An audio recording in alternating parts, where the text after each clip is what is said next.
It's my privilege to introduce our speaker for today, but before I do, let me first of all welcome you. This forms part of our 20th anniversary celebrations. That's started in this church 20 years ago, so it's appropriate that we should be having this meeting here today.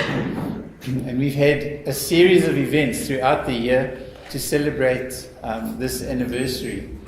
Last week, for example, we all as a staff went off to Song in Alex, and we did an outreach there amongst the children. We're releasing a sort of anniversary book. There's a whole lot of projects, but this one is particularly relevant, I think, in the context of world affairs. Towards the end of last year, we became more and more convinced that we shouldn't just have Islam as a small portion of one course. And so we decided to write a brand new course focusing specifically on Islam. Several of the items this year have focused on Islam. For example, we've got a scholarship, a doctoral scholarship this year for the first time for people studying Islam. And of course, having Mark here is sort of the cherry on the top. So this is a really important day for us. Yesterday we had a session for our staff. And last night there was an open meeting here at the church. Some of you attended it. And we're looking forward to a great day with Mark today. Strong inputs on what is surely one of the most critically important topics of our time. So let me hand over to Mark. As you know, he's a world authority on this topic. We're extremely privileged to have someone of his capability in this field to address us. And I'm sure by the end of the day, you'll understand why I say that. So thank you. Welcome, Mark. Thank you. Well, it's a great privilege to be here with you today. And thank you for that kind introduction. We're going to look at 5 different topics throughout the day. First session is understanding Islam. And then I'll be speaking about living under Islam. We'll be looking at the issue of do Christians and Muslims worship the same God? And why that's an interesting subject for particularly evangelism and sharing your faith. I'll be looking at Muhammad and Jesus. And then the last session will be on spiritual freedom. How does the cross bring us freedom from the covenantal structure of Islam? My background is that I was in a past life, you might say. I was an academic in linguistics. I did a PhD writing a grammar of the people of Aceh in Indonesia, the language of Aceh in Indonesia. The Acehnese were the group in North Sumatra who were most affected by the tsunami. I think they lost about 200,000 of their people. Maybe about 10% of the Acehnese people were killed by the tsunami. And I had the joy of living there amongst a very Muslim people group, and I wrote a grammar for my PhD back in the early 80s. Then in the 90s, I felt called by God to go into pastoral ministry, so I resigned my job at Melbourne University and went into parish ministry. And in 2001, when I saw 9/11 happening, I was called by someone early in the morning to wake up and watch TV, which I did, and saw those events happening. I knew what ideology could motivate people to do something like that, and from my time in Aceh, and I decided that I needed to understand Islam better and to teach and equip others about it. So I've been busy in doing that for the last 15 years, and in the last 4 or so years I've been active leading a congregation made up of all Muslim converts. Actually, there's a congregation of Iranians in Melbourne that I have the privilege to pastor and lead, and they've all become Christians in the last 3 or 4 years. So that's been a really exciting and interesting ministry to work with them, and be very fruitful and enjoyable. I'm also the pastor of a few Anglican congregations that I look after with my team. But I've been devoting more and more time to Islam in recent years, and earlier this year completed a second doctorate on the theology of the Quran. But I won't be focusing particularly on the Quran today, but more a number of different important topics for understanding and engaging with Islam. Islam is a really important issue for us in the world today, for everyone. And it's important to understand how Islam works for lots of different reasons. It's important to be equipped. I know when I went to theological college, I studied about the Reformation and the early church and the history of the Western church. but we were given very few resources to engage with Islam. And it's a pity, really, because within itself, Islam includes an apologetic against Christianity. So most Muslims who've had any kind of training in Islam will have been taught certain things about Christianity and what to say to Christians. But that's not the case about Christians. Christians approach those conversations like a blank slate, and that's a very unequal way for Muslims and Christians to talk to each other. Christians need to equip themselves. So we're going to talk about understanding Islam, and I'm going to explain how Islam is organised as a faith and some of the distinctives of Islam. Islam, the Arabic word Islam means submission, to surrender. It's the surrender of in battle. That's the image comes from, where you become pacified, as it were, by and you save yourself by surrendering to your enemy. And the word Muslim, you'll see the SLM in both words is the root. They share the same root. A Muslim is someone who has surrendered or submitted and become thereby a captive. In this case, to Allah. You've surrendered or submitted to Allah when you become a Muslim. And the fundamental metaphor for the relationship between God and humanity in Islam is that of a master and a slave. So the very common Islamic name Abdullah means a slave of Allah, and that's really a description of what a Muslim is meant to be, someone who's a slave of Allah, who's submitted or surrendered to Allah.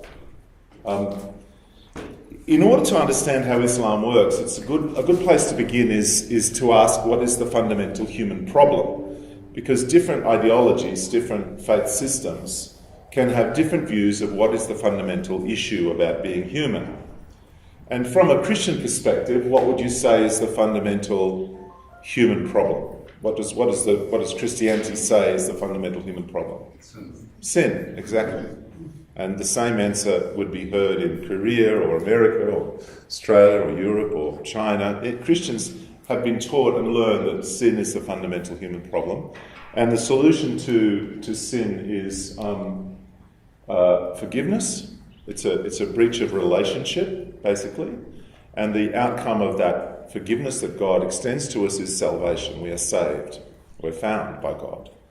However, in Islam, the fundamental human problem is not sin. Islam does have a concept of sin, but it's not the main issue. The main problem with human beings, according to Islam, is that they are by nature ignorant and easily led astray. And the solution to that ignorance is guidance, and the result of being rightly guided is success. So instead of sin, forgiveness, salvation, you have ignorance, guidance, success. The call to prayer that rings out from the minaret says, for the mosque says, come to prayer. There's no God but Allah. But one of the things it says is, come to success, come to success. So the act of prayer is an act of being rightly guided, looking forward to success in this life and the next. And Islam divides the world of humanity into winners and losers, the ones that are successful and the ones that are unsuccessful and will be failures. So that's a different understanding of human nature. I think all societies that have adopted an ideology that rejects the idea of sin have had trouble establishing righteousness in government and in public life. Because if you don't believe sin is a fundamental human problem, then it just runs rampant. That's happened in communist regimes, trying to bring justice, but without acknowledging the fundamental issue of human beings. But we'll go on from that. You might say, well, I'm quite attracted to that idea. I find myself to be easily misled and I need guidance, so how can I be rightly guided? How can I follow the rightly guided so I can be truly submitting to God? That's you might be asking that question even now as you're listening. Well, you become a Muslim, you become a submitter, a surrendered one, by saying and believing the Islamic creed is called the Shahada, which is that there is no God but Allah and Muhammad is his messenger. That's how you become a Muslim, to say that and believe it.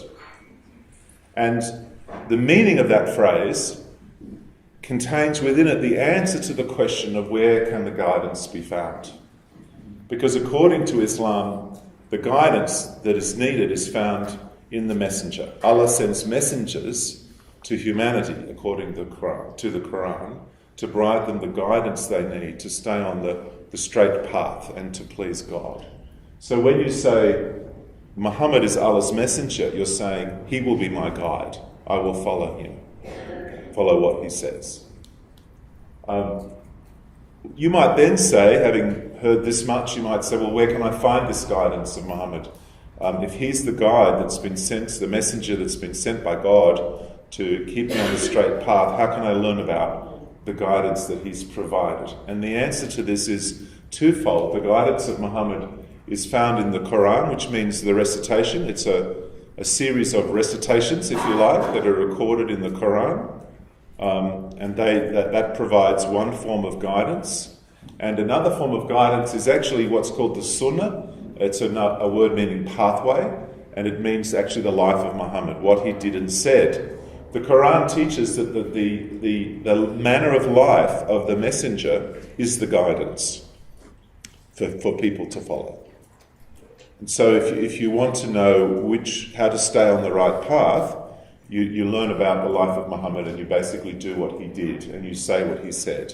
And he becomes the principle to follow to be rightly guided. So there's actually quite a few similarities between Christianity and Islam in this respect, because a true Christian will want to do what Jesus did. Follow me, Jesus said.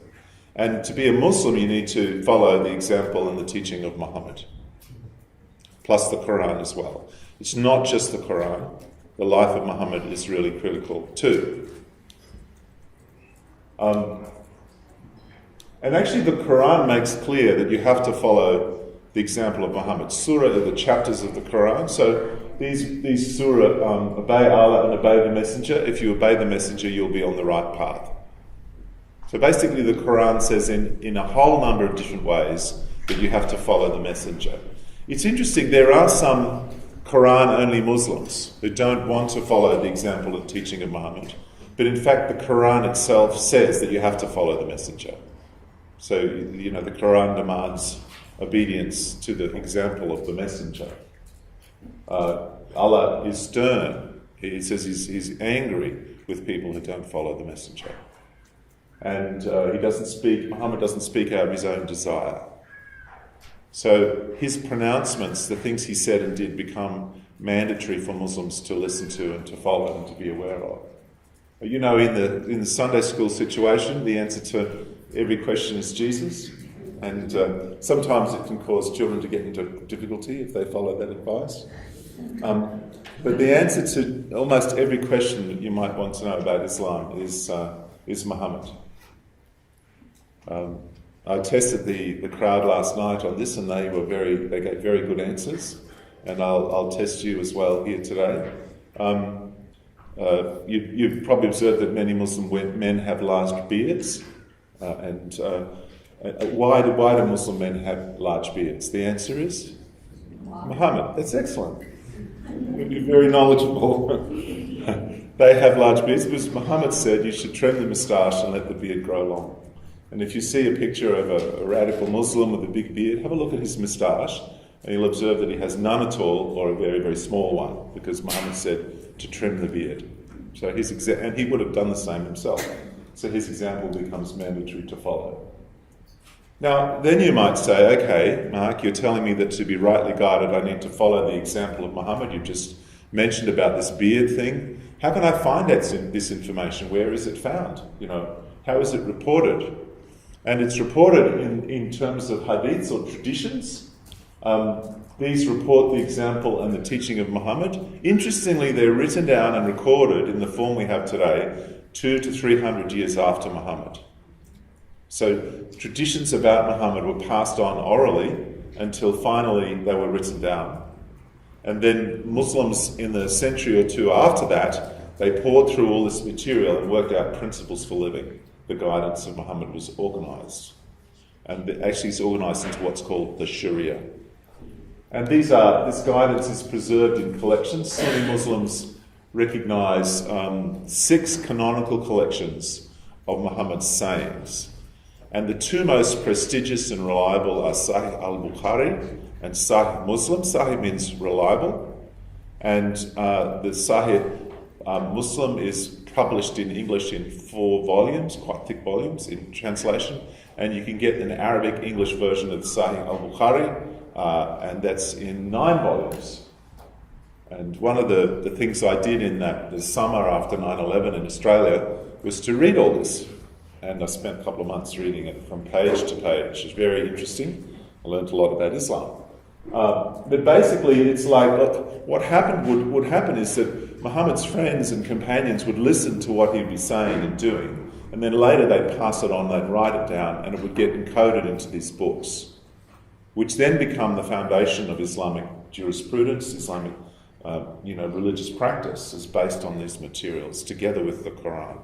Actually, in some ways, the Quran is less important than this material. Only about 10% of the Quran gives direct guidance in terms of instructions or commands, or less than 10%. But these are full of information, interesting information. I'll give you a few examples. These particular hadiths, these particular collections are organised for legal purposes, and what they've done is they break up the thousands of sayings of Muhammad into topics, and each topic is given what's called a book within the collection. And so, for example, the Sahih al-Bukhari has 93 books. Some of the books are the Book of Oaths, the Book of Vows, the Book of Marriage. The Book of Marriage will have all the sayings of things that Muhammad didn't say that could be relevant, giving guidance for marriage. And the Book of Manners, you'd have the stuff on beards in there. And the Book of Jihad is all about warfare. So there's 93 of these books. And they're organised in this way so that if a Muslim jurist, a lawyer or a judge wants to know, an expert wants to know about the guidance for, say, marriage, they can find all the sayings about Muhammad's marriage and what he did and said about marriage in one place. So you can look through it all and say, oh, that's it, that's where the guidance comes from. And here's an example of a hadith. This hadith is from the Book of Manners, and it's about sneezing and yawning. Okay. In Australia, our culture is that you train your children to cover their mouths when they're yawning. It's good in Australia; it keeps the flies out. We have a lot of those, and you might say "bless you" when someone sneezes, but it's not a Christian requirement. It's not a religious doctrine. Okay, but in Islam, when a mum trains her kids to cover their mouth when they're yawning, she's teaching them Islam. Because Muhammad said that you should cover your mouth when you're yawning, and you have words to say to someone who sneezes, and Allah likes sneezing and He doesn't like yawning, so you should try and suppress a yawn, otherwise Satan might laugh at you. So there's a religious dimension to something as simple as covering your mouth when you're yawning. So that's a hadith, a tradition of Muhammad. And if you live in an Islamic culture, you will find people around you doing lots and lots of things that have a religious basis, but they become part of the culture. They become embedded in the culture. For example, Muhammad said you should put your right shoe on before your left shoe, and when you enter a room, you enter with your right foot, not with your left, except if you're going into the toilet, you enter with your left foot. So there's lots and lots of things to know, instructions about which side of the body to sleep on and which direction you face when you sleep, and there's also, bigger instructions too, like how you marry and what's divorce look like and how does custody of children work. Lots and lots of different material, but lots of it's quite detailed. It's a total system of life. Now, the hadiths contain a lot of really important information for the practice of Islam. For example, if you go into a mosque and ask them for, say, a little booklet about Islam, they might give you a booklet that gives you a list of basic beliefs, the basic things that Muslims are meant to believe. Now, that's not from the Quran. It's from a hadith that Muhammad uttered, naming a number of things that Muslims have to believe. You have to believe in prophets, in angels, about faith, in books, the Day of Judgment, and so on. So that summary, when you get a little tract about Islam, it says Muslims believe these 6 things. That summary is actually taken from something that Muhammad said. It wasn't that people sat down and worked out what Islam believed. This is a repetition of a set of beliefs that Muhammad said you have to believe. And also the idea of these 5 pillars of Islam, which you may well have heard about, that every Muslim has to say the Shahada, declare that there's only one God, and that's Allah and Muhammad is the messenger, to pray 5 times a day, to pay zakat, this is a kind of religious tax, to do the pilgrimage, to fast. These are the 5 pillars of Islam. Why are they pillars? Because on a certain day, at a certain time, Muhammad said they were. And that gets written down and becomes a core part of Islamic practice. So that list is nowhere to be found in the Quran. All these practices are mentioned in the Quran, but the list comes from Muhammad's direct teaching. And you can actually look up, I think these links are now out of date, but if you do, you could look up sunnah.com, sunnah.com, and it's got lists of hadiths. You can look up female circumcision or, I don't know, infidels or whatever you like. Honey, what does Muhammad say about honey? It'll be there. Then you also have biographies of Muhammad. These are important because they lay out the story of Muhammad's life. The story of Muhammad's prophetic career is the map against which Islam is tracked and organised. The Quran is read against the life of Muhammad, in terms of the life of Muhammad. So that's quite important. The earliest biography of Muhammad is the Sirat Rasulullah, which is originally written about 150 years after Muhammad, and it was edited 200 AD, so it's still a pretty late document. Compared to, say, the Gospels, which were basically written within 50 years of Muhammad. They were actually written, Jesus, sorry. They were written within a generation. The Gospels were written within the time frame that if you were writing about the life of Beatles now, the distance between, say, 1960 and now is the kind of time frame within which the Gospels were written about Jesus' life. Okay, so it's within a generation. However, the life of Muhammad was written 150 to 200 years after. And same with the Hadith collections, even a bit later. So that's quite a big time. What was happening in South Africa 200 years ago? And writing a biography of someone's life from 200 years ago is very different from writing, say, about the Beatles today. And so it's just interesting to realise that Islam's primary sources, a lot of them are quite late in time. The Quran is early. That's clearly a text that goes back, at least to the lifetime of Muhammad. That's important. Now, there are some aspects of Muhammad's life that are really positive. He cared for orphans, he was compassionate for widows, he encouraged all sorts of good behaviour, and some things are in conflict with contemporary ethical standards, and some things that Muhammad didn't say are absolutely shocking. They're just horrific, really disturbing. And when Muslims say and believe that he's the best person who ever lived, it's not necessarily the case that they actually are across everything he did and said, because it's hard to justify that judgment by ethical standards today. If Muhammad was alive today, he would be convicted of serious crimes many times over and be spending all his life in prison in South Africa. So that's just something to be aware of. Now, if you meet your Muslim neighbour and you're chatting about Islam, they might believe he's the best person who ever lived and has the best personality, but they won't necessarily have all that stuff. They won't have read the basic materials. Muslims are not expected to read these hadiths.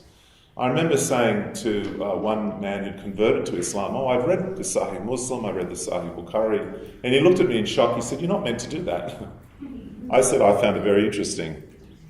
And I think everyone should read that if they're interested, for example, in becoming Muslim. If you know someone who's interested in becoming Muslim, maybe your daughter wants to marry a Muslim man or something like that, tell her, have you read the Sahih, the Sahih Muslim or the Sahih Bukhari? Have you read the Sirah Rasulullah? Have you actually read the core sources, the original sources about Muhammad? Do you know who it is that your guide is and who you're going to follow? And your daughter might say, well, no, but someone in the mosque gave me a little booklet of 50 traditions about Muhammad. It's not enough. You need to access this material for yourself. Sorry, sure that's not what they are teaching. They are not teaching fully what Muhammad has done. They are not teaching that in the mosque. No, it's selective. Yes. So that's my point. That's my point. Yes. So Muslims do not really know. They don't necessarily know all this stuff, but I tell you, a well-trained scholar, someone who is trained in classical Arabic and it reaches a certain level of knowledge of the religion, they will know this material. But ordinary Muslims don't, and Islam's organised on a need-to-know basis, so people might not be aware of it. Now, this is very different from Jesus. Jesus' life is public truth. You can read the Gospels in a day.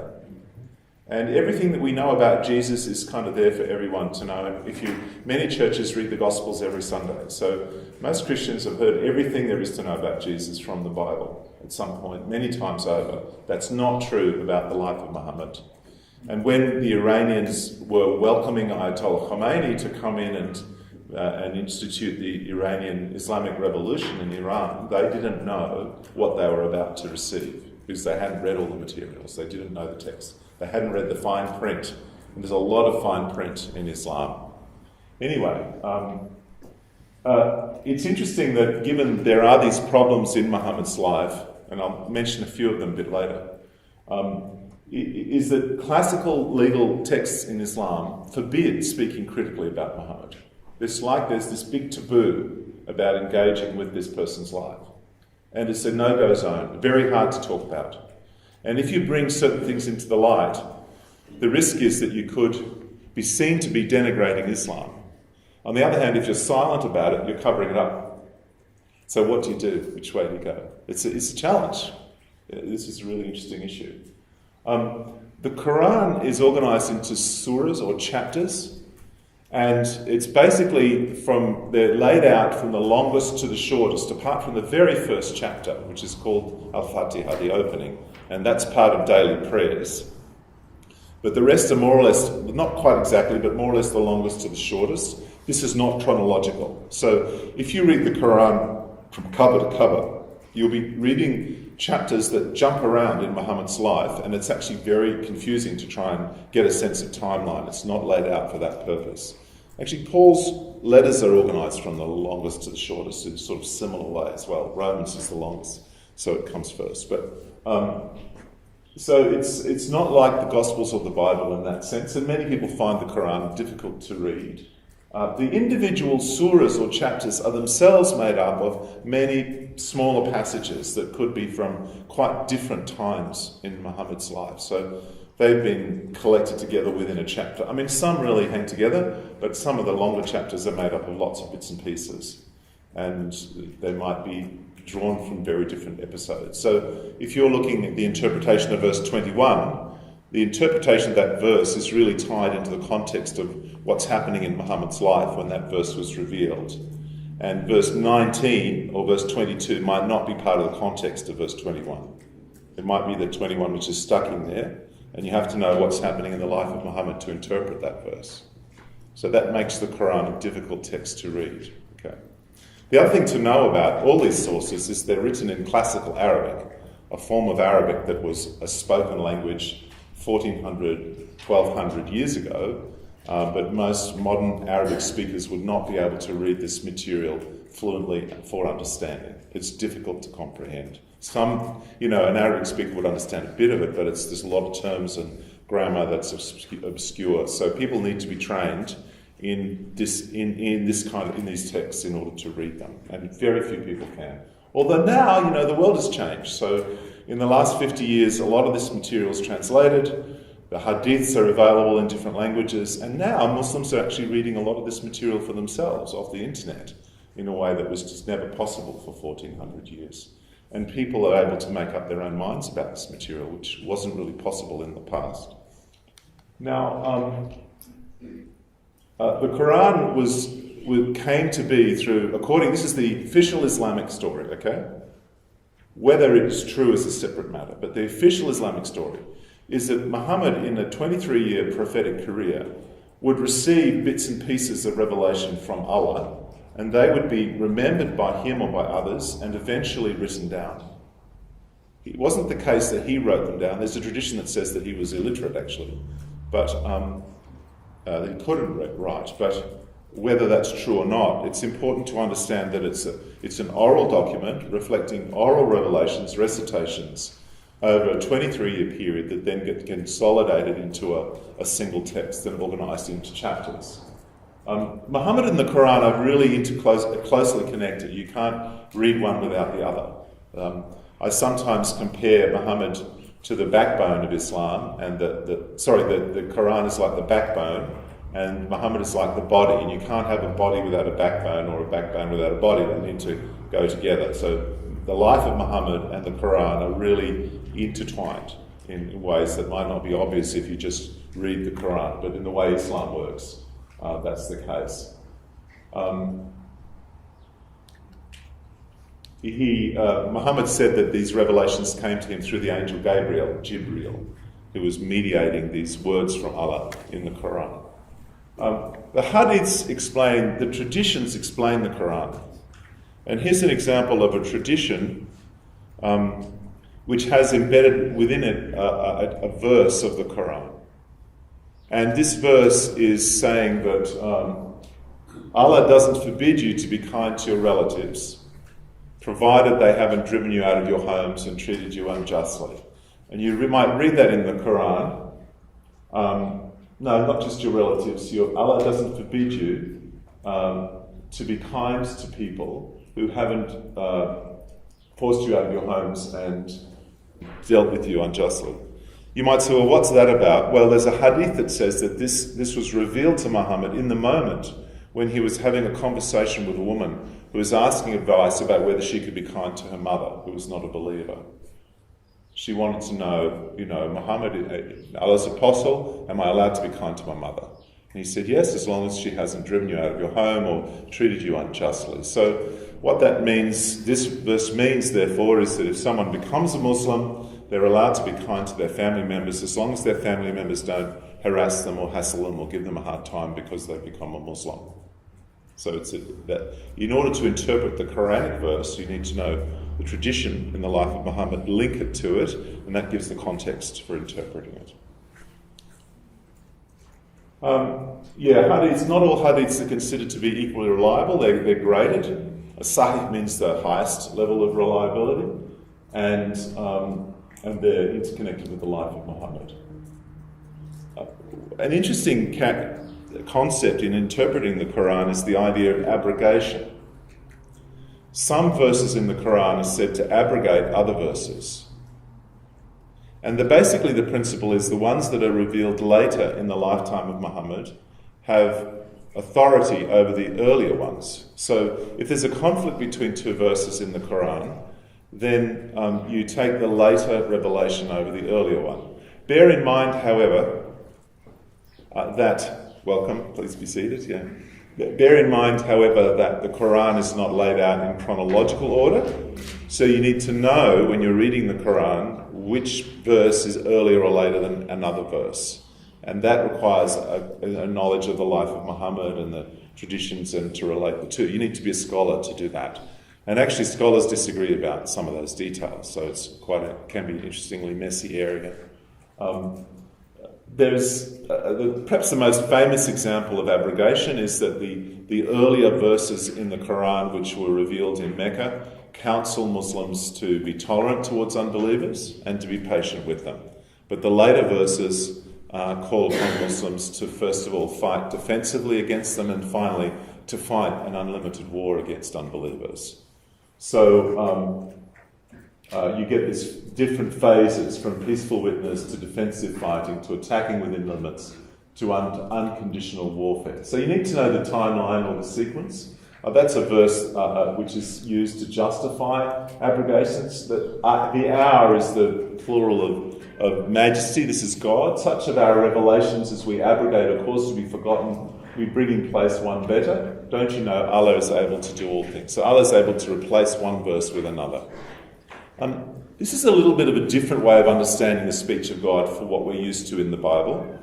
And it's based, I think, it reflects a slave-master relationship. Like if your master tells you to do the washing on Monday and then tells you to dig in the garden on Tuesday, you just keep digging in the garden until he gives you other instructions. You don't go back to Monday. You do the last thing you're told to do. That's how obedience works, okay?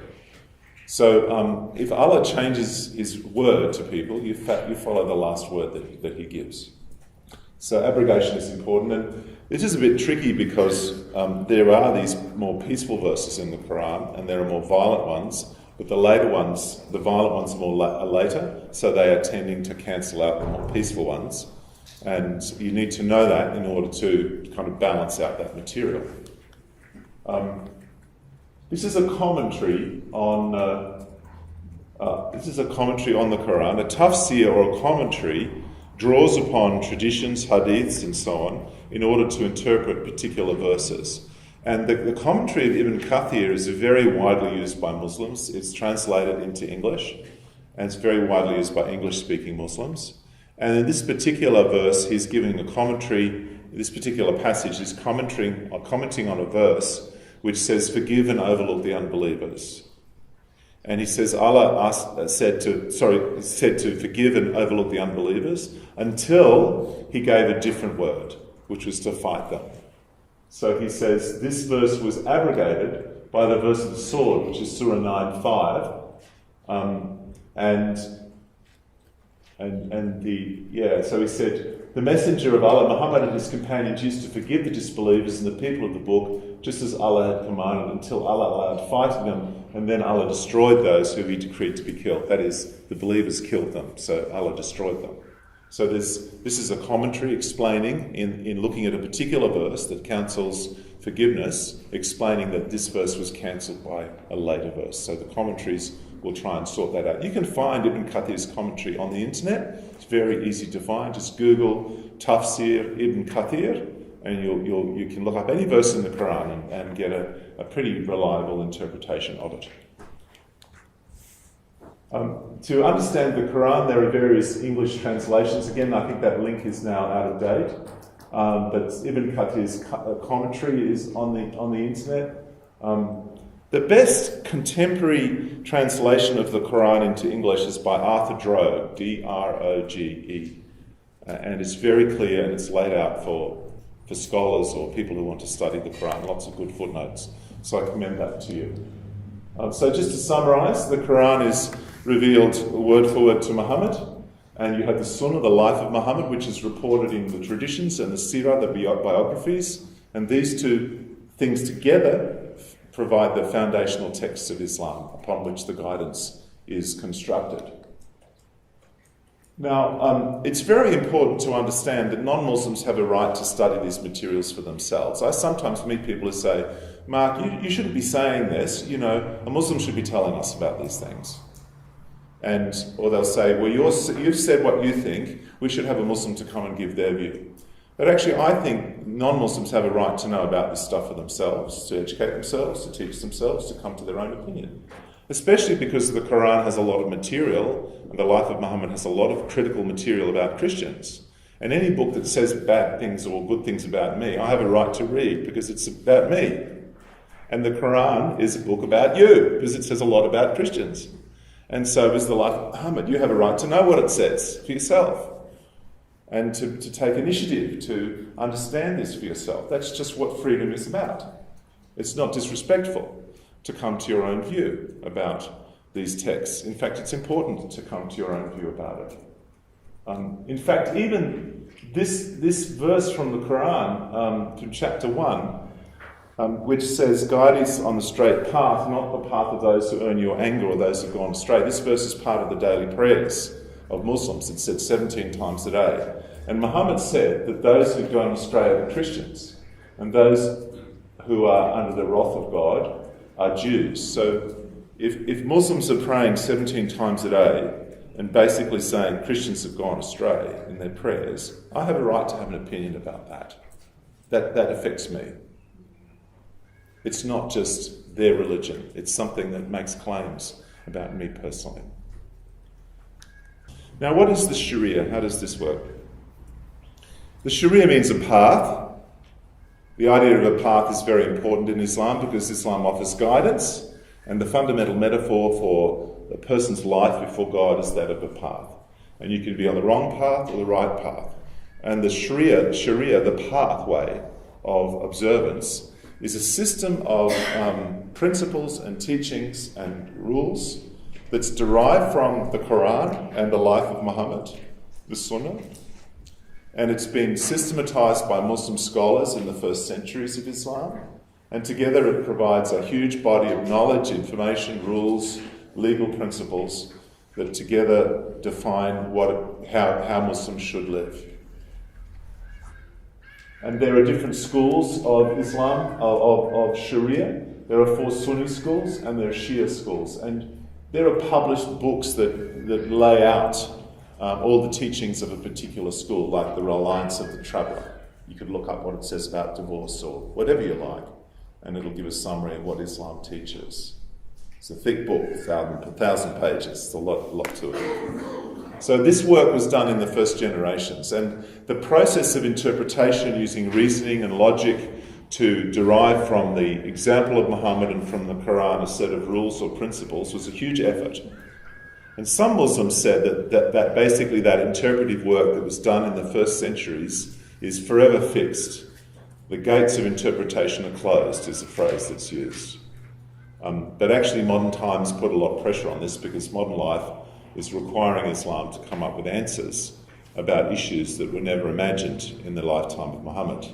So Islam's going through a lot of review and change at the moment in order to adapt to modern conditions. What does the Quran say about human cloning, for example? Or property law or whatever. But that's what Sharia is and how it works. The study of Sharia is the dominant discipline in Islamic studies. So, the equivalent of SATs, a theological seminary, as you might call it, an Islamic institution of teaching about religion, is normally called a school of Sharia. This is the queen of the sciences, the religious sciences, is the study of Sharia in Islam, about what you should do. It's more important to know what to do than what to believe. Christianity is really concerned about belief. Islam is concerned about obedience, about doing stuff. Let me give you some examples of some hadiths. This is a hadith in which there is advice about who greets who. It says the rider should first greet the pedestrian, and the pedestrian should greet the one who's seated, and a small group should greet a larger group. So this is describing a situation on horseback, but imagine you're in Aceh in Indonesia and you're riding along on your motorbike and you see someone seated on the ground. Based on this, the person on the motorbike should greet the person seated by the road first, and then they can respond and say hello. And I found that if I was seated by the road and I saw a friend on a motorbike and I greeted them first, they'd almost fall off their bike trying to greet me as quickly as they could, because they should have greeted me first. So this is a rule about how you greet people, who you introduce to whom, if you like. Etiquette. Here's another hadith. Now this is a more serious hadith, a more serious issue. In Time magazine in 2002 reported that an Islamic court in Nigeria ordered a woman, Amina Lawal, who bore a child more than 9 months after divorce, not to be executed by stoning until 2003 when her baby was weaned. So there's just a little snippet of information in Time magazine, and Amina Lawal's case attracted a lot of international attention and discussion. Now, you know enough now about Muhammad, about Islam, to know where to look to find the answer of why the judges came to that conclusion. Why do you think the judges make that particular ruling? What is the reason for their ruling? The answer is? Muhammad said so. He did this. So this is his ruling. So you'd look up your hadith collection online, you type in stoning, and you see the hadiths that come up, you look for them. You could do that in 30 seconds. You can do that now if you have access to the internet. And in fact, there is a hadith. A woman came to Muhammad saying, "I'm pregnant, please purify me. I've committed adultery," she said. "Please purify me." She's looking for atonement.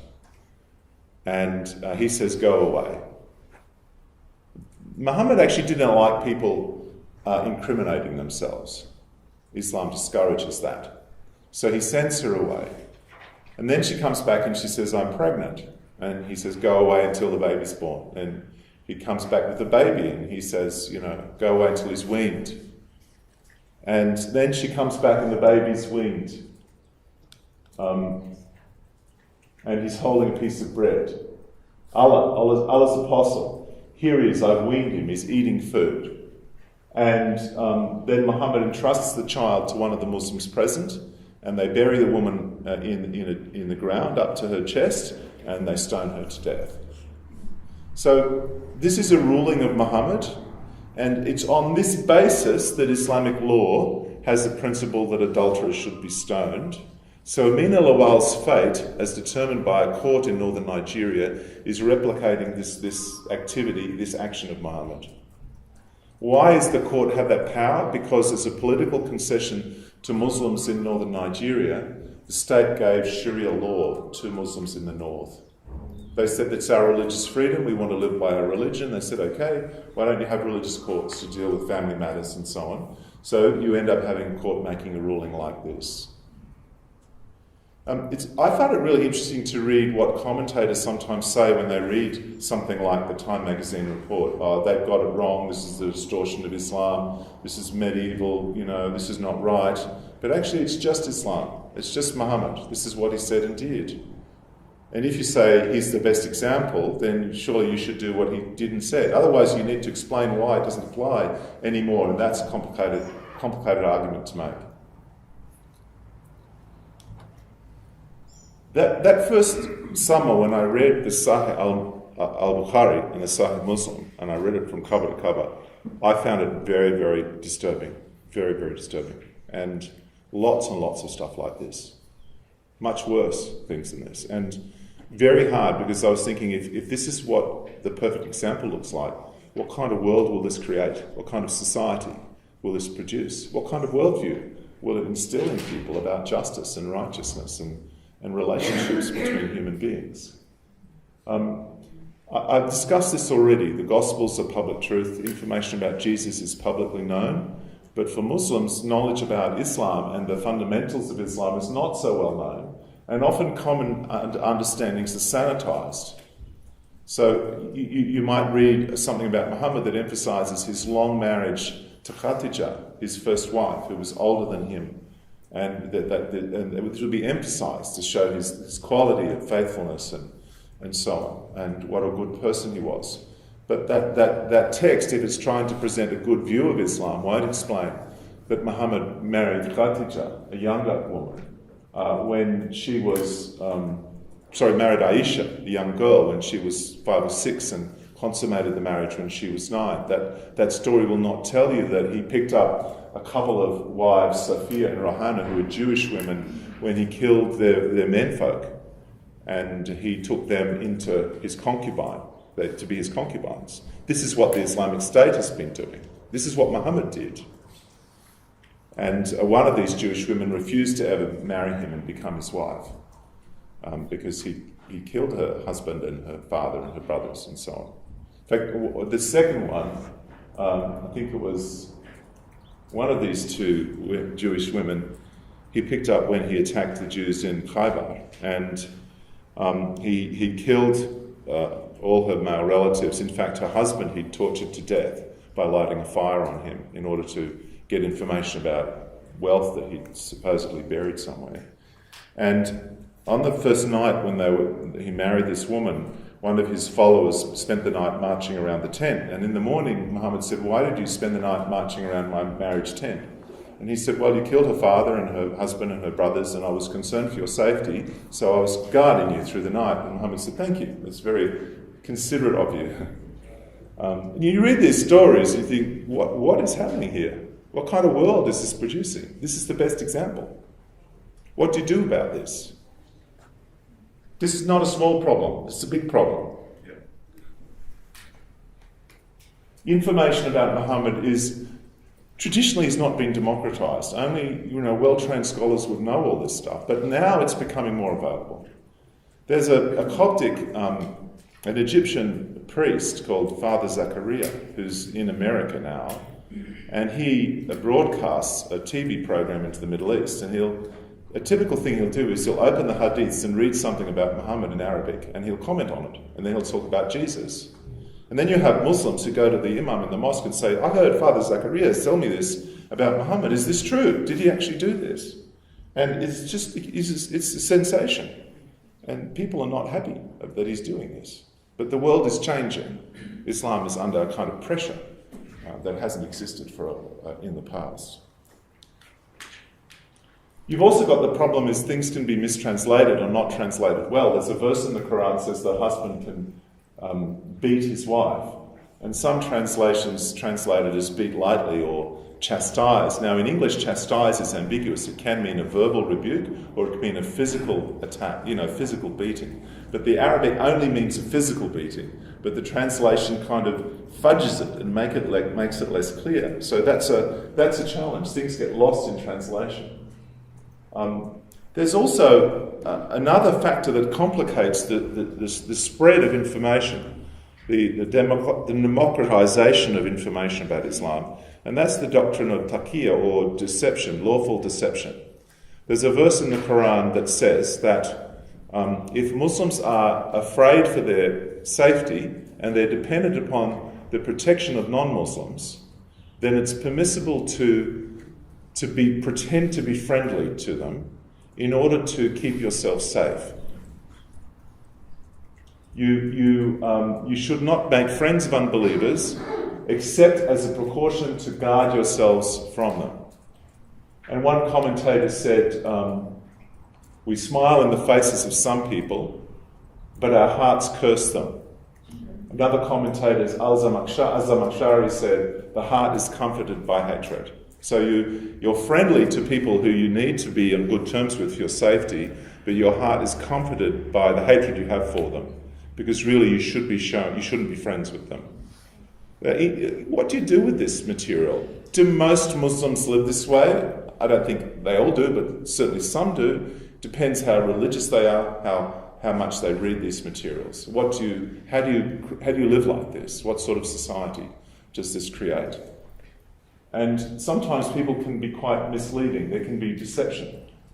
Al-Ghazali, who is a famous Muslim philosopher and theologian, he was writing about this idea of deception, and he said lying is permitted for certain principles.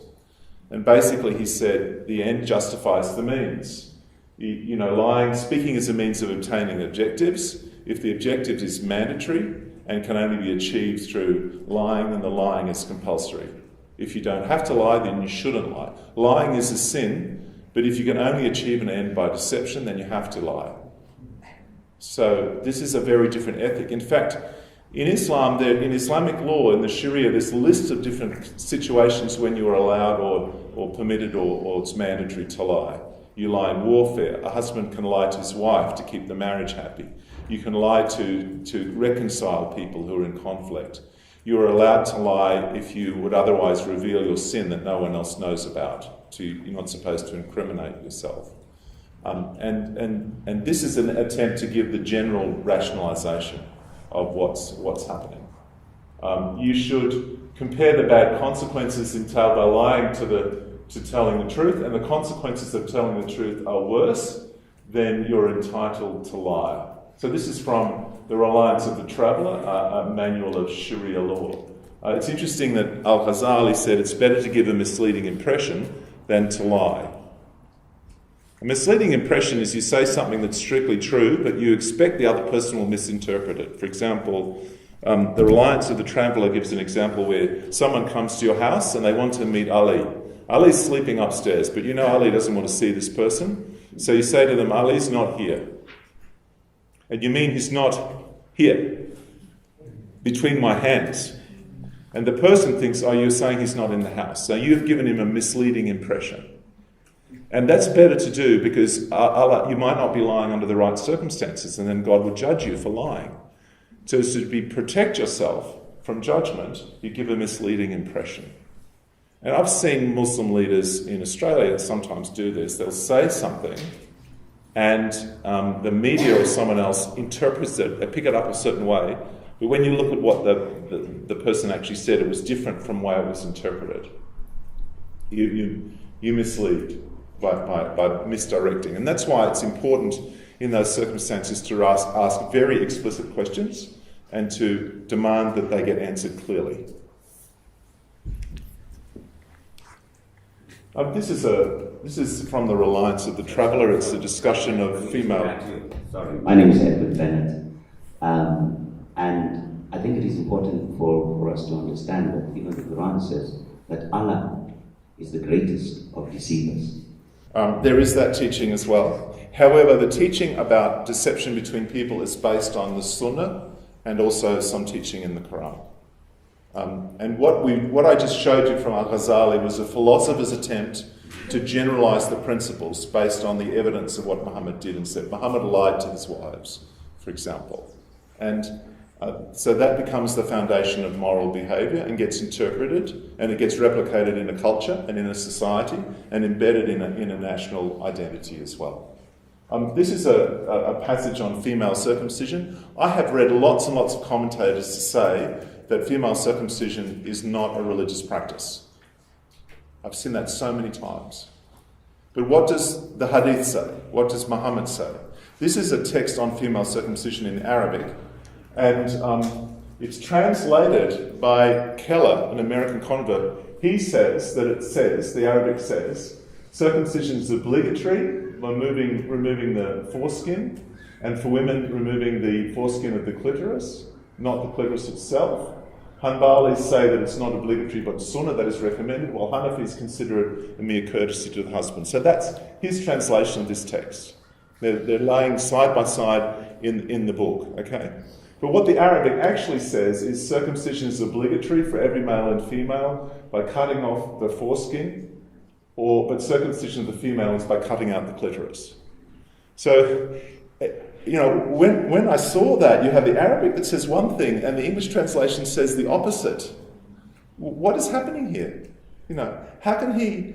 This translation is authorised by Al-Azhar University as an accurate and reliable translation. What's he doing there? Well, he doesn't agree with that. He's trying to conceal that. He's presenting a different view. He's suppressing some important information. Actually, female circumcision is very clearly supported in the hadiths and the traditions of Muhammad. And in Shafi'i Islam, which is the Islam practiced in Egypt, it's compulsory. And it's compulsory in Indonesia and Malaysia, which are also under Shafi'i, but other varieties, other schools of Islam, it's optional. So the practice varies. So Shafi'i jurisprudence areas in Islam have it, and other Islamic areas generally don't have it as much. So it depends on the form of Islam that's practiced. This is a book that says, it's a bit of, a booklet on Islam that's presented for Western people that says that there's no variation in the Quran, that every single letter of every Quran is exactly the same all over the world. It's completely wrong. There are a whole lot of variations in the Islamic text. This is well known to Muslim scholars, and there's a number of different Qurans published in the world today that have differences in the text. So, where is the solid ground when you're looking at information about Islam? What information can you trust or rely on? And Samuel Green, who's an Australian, has written about this and discussed the variations. Was there a question? But I normally say that our texts are corrupted, our translations in English. Today suggests... Yeah, the Quran says that Jews and Christians have corrupted the text. Yeah, so the Quran says that Jews and Christians have corrupted the Bible. So what they then say is that the Quran is perfect. It could, of course, not. But the official view of those variants is that they're not corrupted, that Allah revealed the Quran in different variants. So it's... if you actually showed ordinary Muslims variations between the Qurans, they might have no knowledge of this topic. That might be quite surprising to them. But if they're well trained, they would know that there are these variants. But, I will talk about that issue later. Islamization is a process for changing a society, and this was a lecture that was given in Western Sydney by Zakaria Matthews, who's actually a Muslim from South Africa, I think. He came to Australia and was an important youth leader. And one of the points he made in the lecture was deception is necessary. Secrets should be hidden. Followers, Muslims, should be informed on a need-to-know basis about the religion in rolling out the program of Islam. He was later challenged about this publicly, and he gave a sermon emphasising what a terrible sin it was to lie, and that Muslims should never lie. And he didn't explain how he reconciled this earlier statement to Muslim leaders with this commentary on lying in Islam. I'm going to keep moving because I want to move on to the next topic. Jihad is another area about which there's a lot of deception. The Hadith collections have a book of jihad within them, which has all the traditions about Muhammad, about jihad, and it's all about warfare. It's not about self-improvement.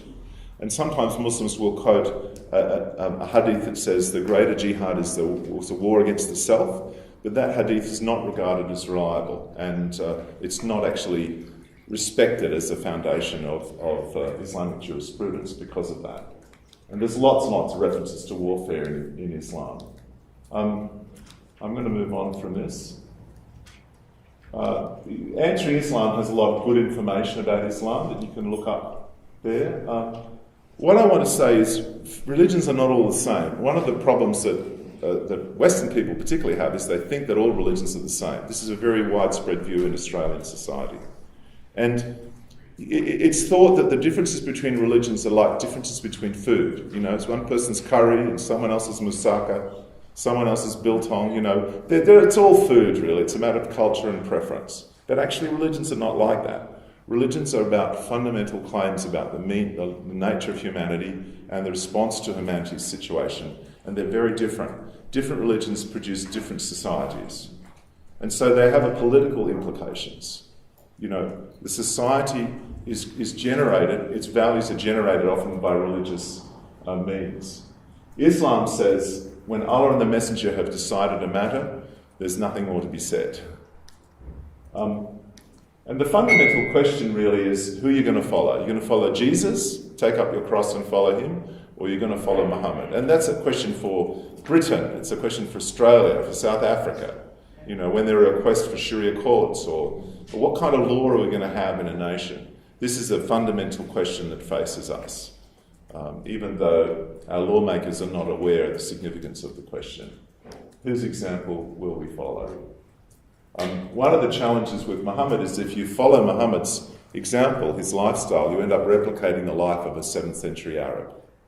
And it's really interesting that in Christianity we're not called to do all things the way Jesus did them. You know, we're not meant to eat food the same way he ate it and wear our beards the way he wore it if we're men, or go to the toilet the way he went to the toilet. You know, following Jesus is not about that sort of stuff. But Islam is a lot about all that sort of stuff. And that's in Christian teaching, following Jesus is about the ethics, the heart of love, the grace of God. It's very different in Islam.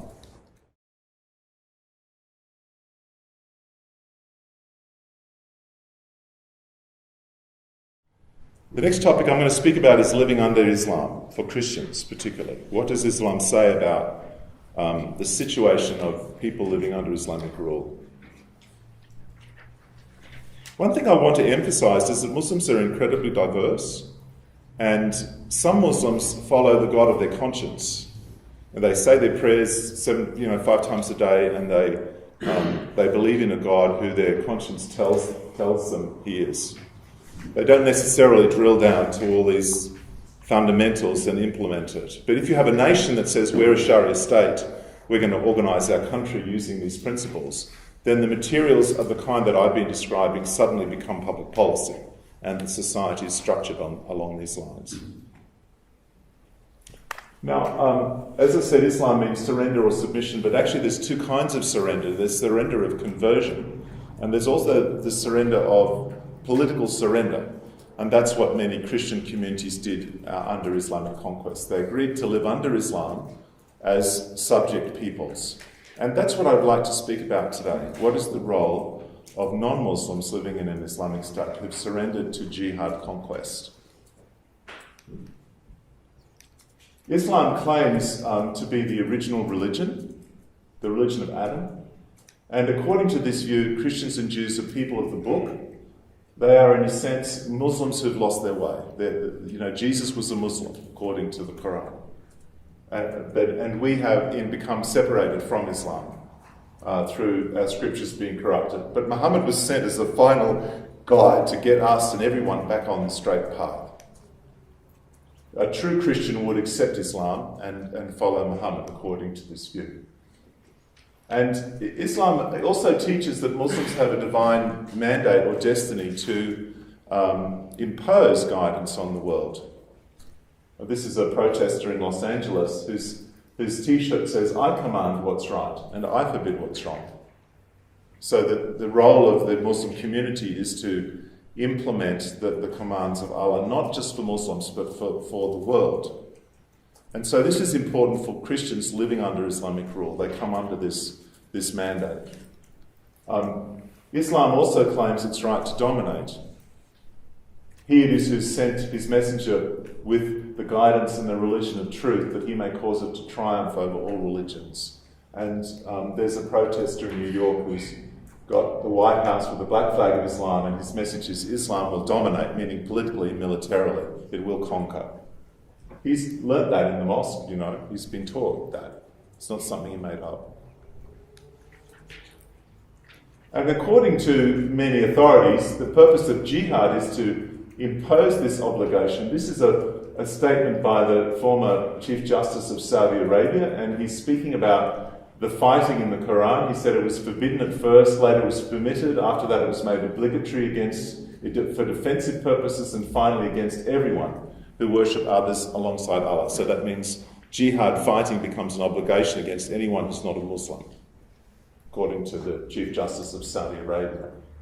So what does it mean to live under these consequences, live under conquest, live under the dominance of Islam? Why is it so? Where does it come from? How does it structure? What's it like? What's it been like in history? What's the outcome of Islamization that becomes successful enough to dominate a society? Khaybar was a village, an oasis in Arabia, it still is, which was primarily settled by Jews. And it was attacked by Muhammad, and he killed some. He took a concubine there, a wife too, but he also allowed the Jews to keep their religion, provided they pay a tax of 50% of their harvest to the Muslims. And he's still remembered. Amrozi, who was the Balinese bomber, when he was convicted in Indonesia, he shouted out in the courtroom, "Remember Khaybar. O Jews, the armies of Muhammad are coming back to defeat you." And he said, remember Khaybar, because Khaybar is the point in Islamic history where the first permission was given to non-Muslims to live under Islam, keeping their religion, provided they pay tribute. And this event in Islamic law sets the pattern which determines the fate of Jews, Christians, Hindus and others, millions and millions of people down through history. I'm going to move through this. I don't have time to talk about Muhammad's attacks against the Jews and how he ended up attacking them. But the outcome was that he allowed some, as I said, to keep their faith, provided they surrendered and paid taxes. And the name for this treaty of surrender that the Jews there came to live under is a dhimma, the Dhimma Pact. And this word dhimma in Arabic means to blame or to be at fault. So a Dhimma Pact is a pact of liability or debt that's owed by a conquered people. And in Islamic law, people of the book, Jews or Christians, are allowed to surrender to Islamic rule, provided they accept the conditions of the Dhimma Pact, which is an institution set within the Sharia, within Islamic law. And the Dhimma sets the legal, social, political, cultural status of non-Muslim communities living under Islam. It's a concession to people of the book, so it's not available to, it wasn't available to pagan Arabs.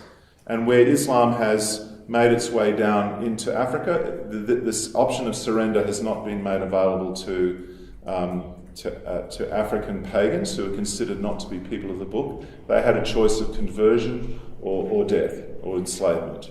But it was a concession made to Christians and Jews because they were considered to be have an Islamic history originally, and they're allowed to do this until end times. They can keep their religion provided they surrender and pay these taxes. There's a verse in the Quran that's the foundation of this principle, which is Surah 9:29, which says, fight against basically the people of the book, those that don't accept the religion of Islam, until they are humbled and they surrender and they pay jizya, they pay tribute out of hand. So they pay readily, they pay tribute to the Muslims and they surrender. So this is the verse in the Quran that's the foundation warfare against Jews and Christians to cause them to live under Islamic rule. This was extraordinarily successful. The ancient centres of Christianity where the major patriarchs were Rome, Constantinople, Antioch, Jerusalem and Alexandria. Alexandria, Jerusalem and Antioch were all conquered within the 1st century.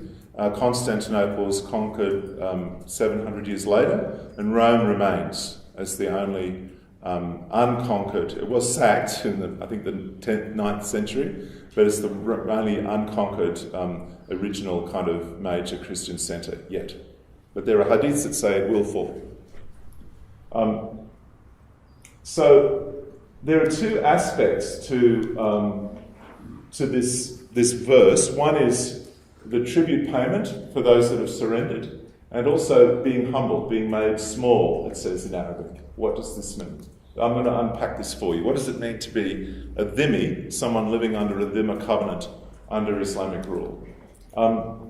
Firstly, the dhimma status is perpetual. It lasts from generation to generation. It's an intergenerational covenant of surrender.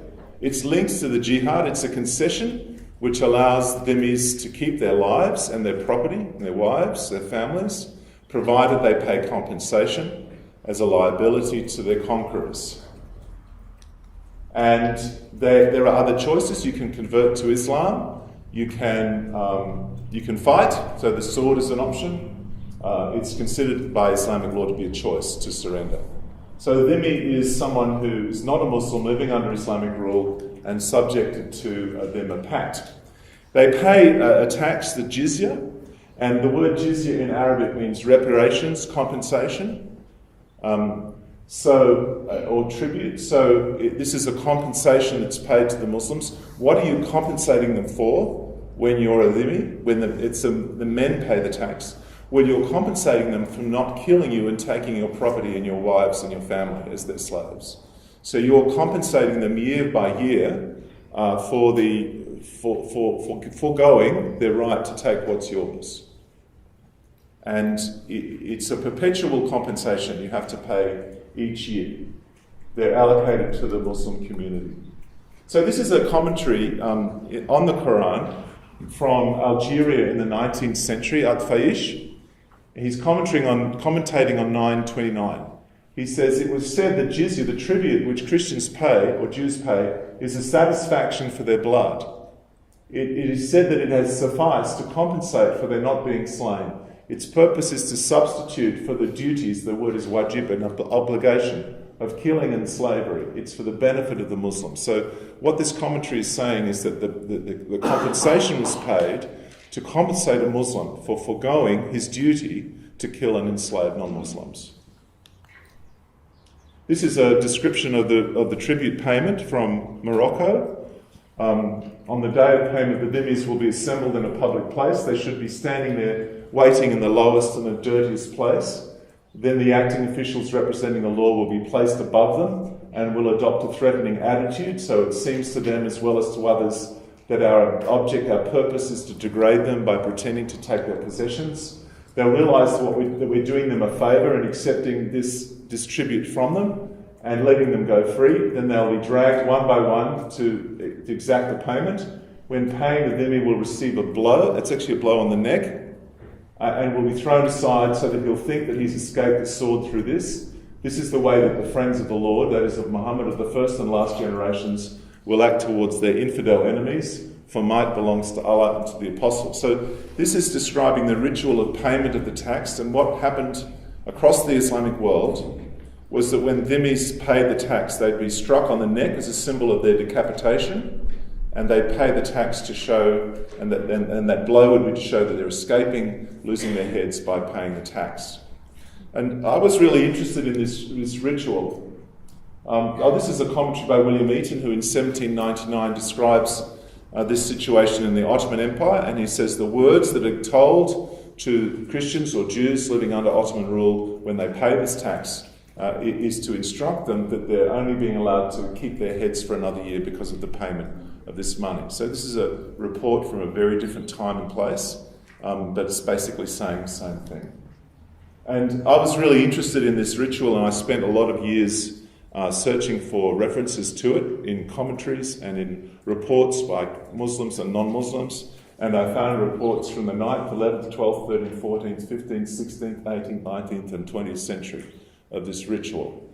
And the last time it was practiced before the Islamic State came in was in Afghanistan in the 1950s, but it was very widespread throughout the Muslim world. Actually, still today, to strike someone on the neck in, say, Greek culture or Egyptian culture is considered very, very insulting. And there's a kind of residual cultural memory of this ritual and what it stands for. This is a commentary. I mentioned Ibn Kathir to you before. Ibn Kathir is commenting on 929, and he says that paying his tax is a sign of disbelief and disgrace. And he then explains that in paying this tax is meant to be a sign that non-Muslims, the Christian or the Jew, is disgraced and humiliated by this process. This is the purpose of it in Islamic law. They are miserable, disgraced and humiliated. And his commentary refers to conditions that were imposed upon the Christians when they were first conquered in Syria, which they willingly accepted. And gives a list. He then gives a list of these conditions. This is one of the earliest documented Dhimma pacts. It's known as the Pact of Umar, and you sometimes see references to it in the literature. These conditions, the conditions under which Christians were required to live after surrender, were meant to ensure their continued humiliation, degradation and disgrace. So let me talk about the conditions of living under Islamic rule. There are a lot of regulations that apply to dhimmis, the Christians and Jews living under Islam. You're forbidden to try to convert a Muslim, for example, to Christianity. It's forbidden to hinder a dhimmi from entering Islam. To convert to Christianity from Islam brings the death penalty. Marriage is regulated. A Muslim man can marry a Christian or Jewish woman. Their children are Muslims, but the other way around is forbidden. It's forbidden for a Muslim woman to marry a Christian or a Jewish man. No new churches are allowed to be built after conquest. Churches are not allowed to be repaired after conquest. This is actually a big issue in Egypt today. There have been riots and Christian communities have been ransacked and looted when they tried to repair a church or build a dome on a church or extend a church. These conditions, which date from the 8th century, 9th century, they still affect the mentality and the attitudes of Muslims in Muslim countries. There's not meant to be any public display of your religion, no public display of crosses. Dhimmi houses should be smaller than Muslim houses. Dhimmis had to dress differently. The idea of coloured patches for people according to their religion was an invention of medieval Islam. Hitler didn't come up with it first. The dhimmi has to get out of the way for Muslims. They have to adopt a humble appearance. Forbidden to raise a hand against a Muslim. Forbidden to curse a Muslim. Dhimmis couldn't own or carry arms, not allowed to have any means of self-defence. The blood of a Muslim is not equal to the blood of a dhimmi, so this means that if a Muslim kills a dhimmi, Islamic law says that he can't be put to death. But if he kills a Muslim, he has to be put to death. I won't go over everything. Christians, according to Islam, are not allowed to have public office over a Muslim. Dhimmi testimony is not valid. Christian testimony is not valid against Muslim testimony in a Sharia court. This means that Christians are very vulnerable in the law. If your neighbour takes your property and you give testimony against him and he's a Muslim, his testimony will override your testimony.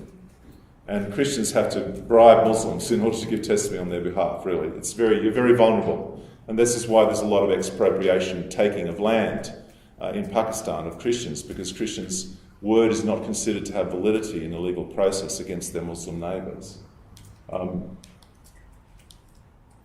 Dhimmis had to look after and house Muslim soldiers. They're forbidden from any public display of their religion, no funeral processions, no loud singing. If you look at photographs of Jerusalem from the 19th century, none of the churches have crosses on them, because that was forbidden in Islamic law, to display the cross publicly. In Malaysia, churches have gotten into trouble today because they put a cross in a public place outside the building. And Muslims are offended by that. They feel that's unacceptable.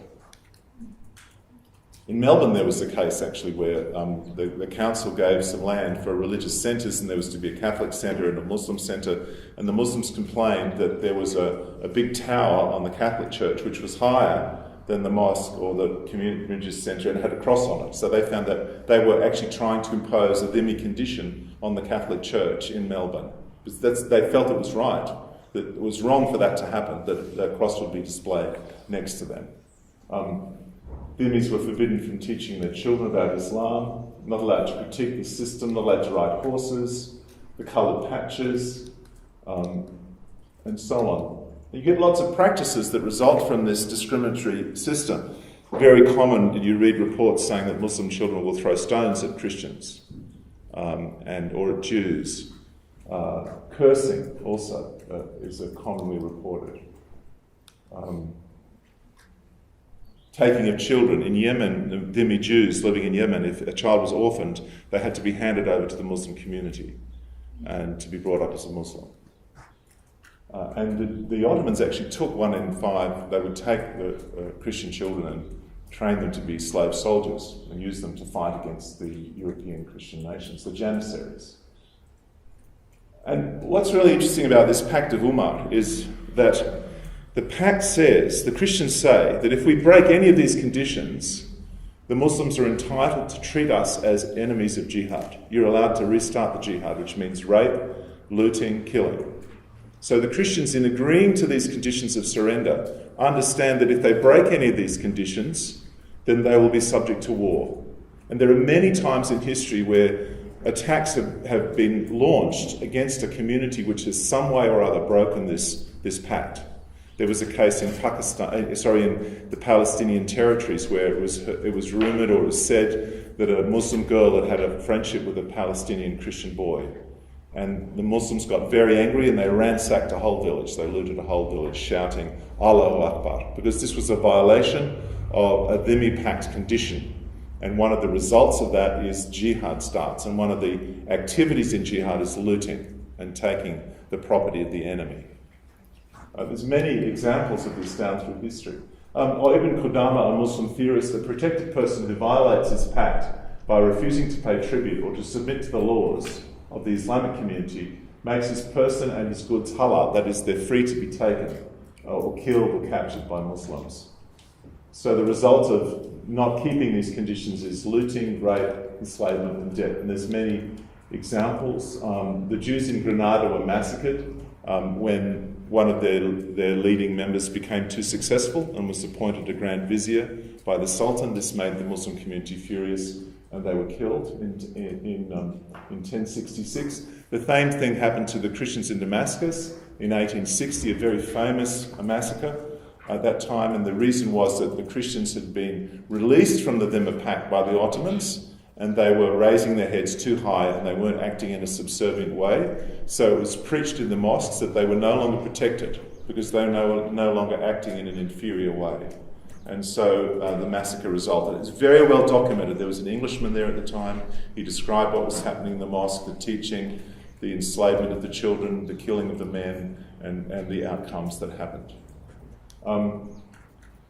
I mentioned the riots in Taiba. Attacks on Copts in Egypt follow similar patterns. Extension of a church, some sort of thing that offends Muslims according to Dhimmi principles results in a riot, even in a massacre. And attacks on Christians in Iraq have also repeated these patterns. One of the effects of the foreign occupation of Iraq was that local jihadi fighters would begin to implement Dhimmi conditions on Christian communities, extracting jizya from them, punishing them if they didn't pay. The Islamic State has done this as well. It's actually looked back to these old textbooks to find even the amount of gold that Christians have to pay in order to escape this penalty. Now, just as a culture of slavery can build into a nation a worldview of racism that continues and can continue for generations, so the Dhimmi legislation system, the Dhimmi system, produces a psychology or an attitude of dhimmitude, as it's called, which can dominate and oppress non-Muslims in an Islamic society well after all these laws and principles have been set aside. And the effects of this can go on for a long time. I'm going to keep moving here. This is a commentary from Ibn Ajiba, who was a 18th century Moroccan commentator. And he's explaining in his commentary on 929 that the purpose of this system was to destroy any desire for improvement or leadership or honour in the heart of a dhimmi. So the purpose of the system is to destroy their will, and so they'll give exactly what's required of them. The dhimmi is commanded to put his soul, good fortune and desires to death. Above all, he should kill the love of life, leadership and honour. He is to invert the longings of his soul. He is to load it down more heavily than it can bear until it's completely submissive. Thereafter, nothing will be unbearable for him. He'll be indifferent to subjugation or might. Poverty and wealth will be the same. Praise and insult will be the same. Preventing and yielding will be the same. Lost and found will be the same. Then when all things are the same, the soul will be submissive and yield willingly what it should give. So this is the commentary of a Muslim commentator explaining what the dhimmi system is meant to do to the soul of a non-Muslim living under it.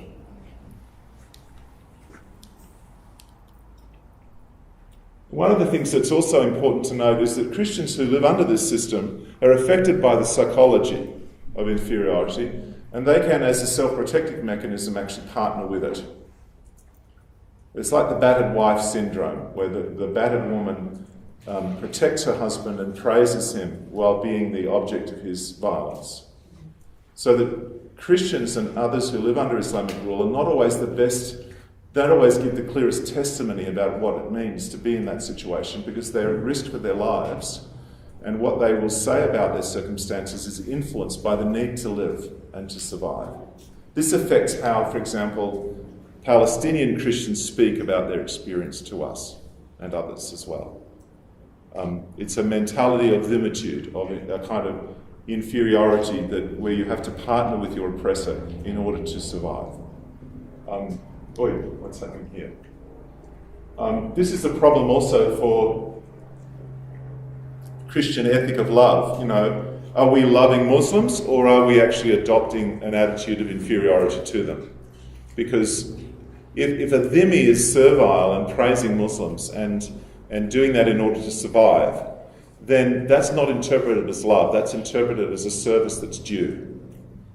This happens in Egypt all the time. A group of Copts gets attacked, maybe someone is killed. There's a mandated reconciliation session that the government requires, after which the local Coptic priest kisses the imam, and they all they say, "Oh, we've all resolved this in a peaceful way. It's wonderful. Islam is good." And then it happens all over again. And this is it's a very black kind of spiritual circumstance to be trapped into. I've given quite a number of examples now of people in the West, leaders in the West, who make statements that sound as if they're speaking from a dhimmi position, for the dhimmi voice. They're almost acting and speaking like conquered peoples. This is Tony Blair when he announced a grant of £1 million to support Islam, the study of Islam in British universities. He said the voices of extremism are no more representative of Islam than the use in times gone by of torture to force conversion to Christianity represented the teachings of Christ. So he's doing apologetics on behalf of Islam and also denigrating his own faith at the same time. This was a sad incident that Patrick Shadeo reported, where a Muslim family had converted to Christianity and they came under attack. Their car was burnt, and they met with the local Anglican bishop, and his interfaith advisor was there as well. That wasn't a good sign. And the outcome of it was that the bishop sort of said, "We wouldn't welcome you in the church. You must be bad people that you're being attacked. There's something wrong with you." And that's a very dhimmi response. You're not meant to encourage people to convert from Islam. It threatens your security. So if you're a Muslim in Egypt and you become a Christian, you go and knock on the doors of the church and say, "I've become a Christian, can I join your church?" They might not welcome you, because their safety and security is dependent upon them not helping you. And to do so would be to break the condition, the age-old condition of their safety. But for an Anglican bishop in England to do it is quite extraordinary. President of France, Islam, he said, is one of the greatest and most beautiful civilizations the world has known. President Obama, we convey our deep appreciation for the Islamic faith, which has done so much over the centuries to shape the world, including in my own country. So Islam has made America great, I think. I think that's what he's saying. Mrs. Mary Robinson, who was the President of Ireland and then the President of the Human Rights Commission at the UN, she gave a speech in the UN in which she said it's important to recognise the greatness of Islam, its civilizations, its immense contribution to the richness of the human experience, not only through profound belief and theology, but also through the sciences, literature and the art. No one can deny that at its core Islam is entirely consonant in agreement with the principles of fundamental human rights, including human dignity, tolerance, solidarity and equality. Numerous passages from the Quran and the sayings of the Prophet Muhammad will testify to this. Notice how she calls Muhammad a prophet. No one can deny from a historical perspective the revolutionary force that is Islam, which bestowed rights upon women and children long before similar recognition was afforded in other civilizations, and no one can deny the acceptance of the universality of human rights by Islamic states. So it's an extraordinary statement by a Western leader. It was written by her Muslim advisor, by the way. And many examples that I could give. This is a common word letter written by American evangelicals and written to Muslims of the world, and they evoke feelings of they praise Islam for its generosity. They feel humbled by it. They express psychological attributes that are required of dhimmis living under Islamic law. Now, in 1850, the Ottomans, under pressure from the European powers, cancelled the dhimmi system, legally stopped it. And they theoretically gave equal rights to Christians and Jews and others living in the Ottoman Empire. One of the consequences of that was a series of massacres of the Christians and Jews who local Muslims felt were no longer protected in Damascus in 1860, leading up to the genocide of the Armenians, which began in the late 19th century and then continued into the First World War, when more than 1 million Armenians were killed. So it was dangerous to give people their freedom if they're not protected by their slavery anymore. And what happened, that's the backlash. Some groups managed to get free. The Greeks, the Serbians, the Hungarians, the Armenians, some of them at least, have all escaped from the system, the ones that weren't killed. But the Maronites, the Copts, the Assyrians, the Armenians still live under it. The Assyrians are just in the process of being annihilated in Iraq today, after earlier massacres in the 20th century. Other Middle Eastern Christians are leaving the Middle East in large numbers. Lebanon was once Christian majority, now it's Christian minority, and it's likely to keep going. Now, what happened basically in the 19th and 20th centuries, Western powers forced Muslim nations to stop this system. But it's coming back. So Pakistan has moved from a secular state when it was first founded towards Sharia implementation, and the human rights conditions of Pakistani Christians is getting worse all the time. They suffer rape, they suffer land being taken, they suffer discrimination, they can't get support from the courts. It's very grim. And a lot of their conditions, if you track the actual disabilities they experience, the discriminations they experience, they replicate the conditions of the dhimmi in many ways. Abuse of women is one of the outcomes of this. If lawful rape is a possibility, if you're conquered in jihad, then you live under the threat of that all the time, and that creates sexual lack of safety for dhimmi communities. And we've had these problems actually of immigrant communities from the Middle East with very high rates of rape in Australia, in the UK, in Denmark and Holland. And so this issue of abuse of non-Muslim women is really deeply grounded in theology, but it's a major kind of issue, side effect of Islamic law. I'm going to keep moving through this and just give some final comments. Christians are persecuted in many countries, but 80% of countries where they're badly persecuted are Islamic countries. The Open Doors watch list of the 50 worst countries for persecution of Christians, about 40 of those countries are Islamic countries. And also, if you look at the list of Islamic countries, say that are members of the Organisation of the Islamic Cooperation, 80% of those countries would be on that list. So being a Christian in an Islamic society is usually not very good. There's some exceptions. And why is that the case? Why? I mean, there are communist countries like North Korea, which are just shocking for religious people to live in, whatever their religion. And Christians can be persecuted by other Christians. For example, in Ethiopia, Eritrea, you know. But and in the Soviet Union, in some of those Orthodox countries that are increasingly cracking down on Protestants. Buddhists persecute Christians, Hindus can persecute Christians can persecute Christians. But the huge bulk of persecution and suffering of Christians in the world today is occurring in Islamic context. And when you look at the patterns of what's happening, again and again they track these Dhimma principles. For example, in Indonesia, which is not even an Islamic state, there are regular attacks on churches. And one of the problems is that the government is very unwilling to give permits to churches, with the result that many churches are technically illegitimate, they're not licensed. And often you get local Muslim communities very angry about this. No churches should be built after conquest. We don't want a church in our community, and this creates conflict. I know this is the case in Aceh. Christians, where I did fieldwork, Christians were forced to dismantle their church buildings or else face a riot from the local community. So that's from one of the most tolerant Islamic countries in the world, where it's actually not against the law in Indonesia for a Muslim to become a Christian.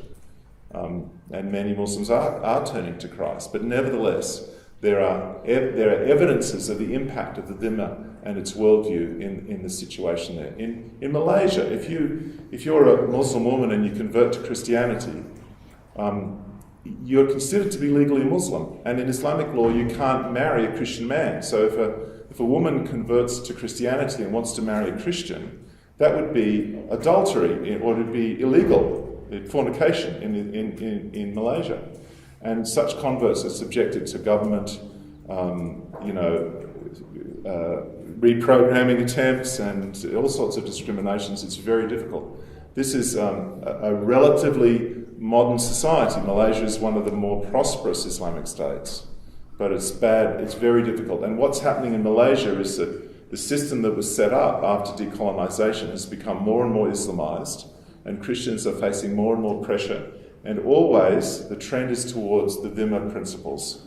Restrictions on Christians follow and track these religious principles that act like a subterranean kind of set of laws that are not always visible but are driving the behaviour of Islamic communities in their policies and treatment of Christians. This is also an issue for countries like Australia in how do we manage the growth of Islamic minorities, because they increasingly make demands that track some of these interests or concerns or desires. And how do we ensure that a multicultural society actually treats all people equally before the law? How do we communicate that to Muslim minorities in our societies? And how do we help them to think differently about what it means to be a citizen of a state, and not to have an expectation that this Dhimma worldview will be replicated in Australia or in Britain? These are really, really serious challenges for us. I'm going to stop there, and this is quite a heavy topic. Okay. And I'm going to, in the last session today, I'm going to speak about a spiritual answer to this. Often when I give this talk, I talk about Jesus at this point, but I'm going to leave you in this unpleasant place. I'm sorry, and. I'm going to talk about the cross later. Just one final comment about what I've described as the Dhimma system, the treatment of non-Muslims under Islam, which, as I said, was suppressed because of the interference of Western powers and is being revived across the Muslim world, is that it's been a taboo subject. It's a suppressed subject. It's not something that people talk about always. And you can get statements made about how beautiful it was for Christians and Muslims to live together in a golden age of Islamic tolerance. You'll see stuff in history books, probably taught in your schools. It's not true.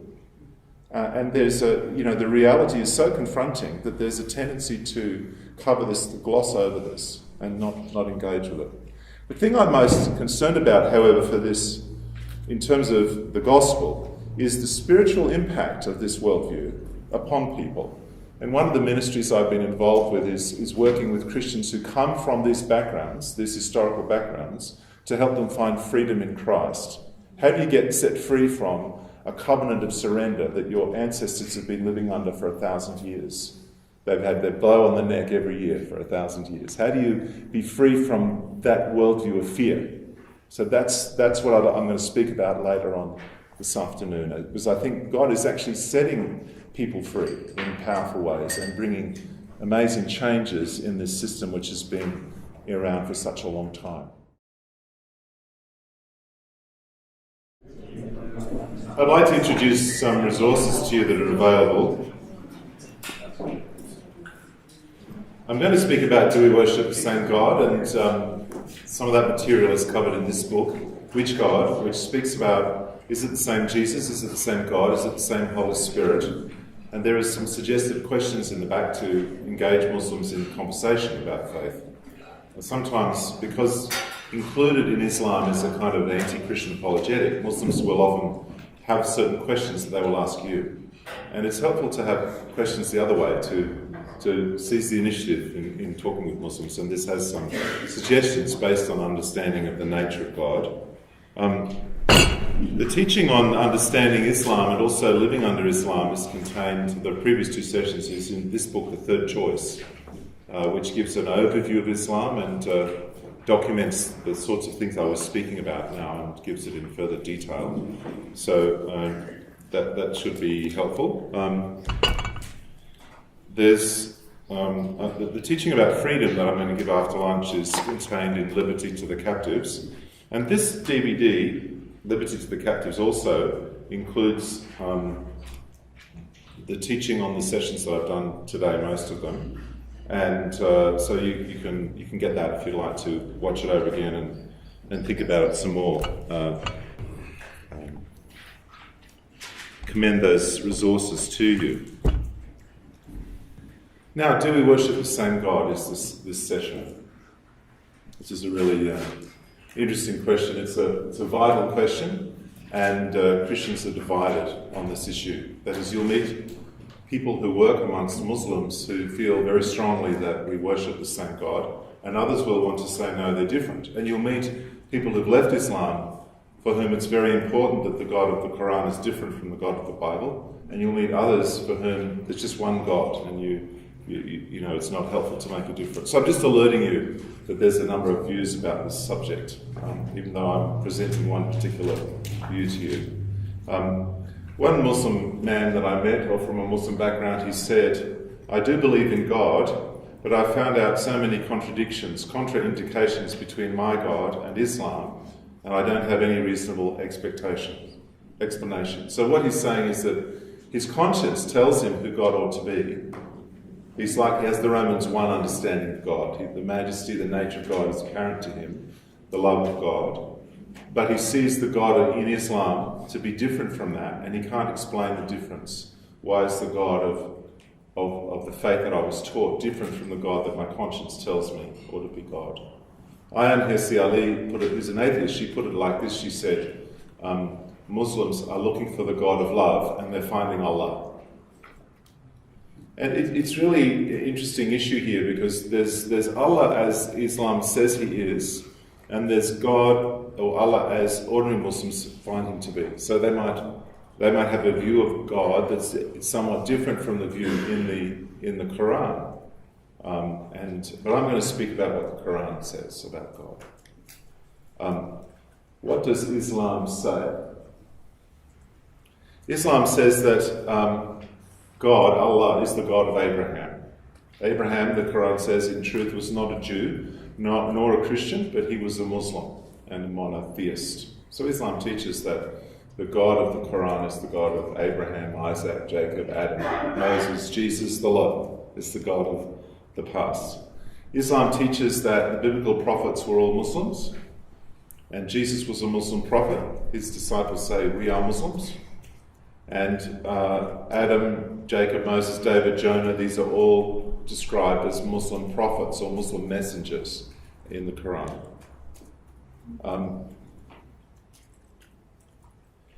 Muslims actually must believe we worship the same God. It's an article of faith in Islam because the God of Abraham is the same God, you know. So it's actually an Islamic doctrine that we worship the same God.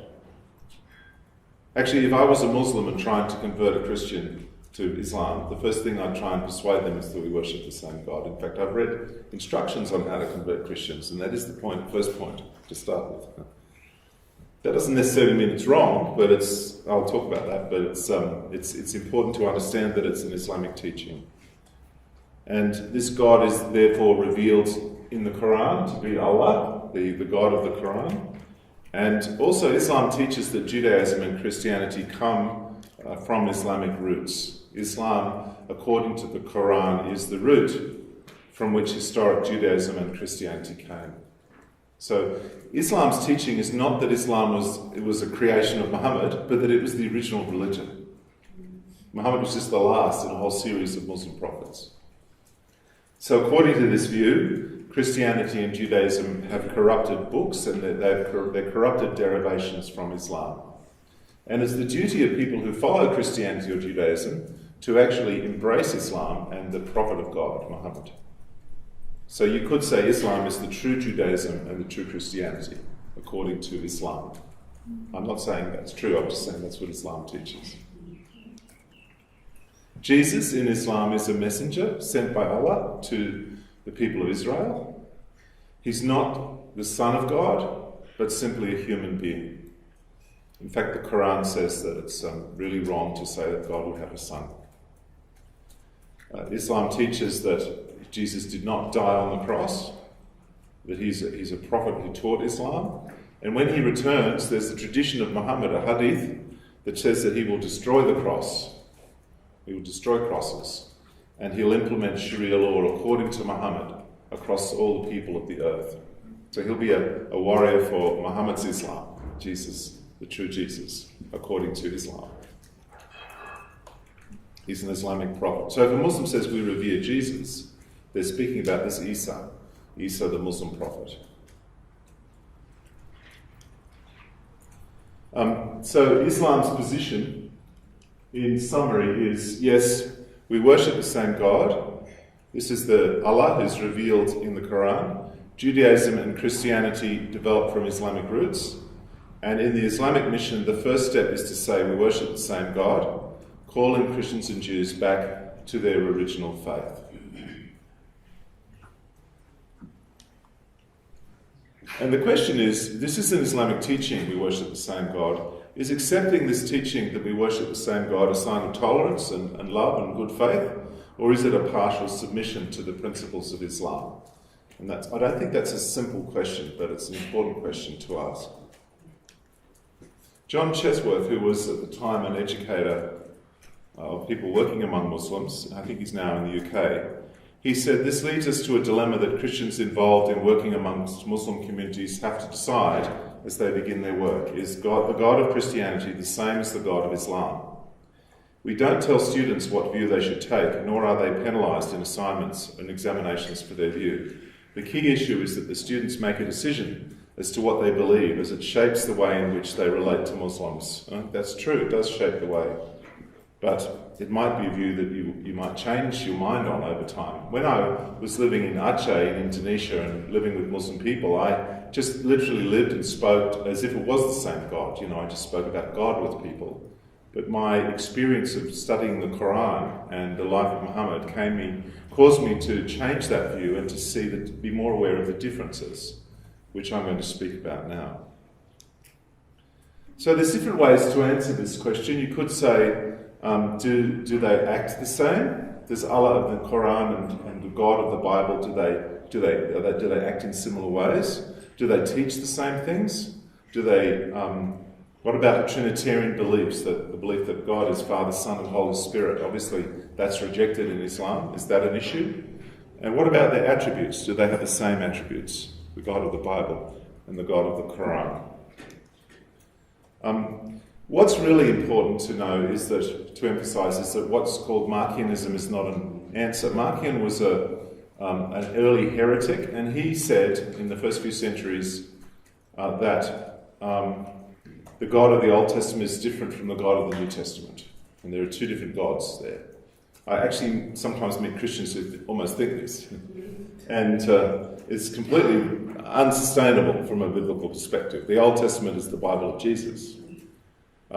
So this is not a way forward. You can't say, oh, the Bible, the God of the Quran is the Old Testament God. It's incoherent, actually. It doesn't make sense. Because the God of the Old Testament is the God of Jesus. They have certain attributes in common. The Quran and the Bible both describe God as the creator, as a judge who's merciful as well, who reveals things. He reveals things to people. He's also the omnipotent, all-powerful, omniscient, all-knowledge, omnipresent, present everywhere. Actually, in the Quran, that sort of means that God sees everything. So they have some things in common. And look, there is only one God. There's only one God, okay. But the question is, what are the attributes of God? That's the real question. And that's what I'd like to talk about. And I'm going to frame this discussion of the attributes of God in terms of 6 questions, which are questions you could ask in conversations with Muslims in one form or another. Is God the author of evil? Where does evil come from? Is God a God who indwells? Does he live in us? Does he make himself present? Is God holy? Are we made in the image of God? And what does this mean? And is God loving? Is he faithful? So we'll see what the Bible and the Quran say about these issues.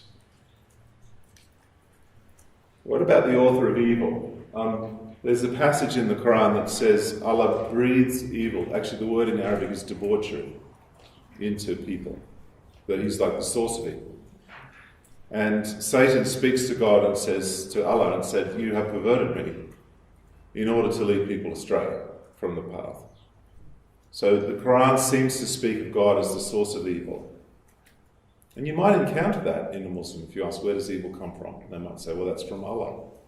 So that's an interesting point to start from if you want to talk about the implications of that. Does that mean that God is evil?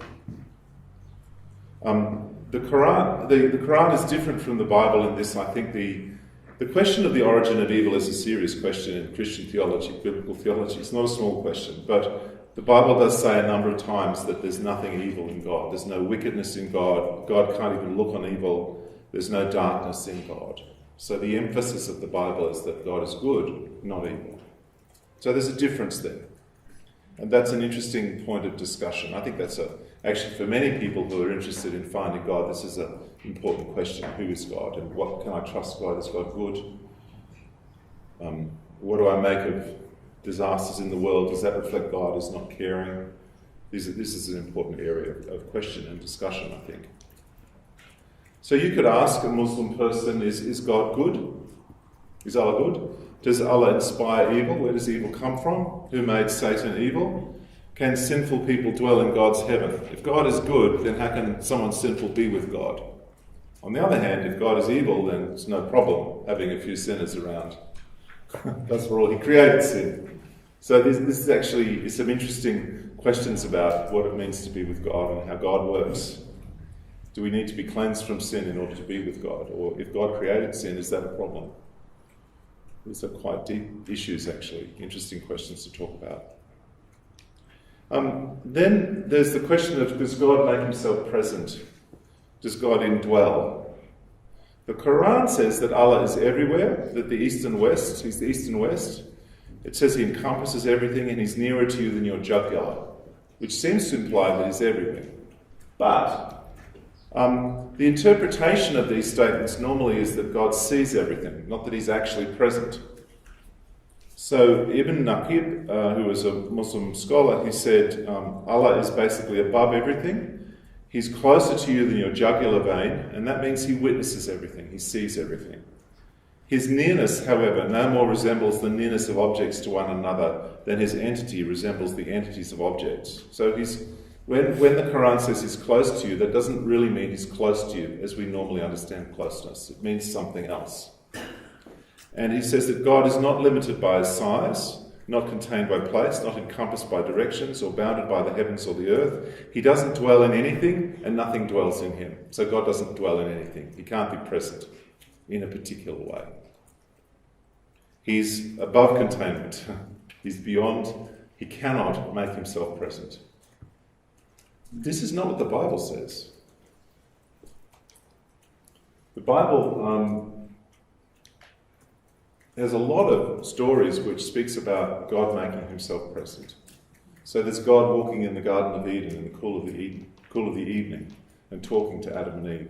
You should try that story with a Muslim person. You know, the Bible says that God used to go for a walk in the garden. And the Muslim person will say, hey, that's impossible. God can't do that. It's not the way God is. The Exodus, where God goes before Israel in a pillar of fire by day, fire by night, and cloud by day. And there's a really amazing discussion between Moses and God, where after the Israelites have sinned, God says to Moses, I'm going to destroy these people and I'll raise up a new people from you. And Moses says, no, what will the Egyptians think? You've gone to all this trouble, given them such a hard time, and rescued the Israelites, and now you're going to destroy them in the desert? This is not looking good for you, God.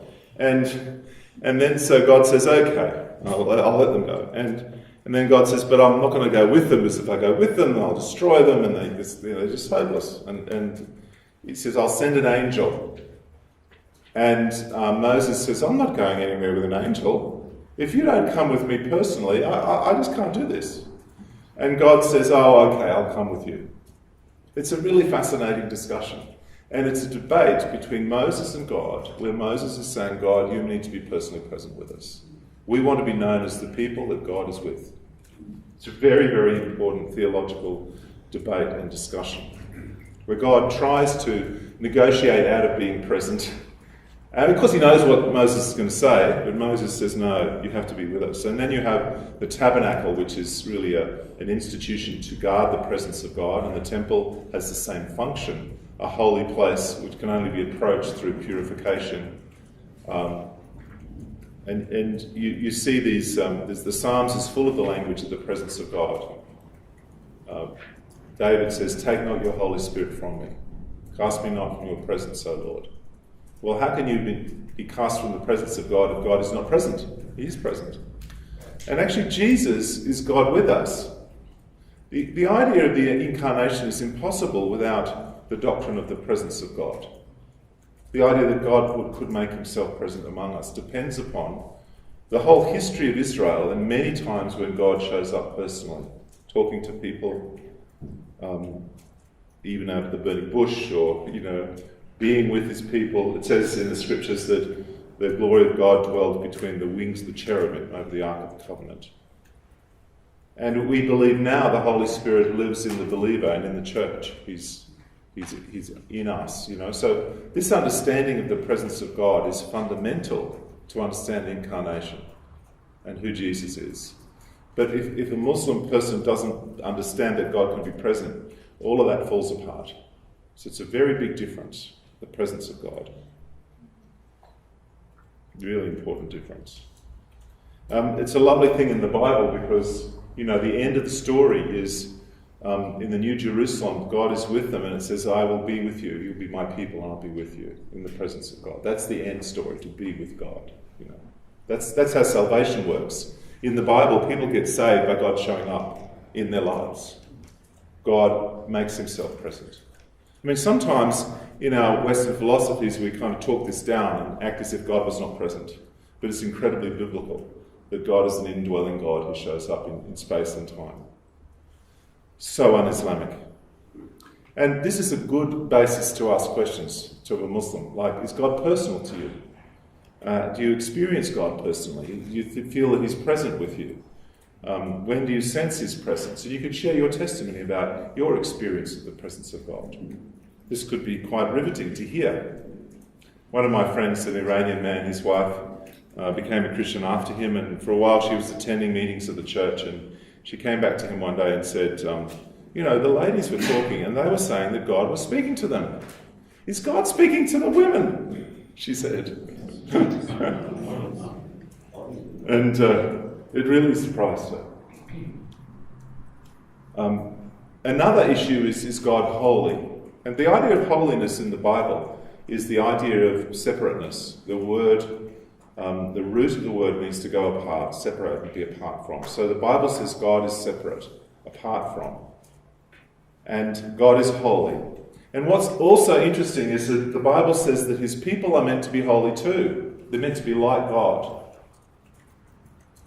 Separate. They're meant to separate themselves from things that are ungodly and consecrate themselves, make themselves holy for God and be dedicated to God. So this idea of holiness is so important. The holiness of God is probably one of perhaps the most important attribute of God in the Bible. So important. And so Yahweh says to Moses, speak to the people and say, be holy because I'm holy. To be in the presence of God who's holy, you need to be holy too. That's really important, very important idea. And the Holy Spirit is holy because that's how God is, Now what's really interesting in the Quran is that the native Arabic concept of sacredness is actually not based on separation, it's based on exclusion. So the word for the area where the Kaaba is, where people go to for pilgrimage, is called the Haram, the forbidden place.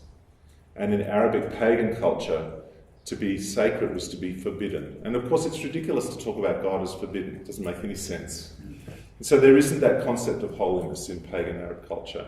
And the Quran mentions God as holy twice, but there's no explanation of what it means. And you can't actually fit it into Islamic theology. 46 of the 99 names of God are mentioned more often in the Quran. And the encyclopedia of the Quran, there's no entry for holiness.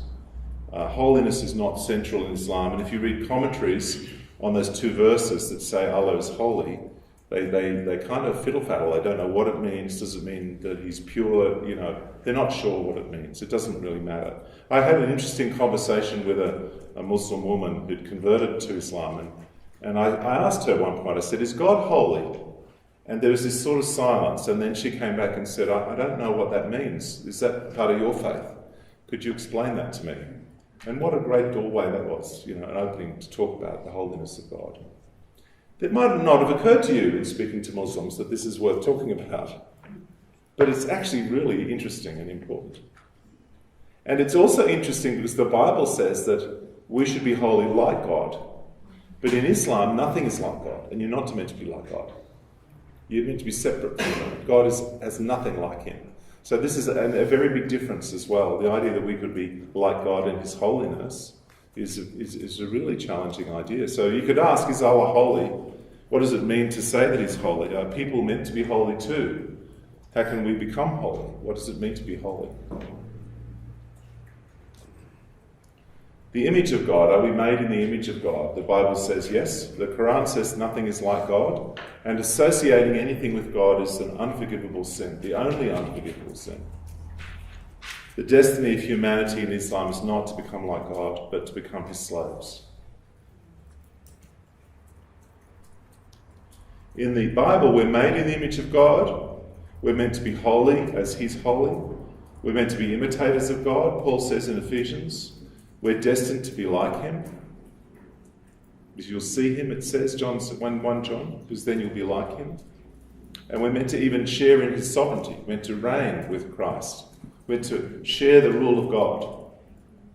How can God share his sovereignty with us? That's an incredible idea. Okay. So not only are we called to be like God, but we're called to actually share some of the divine attributes of God. His rule. Good questions around this is God good? Should we be good like him too? How can we be like God? Is this not a bad thing? Is God holy? Should we be holy? Jesus said if we forgive our enemies, we'd be like God. What do you think of this? The interesting question. What do you think of Jesus saying that we should forgive our enemies? And if we did, we'd be God-like. Is God loving? Well, the Bible says yes. Abounding in love and faithfulness to the 1,000th generation. Jeremiah, I've loved you with an everlasting love. 1 John, he loved us first before we loved him. Christ dies for sinners, even while we were sinners. Christ died for us. He loves us not because we love him, before we love him. Before we even know him, he loves us. But the Quran says that Allah loves those who submit. He doesn't love those who resist his will. He's not accountable either for his love. Ibn Laqib said, he's not obliged to anyone to do anything, nor is injustice on his part conceivable, for he does not owe any rights to anyone. And Imam al-Bakarbi, who was a Turkish Muslim, said, if all believers become infidels, Allah would suffer no loss. No skin off his nose if we all went to hell. It's a very different concept of God's emotions from the biblical one. Is God loving? How can we know the love of God? How can we experience it? Have you experienced it? Who does Allah love? Who does God love? Why? Does Allah love you? Do you feel God loves you? These are good questions to ask a Muslim person. Is God faithful? The Bible says yes. He makes everlasting covenants. If you read the covenant with Noah, Moses and Abraham, you'll see that it's described as an eternal covenant. And also there's a reference, I think in Hebrews, to the eternal covenant of the blood, the covenant of Christ. God keeps his promises, we're told in Numbers. Eternal life is a reliable promise. It's impossible for God to lie in Hebrews. And a big part of discipleship for Christians is training them to know and trust the promises of God and to rely on them because God is faithful. Is that the case in Islam? Well, the Quran says that Allah leads astray whoever he wills. He can abrogate his earlier words at will, and he's the best schemer against humanity. This is a different picture from the faithful God. It reflects his lack of accountability to us. We're accountable to him. He's not accountable to us. He doesn't make himself accountable. I'd say the concept of covenant that's in the Bible is not really in the Quran. Instead of covenant, the Quran has command. So you can ask, is God faithful? Is he reliable? Can you trust God? Is God faithful to you? Be curious if you meet a Muslim person and you want to talk to them about Jesus. Be curious about what they believe. Explore that. Challenge them by asking these questions and learn. Learn what they believe and think. Find out how their heart beats with regard to God. And that'll give you a basis for really good communication with them. To encounter the love of Christ, you need to know who God is. Because the identity of God shapes our experience of Jesus. Jesus is God with us. And the nature of God in the Quran is different from the nature of God in the Bible. And if you don't understand the attributes of God as given to us in the Bible, it's very hard to understand salvation. It's very hard to understand Jesus and the claim that he's the Son of God. It doesn't make sense. And conversation can bring these things forward if you're able to talk about these things. If Muslims can't grasp who God is, they'll have trouble understanding the gospel. It doesn't fit the Quran's description of God. How are Islam and Christianity related to each other? This is what Islam teaches, that Islam is the original religion and Christianity and Judaism are corrupted derivatives from it.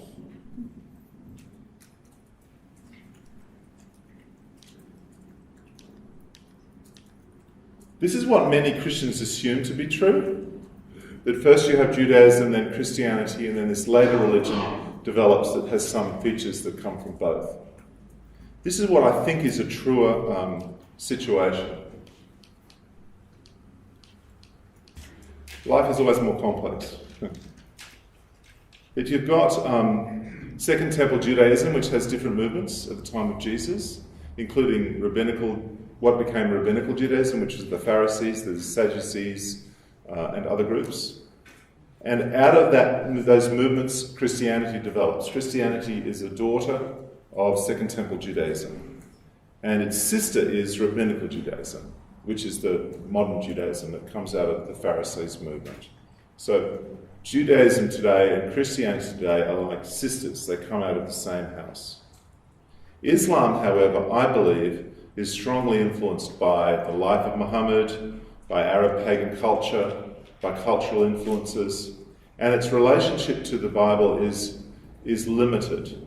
It has some words and phrases and stories that seem to be taken from biblical sources, but its heartbeat is very different. The way it's organised is quite different. And there's a kind of division between it. It's an alien religious outlook and worldview, I believe. Now, you'll find Christians who have a different belief. You'll find people who say, look, we're all part of one Abrahamic family and we're sister religions. But actually, I think that's misleading. And there's various symptoms of that. Let me give you an example. Jesus is called, Isa is called the Messiah in Arabic, Al-Masih. But Muslim scholars are not at all sure what that word means. One dictionary writer said that 50 different explanations have been given. Some scholars it means he travelled a lot. Another person suggested it means he had flat feet. Some thought it might mean anointing, but there's no explanation in the Quran of what anointing means. And in reality, as one Muslim scholar explained, it doesn't matter what it means. It's just a name.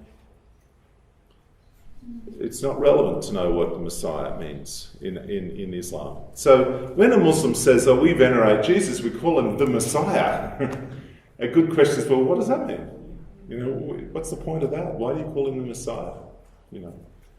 But actually, Messiah has a lot of meaning to it, and it's important to understand that. There's a lot of theology involved in Messiah, but it's just been lost in Islam. There's a line broken, there's a thread that's been snapped.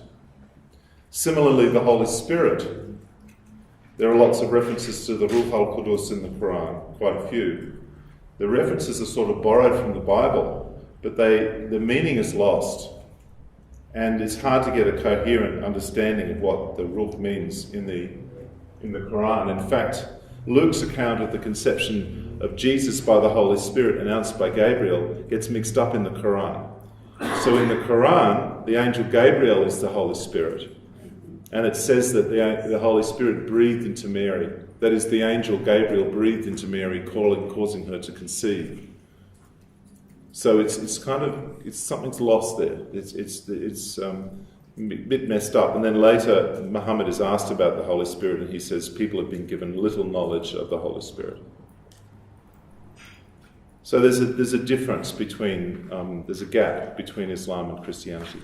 So the idea of the same God can be a bridge for Christian evangelism or for da'wah from Islam. You can lead people into Islam through this bridge as well. It cuts both ways. If you say, yes, we do worship the same God, you might open up a valuable conversation. On the other hand, you might be denying the God of the Bible if the person that you're speaking to thinks you're saying that all the attributes or lack of attributes of the God of the Quran are actually the God true of the real God. And anyway, I hope to equip you with a few reference points for conversation with Muslims about the nature of God, which is fundamental to everything. I write in my book what's called Revelation, Know Which God. Islam regards itself as the true Christianity and the true Judaism, so that Allah, as he's revealed in the Quran, must be the true God of the Christians and the Jews. We worship the same God, and we reverence your prophets forward as the basis for interfaith dialogue, that is on the Muslim side, masks a profound denial of the work of Christ and rejects the saving attributes of God in the Bible. These principles undermine the foundations of the Christian faith. The challenge is to build life-giving relationships with Muslim people, to respect them, but also be confident in your identity and secure in Christian faith and your knowledge of God. To be a bold witness of Christ, you need to know who God is, the God of the Bible, and it means you need a range of strategies to communicate the knowledge of God. It's also important because Christians can take different views about this, not to be divided, but to work together and not be involved in too much conflict over what is actually a quite complicated and challenging issue. I know missionaries who've devoted a lifetime to working amongst Muslims who are absolutely determined to say that it's the same God, and others who'd say completely the opposite. But in summary, the Quran doesn't understand the idea of a God who makes himself present or a God who dwells with people. Islam knows nothing of Christ, God with us, or the Holy Spirit dwelling in the heart of the believer present in the gathered church. And that's why it's important to talk about the idea of God, because the whole basis of the gospel doesn't make sense without the idea of God being clarified and developed. I want to talk about Muhammad and Jesus. And I'd like to talk about Muhammad and Jesus in the light of the theme of rejection. How do you respond to rejection?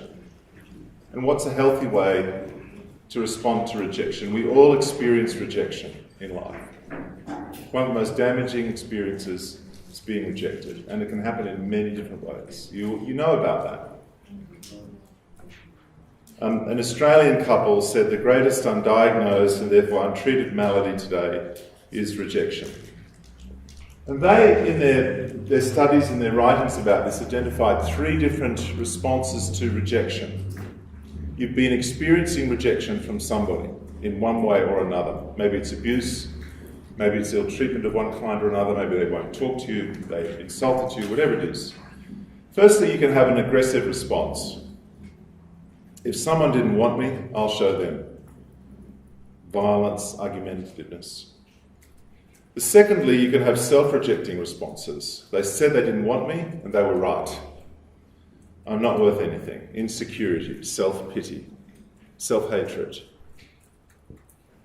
You can have self-validating responses. Someone didn't want me, and I'm going to prove that I'm somebody.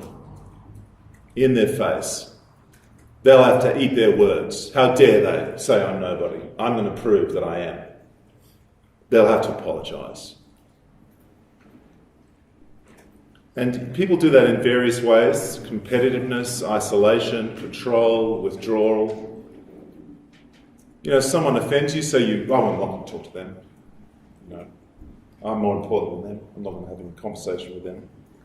So these are 3 different ways of responding to rejection: aggression, self-rejection, and self-validation.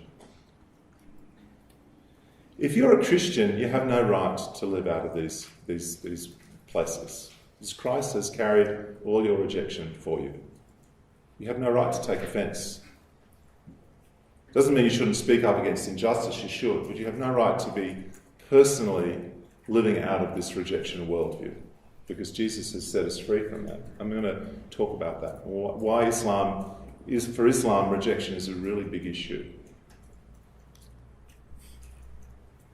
2 leaders of Jesus, they both experienced a lot of rejection, and sometimes in remarkably similar ways.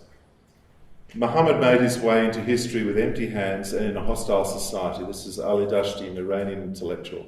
Jesus, according to Isaiah in his prophetic text, said he was despised and rejected by men, a man of sorrows and familiar with suffering. And there's a demonstrator saying that the prophet is the greatest man that ever lived. But how did he respond to rejection? Let me tell you the story of Muhammad's life. Before he was born, Muhammad was supposed to be sacrificed. His father made a vow in which he would sacrifice one of his sons if something happened. And Muhammad's grandfather made a vow in which he was going to sacrifice one of his sons. And Muhammad's father, Abdullah, was the one who drew the short straw. But there was an intervention, and instead the grandfather sacrificed 99 camels, so the father survived. But then it turns out that Muhammad's father died before he was born, and there's a very interesting issue in Islamic sources. Some say that he died a couple of years before Muhammad was born. And it's an incredible miracle that Muhammad stayed in his mother's womb for a few years until he was born. That is actually attested to in Islamic sources. And so later people accused him of being illegitimate. And he said, I'm not illegitimate, and I've never been illegitimate. All my ancestors were not illegitimate, all the way back to Adam. We'll come on to that later. Anyway, he was fostered out by his mother, which is a common practice amongst the Arabs, so he didn't actually have much knowledge of his mother. And then he was orphaned at 6, and his grandfather was looking after him, then his grandfather died.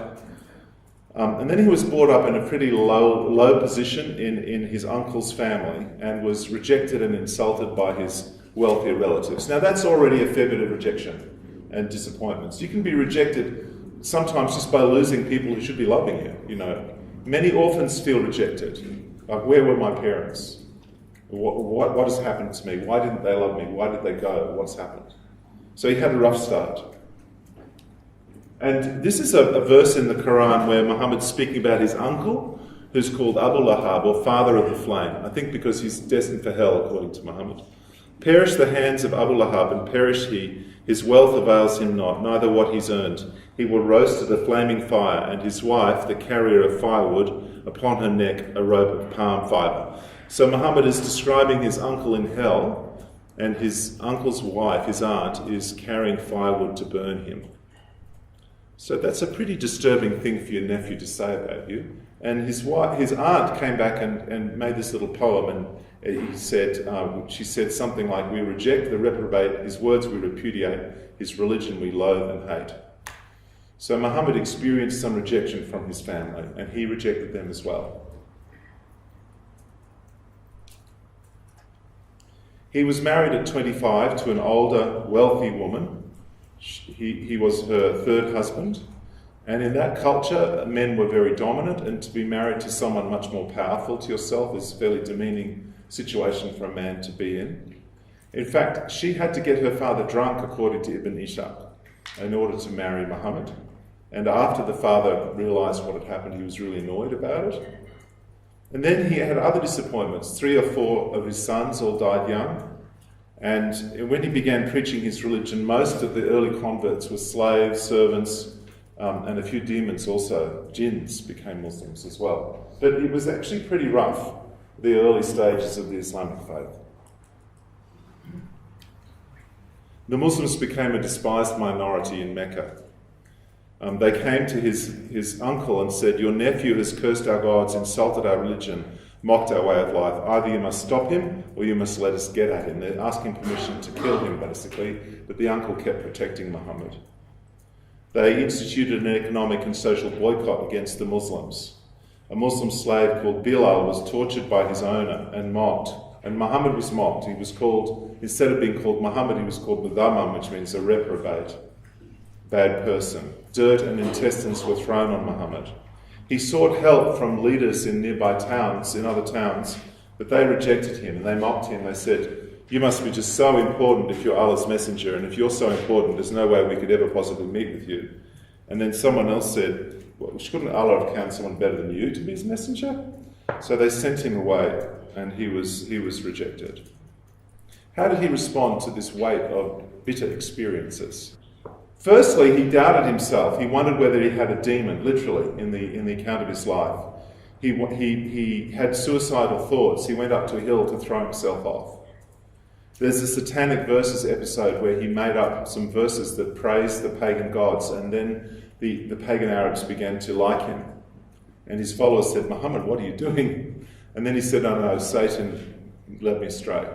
But he said it's okay because all the prophets have been led astray by Satan at some time.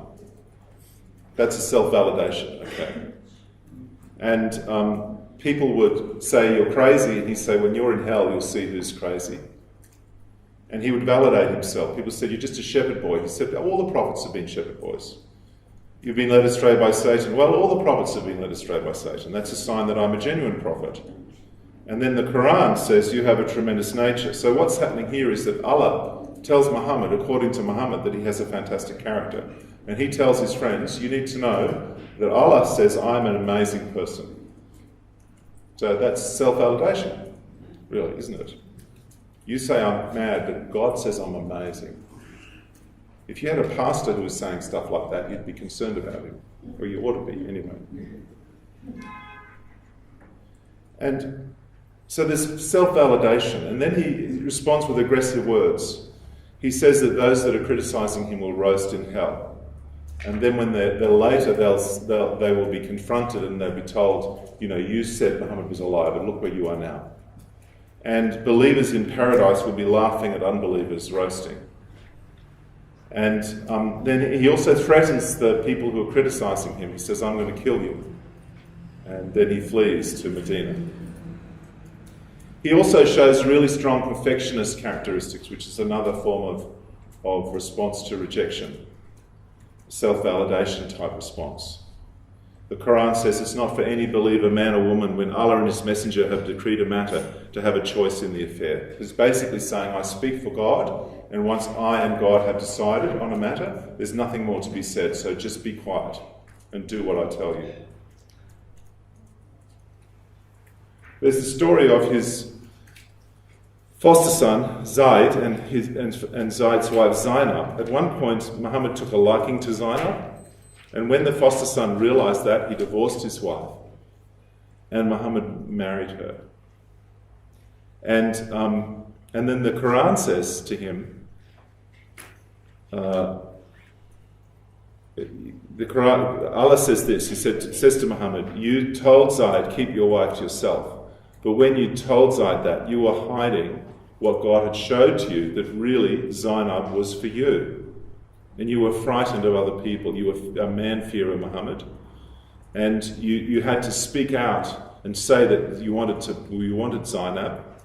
And when Zainab had divorced her, then when Zaid had divorced his wife, then we gave his wife to you in marriage, so that there wouldn't be any mistake amongst the believers, and they would know that it's permissible to marry the wife of your adopted son. So you're an example for that. And God's commandment must be performed.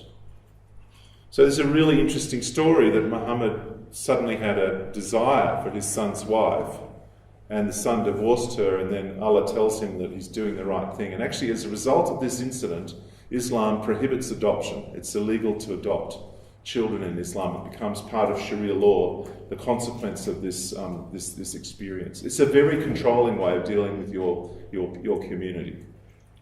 Validating, self-validating as well. Other strange and disturbing incidents involving remarkable control over people's lives. There was a man and a woman there was a woman who had a man in the house, and she said, look, the restrictions on clothing are very difficult. This man's not a relative, and I have to be covered up all the time. Can't you relax that a little bit so we can have a more reasonable life? In Sharia law, a woman has to be covered up except with fairly close male relatives.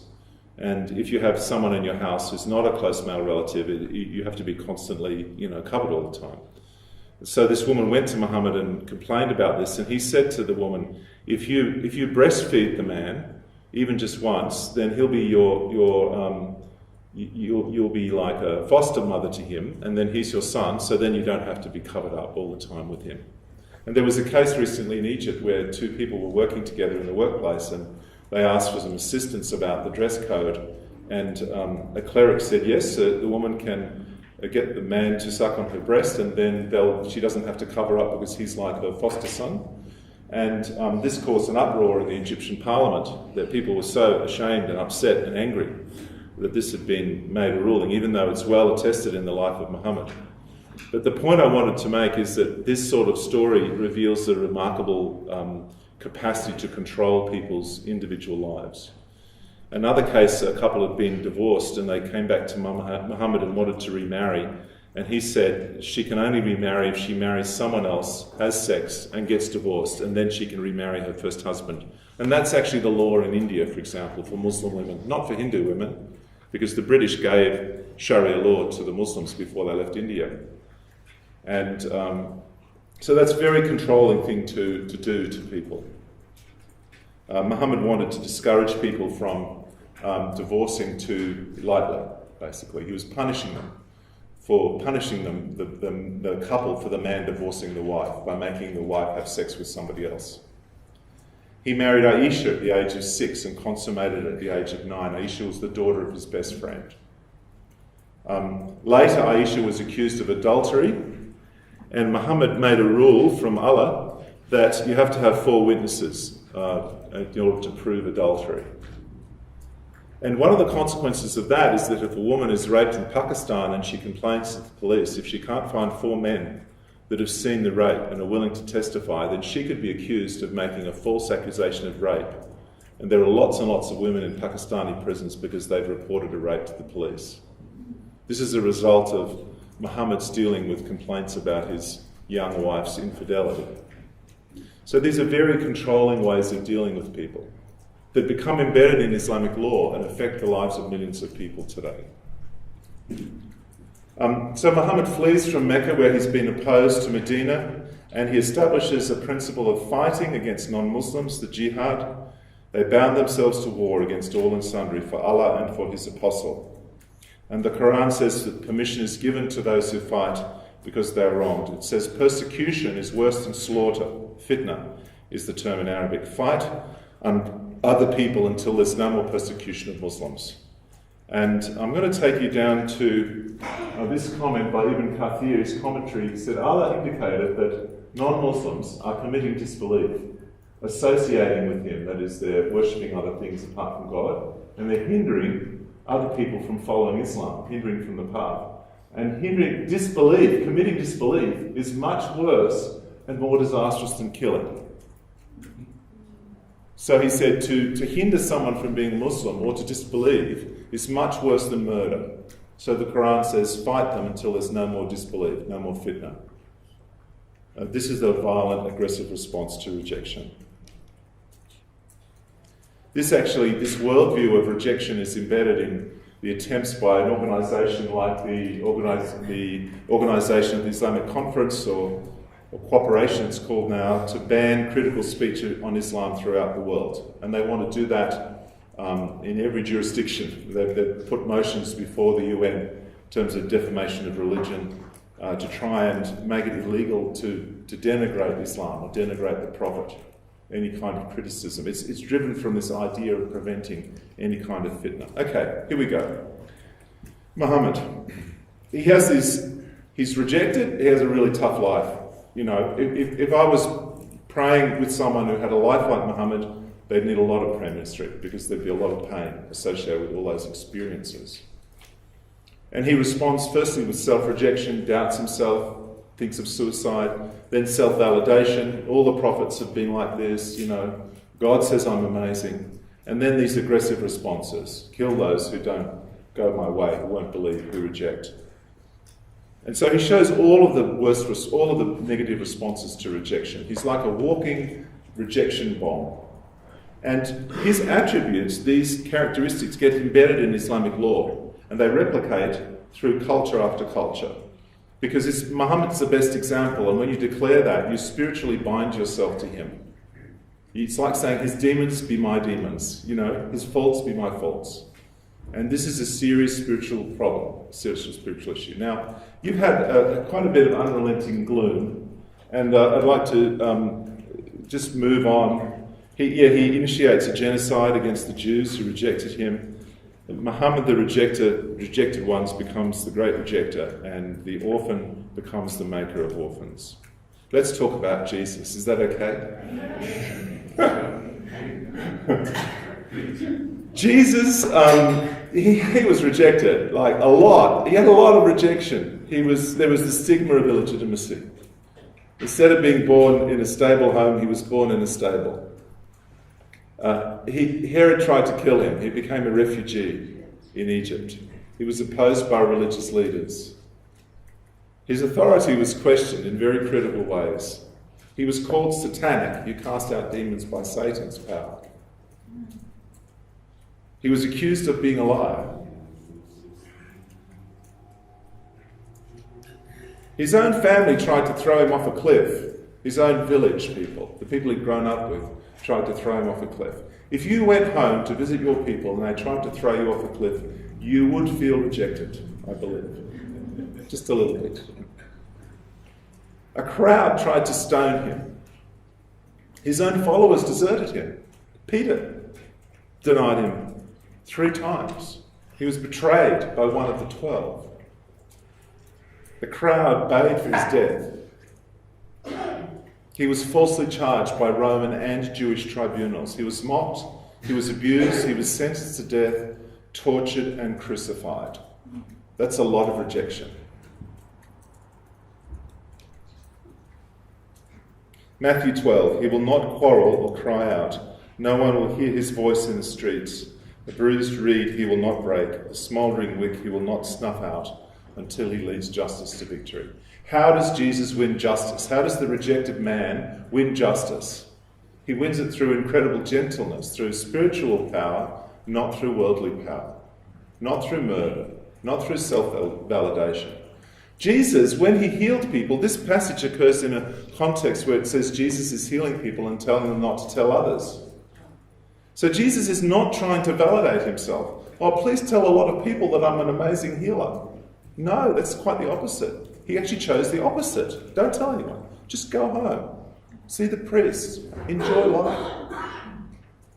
He embraced rejection. Blessed are you when people hate you, he said. He rejected violence, saying, put your sword away, to his followers there in the garden. Love your enemies.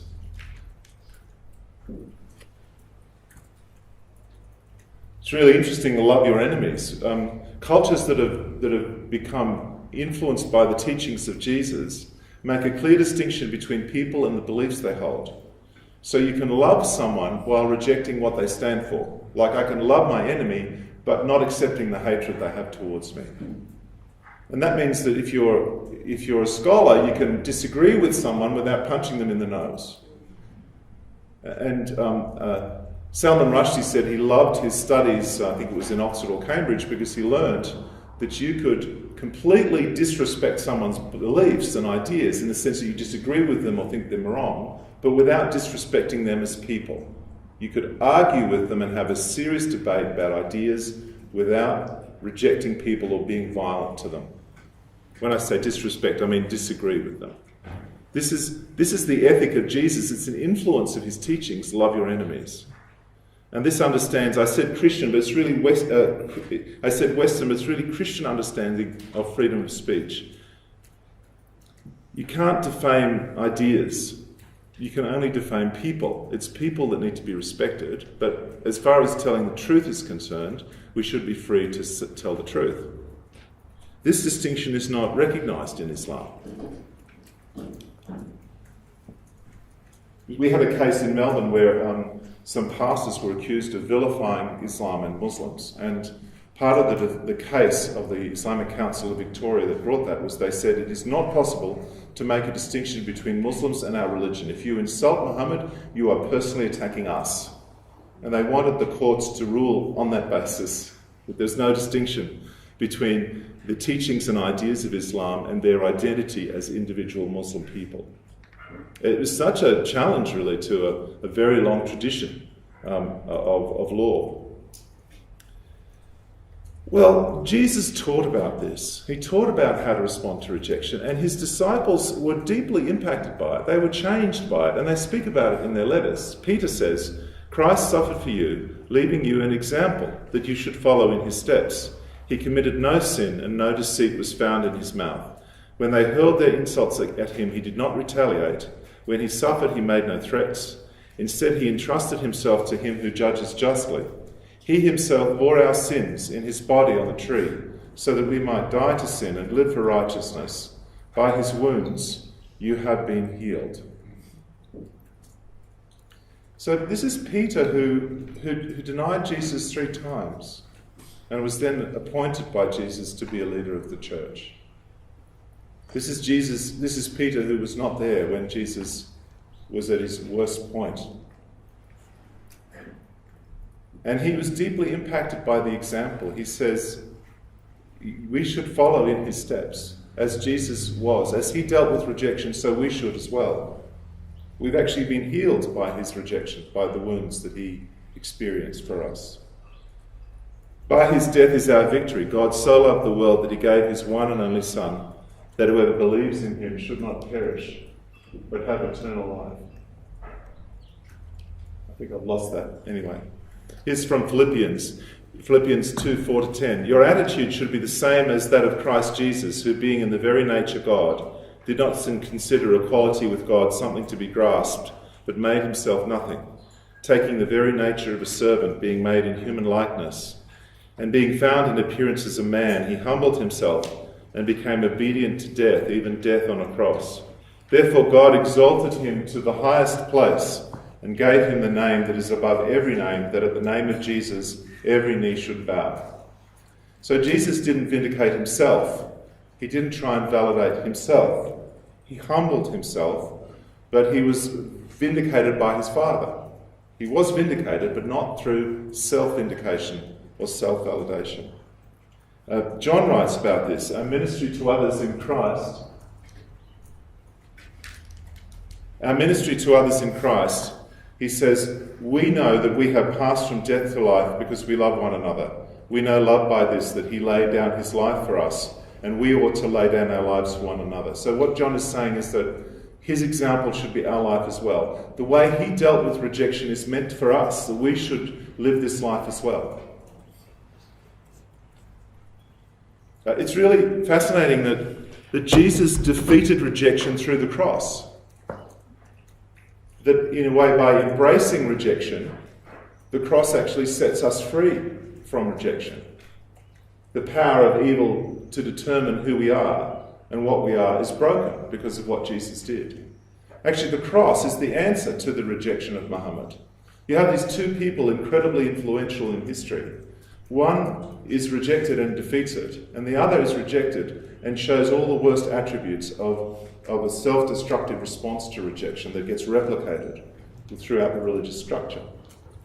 So that's why the cross is the answer to the problems of Muhammad's life. It's very sad, actually, because some Muslim societies are very damaged by rejection.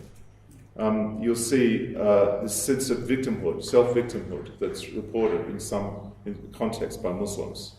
And if you ever do witnessing and sharing the faith, discipling of people coming out of Islam, they often have serious rejection issues. They'll quickly feel rejected. They'll be very sensitive to criticism of Islam. That's taken as a personal rejection, but not just in that area, in other areas as well. I had the pleasure of leading a congregation of about 100 people who've left Islam to become Christians in the last 3 or 4 years from an Iranian background. And we teach and disciple very intensively in this area of not responding to rejection with offence or self-validation or competitiveness, but encouraging people to actually absorb what it means to be like Jesus, and to know that the freedom we have in Christ is because of the way he was victorious over rejection by showing a different way to us. I sometimes also say that if you want to work amongst Muslim people, it's really helpful if you don't have too many rejection issues yourself, because you're going into a situation dealing with like a stronghold that's all about rejection. And if you're easily offended and have hair-trigger responses to criticism, then you will find that all being arced up and kind of come into play in those contexts. You need to be a model of peace and not take offence, and be gentle and not aggressive, and be gracious. It's good to get healing for that. The other thing I wanted to say, which I didn't say earlier, is that I mentioned those 3 responses to rejection: aggression, self-validation, self-hatred. If someone is really badly affected by rejection, they can show all those attributes at the same time. They can hate themselves, be aggressive to other people, and try and prove themselves all the time. It's very sad to see. But Jesus came to set us free from that. And we get set free from it when we realise that he's taken all the rejection on himself, and we don't need to carry it anymore. We don't have to validate ourselves because he has justified us. We don't need to be aggressive because God is the just judge and he will deal with everything. We don't need to hate ourselves because God loves us and he has shown his love to us through Christ. And living these principles, actually having this freedom in your life, is one of the most compelling things that you can offer people who come from an Islamic background, to help them find a new way of thinking about their emotional health. Get this going. Here we go. Islam has remarkable spiritual power, both over Muslims and also over non-Muslims. People can be gripped by fear, intimidation, and also have a subtle kind of transformation of their thinking that lines it up with an Islamic way of thinking. And one of the symptoms of the power of Islam is this a sense of rejection that can affect some people who are influenced by Islam, control, a blindness to the truth. Sometimes people make ungodly partnerships in connection with Islam as well. That's happened to some European governments that made unwise decisions, unwise associations. Partnering with the Saudis was it's been a bad decision for the West in lots of ways, for the US. Now, What I discovered as I was studying Islam over a long period of time is that Islam is basically constructed out of two covenants. One is, I call it the Shahada, which is the confession of faith. There is no God but Allah and Muhammad is his messenger. And that declaration is like signing on the dotted line to agree to a whole lot of principles for your life, that you will follow Muhammad, that he's your best example, that you're subject to the Sharia, and that you are under the requirements of Islamic law. So that's a covenant that you make with God, a spiritual agreement that has a lot of substance to it, the content behind it. And there are curses attached to it as well. If you leave Islam, the penalty is death. That's part of Islamic law. So the second covenant is the covenant of the Dhimma, which applies to non-Muslims living under Islam, that Christians, Jews and others have been subject to by virtue of surrender. So there's a covenant for Muslims and a covenant for non-Muslims. They both have curses and perhaps blessings attached. The blessing might be you can keep your head if you're a dhimmi, living under Islam. The Shahada blessing is you'll be successful, God will look favourable upon you. That's the theory. And both of these are transgenerational covenants. So the Dhimma pact of surrender applies to you and your children forever, as long as you live under Islamic rule. And the Shahada also, the children of Muslims are considered to be Muslims, so that you make a covenant and it gets passed on. In fact, when a Muslim baby is born, it's customary to whisper or speak the words of the Shahada into their ear. The first words they hear is that there's no God but Allah and Muhammad is the messenger. So that's like a dedication of the child to these principles. And I was really interested to think about what do you do about a situation when you find yourself in a covenant and it's an ungodly covenant. How do you find freedom from that ungodly covenant? This is something that the Bible speaks about, actually. The idea of a covenant is obviously very important in the Bible, and the image that was used that we see in the story of Abraham when God makes a covenant with Moses is described in more detail in Jeremiah 34. It speaks about men who violated the covenant and not fulfilled the terms of the covenant they made before me.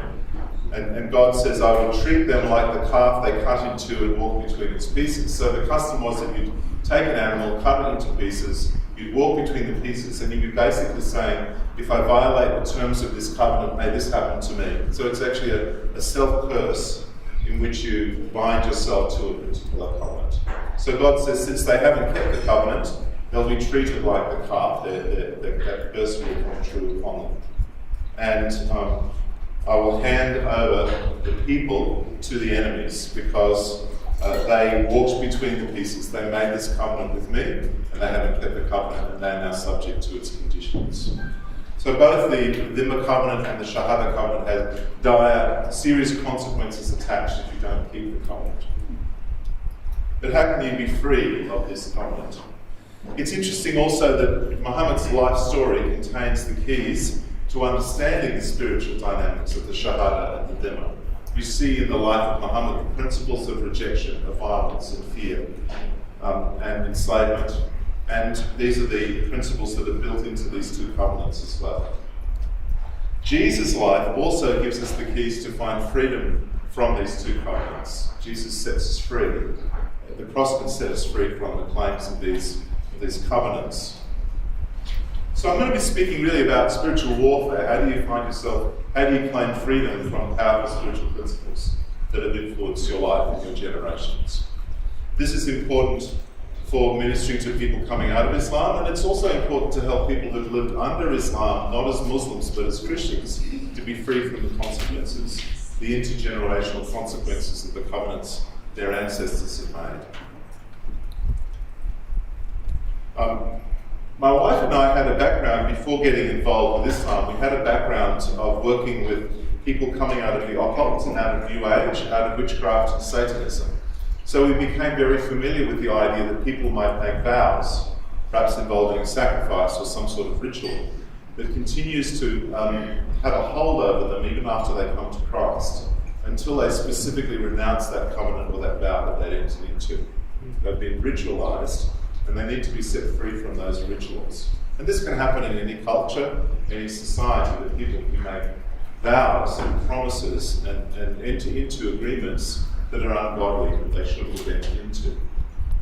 And then as I was researching into the foundation of Islam, I realised that Islam has such a covenantal structure as well, and it has considerable spiritual power, and nations come under the force of this power when through the bad decisions of their leaders at times. I've also been ministering, therefore, with people from a Muslim background coming out of Islam, and ministering also with Christians who are seeking to find freedom from this heritage and reaching out to Muslim people, and need to do it in a spirit of freedom and grace. We had a conference recently for Iranians in Melbourne, and they'd asked me to lead them through prayers which are found in the book Liberty to the Captives, it was in Farsi, in their own language, for renouncing Islam. And as we did it, a number of people in the gathered group experienced spiritual manifestations. It was difficult for them to say the words. And actually one man began to scream and cry out. The demons were crying out, didn't want him to say his words. And some of the young leaders took him outside and led him through prayers renouncing Islam, and he was completely set free and at peace in his sound mind. So this is an issue of spiritual freedom that I'm speaking about. How can you be free? And as I say, it comes from a background of years of working in deliverance ministry and helping people find spiritual freedom, coming from different backgrounds, but also a deep investigation of the structure of Islam and its spiritual content and how it impacts on people. Now, I want to speak about some biblical theological issues to understand the resources we have in Scripture for engaging with these spiritual powers. The Bible says that there's a spiritual battle going on between the prince of this world and the prince of princes, between God and Satan. These are two domains.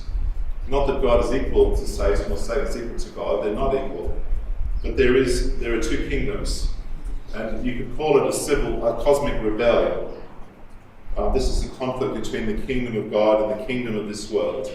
And there's no neutral ground. There isn't a kind of independent space that you can get out of this conflict. You're in one kingdom or the other, or some people try to live with one foot in both kingdoms, and that's a pretty unsafe place to be.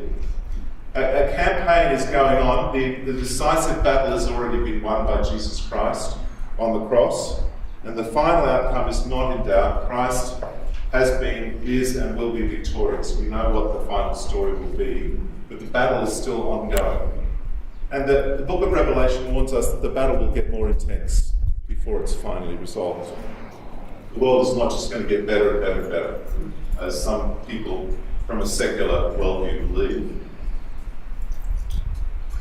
Now, the followers of Christ now find themselves engaged in a daily engagement with the powers of this dark age.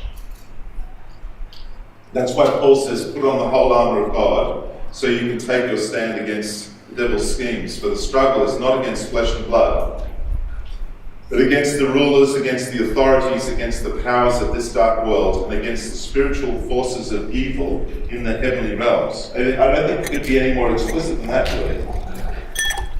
Saying that we're engaged in a spiritual battle with demonic powers that are real. And he's warning people to be equipped, to have the armour of God. We also know that we need, by nature, by character, who we are, we need to be rescued by God. We can't sustain this battle ourselves.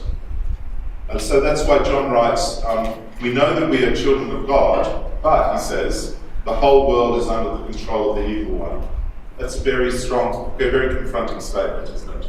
The world, the natural world, outside of God, is under the control of the evil one. But we know that we are children of God, so that's not our place, that's not our identity to be under that. Human suffering can't just be measured in political or social terms, but it has a spiritual dimension.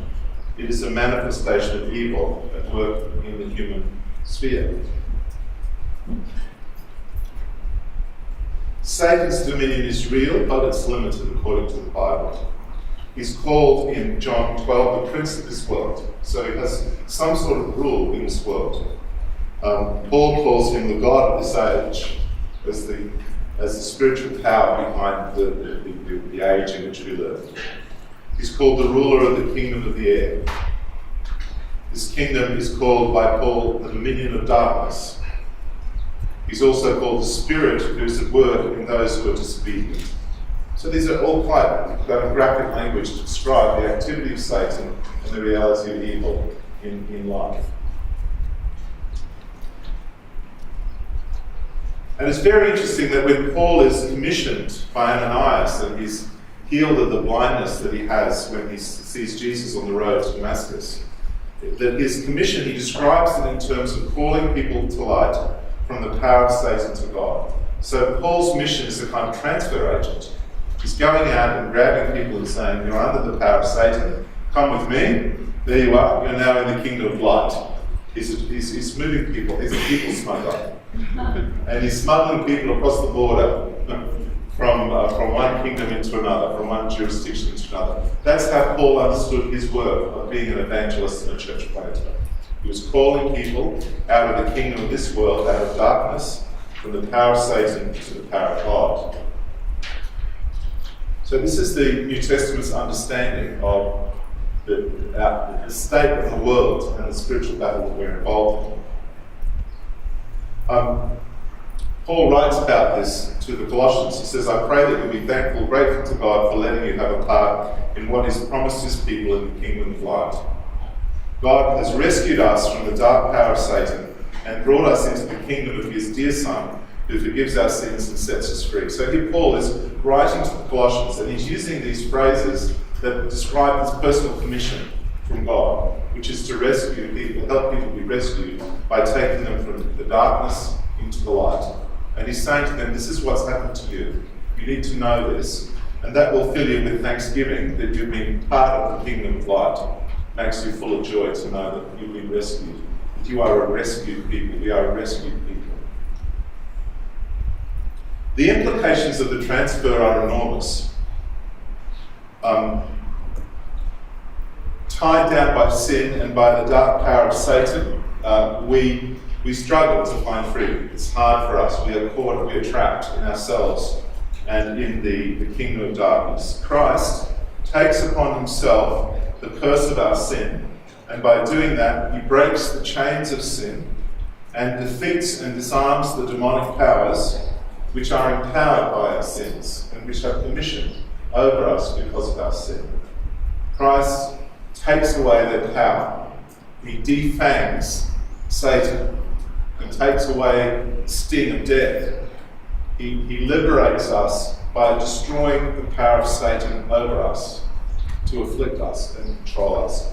Our calling is to live that life, is to live the life that Paul is describing here. But how do we engage in this battle? How do we participate willingly in this transfer? One of the talks I give to people who are considering being baptized in the Iranian congregation is I say, if you're playing for one football team and you get transferred to another football team, you don't keep going back and playing for the first team.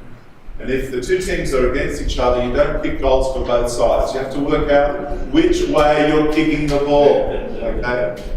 And it's like that with the kingdom of God. You have to work out which way you're kicking the ball. Are you kicking the ball Satan's direction, or are you kicking it in the Lord Jesus' direction? We need to know that Christ's death and resurrection are our sole authority, our sole power against the enemy. That is what God has given us as our resource. He hasn't given us political might. He hasn't given us tanks. He hasn't given us guns or strong arms. He's given us the death and the resurrection of Jesus Christ. This is our authority and our weapon. And of course the Holy Spirit that's poured out upon us because of this victory that Christ has won. And people's lives, communities, nations are contested territory between the kingdom of God and the kingdom of darkness. And our job as God's people is to call people into the kingdom of light and to secure them in that place. And praise God, He's given us some resources and some tools for this. An absolutely key verse for me that has influenced me so profoundly in this ministry is from Colossians 2, verses 13 to 15. Now, Paul is speaking about the legal code, the law, in the context of the Judaizers. But I think the principle that he gives here is of much broader significance than just that particular one. Because he's saying that Christ has set us free from covenants of death that bind us. And he speaks in this amazing image about this legal code that was a curse to us being nailed to the cross so that its power is destroyed. It becomes disgraced and humiliated because of Christ's death on the cross. And then he uses the image of a triumphal march, a Roman triumphal march, where enemies have been marched through the city in humiliation. He says that's what happens to the powers and authorities, to the demonic powers, through the cross of Christ. That's the freedom we have in Christ. So let me just step through the text. When you were dead in your sins and in the uncircumcision of your sinful nature, God made you alive with Christ.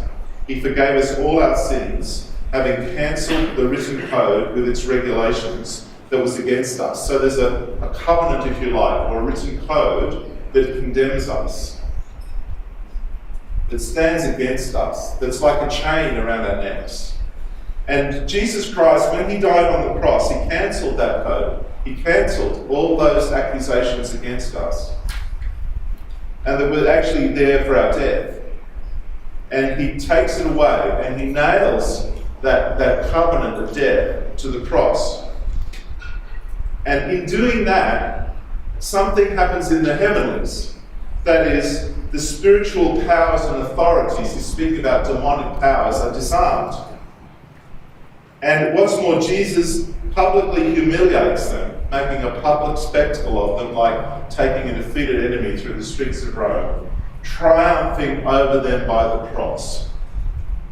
So he has publicly, before the powers and principalities of this age, and before heaven and earth, he has destroyed the power of darkness and triumphed, declared a great victory over them. And Paul is writing this to the Colossians because he wants them to know their identity and their status in Jesus Christ. He wants them to live as people who have been set free by this amazing rescue that Christ has done when our sins were forgiven on the cross. Now, the scriptures speak in a few places about footholds. Satan can have a foothold in our life. Don't let the sun go down on your anger, and don't give the devil a foothold. That word topos in Greek means an inhabited place, a place which might be claimed by someone as their own. And he says, don't give the devil a foothold in your life. He's speaking to Christians who are consecrated to Christ, but they can give a place, they can give a spot that shouldn't be given away to the evil one. He says, don't do that. Jesus says these amazing words, I will not speak with you much longer, for the prince of this world is coming. Satan is coming. He has no hold on me. But this world must learn that I love the Father and I do exactly what my Father has commanded me. This phrase, he has no hold on me, is a bit of legal jargon in Greek, and it means no legal claim over me. Satan has no rights over me. He has no possible claim against me. I am free of all his claims. And so, Jesus, the man without sin, who is not under accusation of any kind, any legitimate kind, is going freely to the cross, and that's why he's able to take upon himself all our sins. He was the man without any footholds for the evil one in his life. How do we get footholds in our life? Footholds that cause Satan to have some territory or influence over us. Well, there can be lies we believe, ungodly beliefs that we give a place in our life. Perhaps they're because of traumatic circumstances or because we've been taught them. Covenants that we've entered into, and that's what I'm going to be speaking about with regard to Islam. Traumas we've experienced can also give opportunities for footholds for the evil one. Unconfessed sin, unforgiveness to others. Also generational sins and resulting curses. The sins of the fathers. This is a difficult subject to sometimes explain to people who have a secular kind of modern mindset. But I've seen so many examples where people have been set free from the crippling effects of intergenerational sin and curses in their previous generations. We prayed with one young woman who had a very serious asthma all her life, and as we prayed for her, we were led to lead her in praying a renunciation of witchcraft in preceding generations, things she didn't even know about. And as she did that, there was a very powerful manifestation, and she was completely set free of asthma.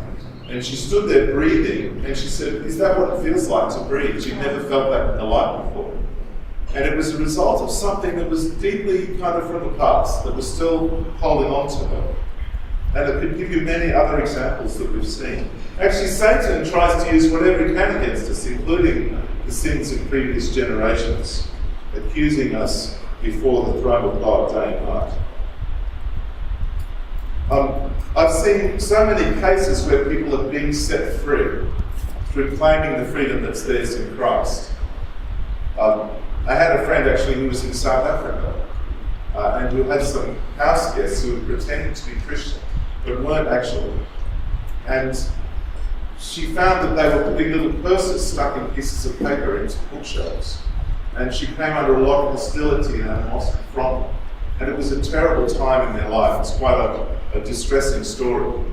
And I had the privilege of praying with her and breaking off all those curses that had been inflicted on her, and asking the Lord to set her free from the fear and the trauma of that experience, which had taken a lot of energy in a period of her life. And she was beautifully set free. And she said to me, "Mark, if you'd only come to South Africa just to pray with me, it would have been worth it." And it was beautiful to see God setting her free from the effects of that spiritual assault upon her, which had been hanging over her like a shadow. There are different pathways that people can be affected spiritually by the impact of Islam. One is a personal history of living under Islam, trauma due to Islam, trauma from past generations. This is a big issue for Christians in the Middle East at the moment, for example, who've suffered a lot from jihadis. A generational history of living under Islam, a national history.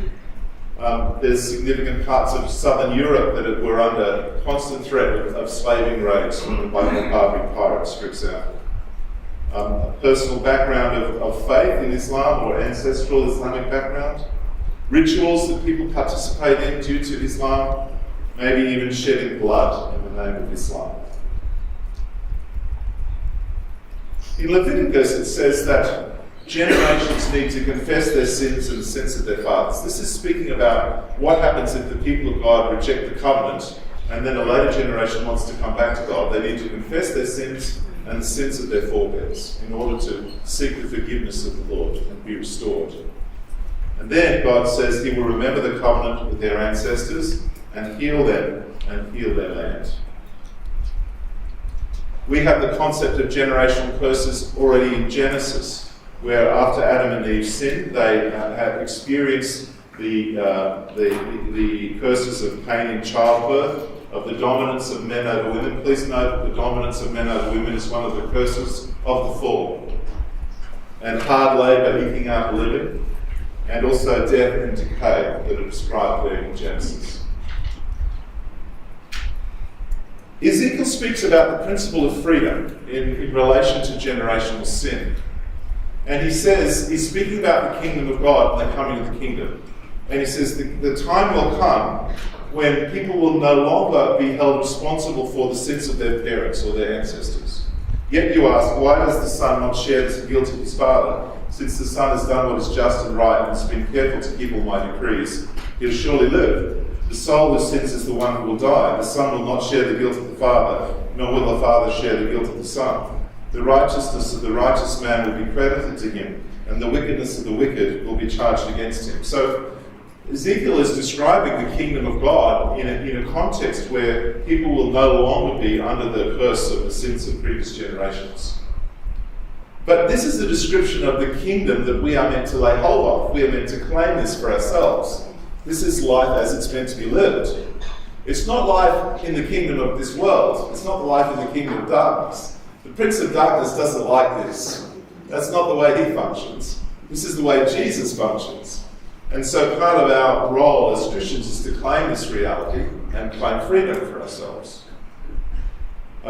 Another principle I want to draw to your attention is from Deuteronomy, the principle of specificity. If someone has made a specific covenant or done a specific ritual, it's good to specifically renounce it or reject it. sometimes when we disciple people, we don't do this adequately. You know, if someone has committed sins, it's good for them to specifically confess them. If they've entered into a witchcraft covenantal curse, they should specifically renounce it. It's good to do it. And you see this specificity described in Deuteronomy, where the people are told to destroy the ungodly places of worship, when you're dispossessing the worship, where the nations who are dispossessing worship their gods, break down the altars, smash their sacred stones, burn their poles, cut down the idols, and wipe out their names. So it's quite a specific counter to the problems of idolatry in the Promised Land. Now, Islam has these specific rituals. There's the blood oath involved in the jizya curse. Kill me if I break any of the conditions of this covenant, and strike me on the neck to show that that's what will happen to me. You know, I've known a number of people who've been set free from the fear of death through seeking the Lord's intervention in their life. There's one woman who's a Christian from a Christian Dhimmi background, and she was experiencing nightmares with the past generations, like grandmothers and grandfathers, coming to her in their dream and calling her to death. It was very disturbing for her. And as I prayed with her, I said, maybe this is because of this covenant of death that they lived under. And I led her through a prayer renouncing that and breaking those curses that come ultimately from Islamic law and claiming freedom for her. And she was completely set free from the torment of this stuff that was happening to her in her dreams. Jesus has given us authority, incredible authority. I tell the truth, whatever you bind on earth is bound on earth, and whatever you loose in heaven, and whatever you loose on earth is loosed in heaven. So he's saying that we, the church, actually have authority to declare freedom for ourselves and for others. And it's good to take that up. Another thing to understand is that God has won the right to save us. He has the right to set us free. After this I looked, and there before me was a great multitude that no one could count, from every nation, tribe, people, and language. Standing before the throne and before the Lamb, they were wearing white robes and were holding palm branches in their hands. And they cried out in a loud voice, "Salvation belongs to our God, who sits on the throne and to the Lamb." Now, this phrase, "salvation belongs to our God," is just so powerful. Jesus has the right to save you. He's won it. God has rights of rescue over your life. That cannot be taken away.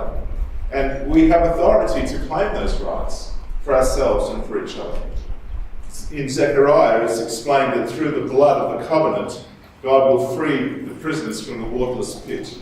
And I think this is actually a description of the covenant of Christ. Because of the blood shed through the cross of Christ, God will free us from our prison, from our pit of despair. He has the right, the legal right, to call us into freedom. Also, the cross is the answer to rejection, which is one of the key issues in this study. If, when we were God's enemies, we were reconciled to him through the death of his Son, how much more, having been reconciled, shall we be saved through his life? We are reconciled. That means there's no more rejection between us and God. There's no more enmity. We are being accepted by God. We are restored to our Creator. Rejection is not our curse. It's not our identity anymore. We are people of reconciliation, people of restoration, people of freedom of any kind of burden of rejection because of the cross. It's really interesting that Muhammad hated crosses. It's said in the hadiths that whenever he found an object with a cross on it, he would destroy it. And so you see again and again when ISIS or the other jihadis, when they take over an area with the church, one of the first things they'll do is climb up to the top of the steeple and rip the cross off. This hatred of the cross. And it also, there's this tradition that when Jesus comes back, he'll break the crosses. There's a deep dislike of the cross built into Islam. And that's because the cross is the answer to the bondage that Muhammad was under and that he brought other people under. In Liberty to the Captives, of which I only have one copy left here, and it's been claimed, I give a number of testimonies of people who've come to freedom. And they're just quite interesting testimonies.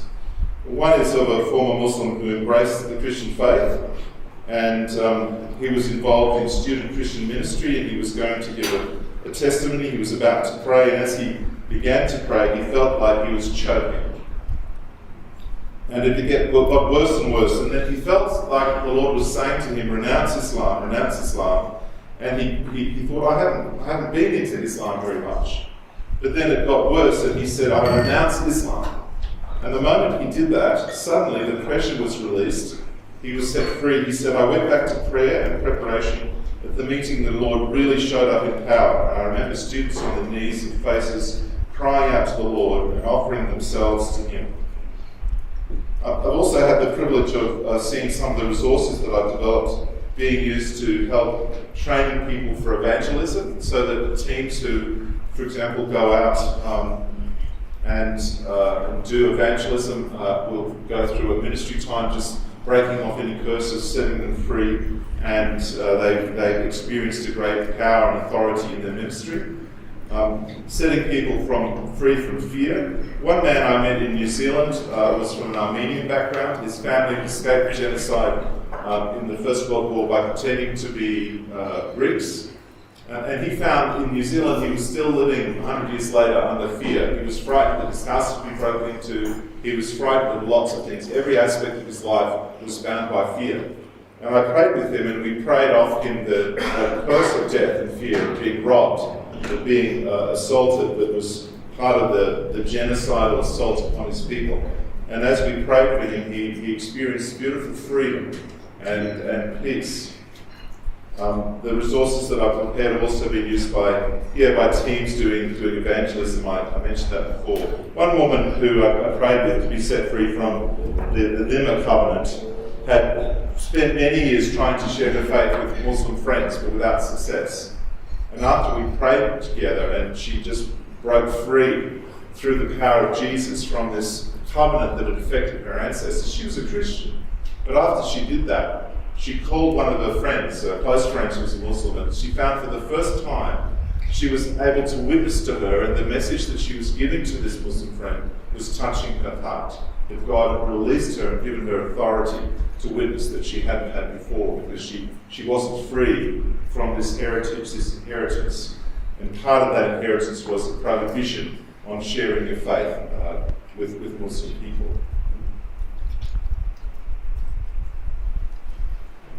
The pattern of ministry that we've used and developed involved identifying the nature of the oppression that you're under, or the bondage that you're under, declaring the truth, the freedom you have in Christ and what Christ has done for you, confessing sin, any partnering that you've made with these principles, breaking any bonds, renouncing things that need to be renounced, renouncing the covenants and the curses, declaring freedom, and then a prayer of blessing or consecration, consecrating someone to the work of the Lord. So there's a kind of pattern of a prayer that we've used in relation to setting people free.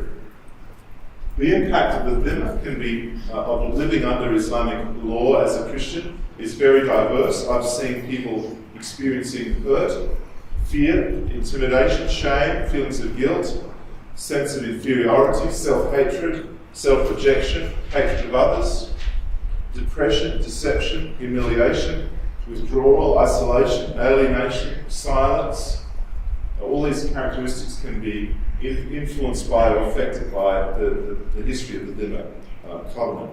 The Shahada, that is declaring allegiance to Muhammad, that he's the best example, you bind yourself to him by doing that, and that can have effects of violence, murder, enslavement, revenge and retribution, hatred of women and Jews, abuse, shame, intimidation, deception, easily taking offence, self-justification and vindication, feelings of superiority, misrepresenting God, the will to dominate others, rape, and also witchcraft and occult. The Quran speaks of Muhammad being believed by jinns or demons who followed him, and as a result, it's widespread in Islamic cultures that there is an open door to the occult, which partners with Islam. And it's setting people free from Islam also involves them making a break with a lot of occult practices that are very normal in Islamic societies and very important to address.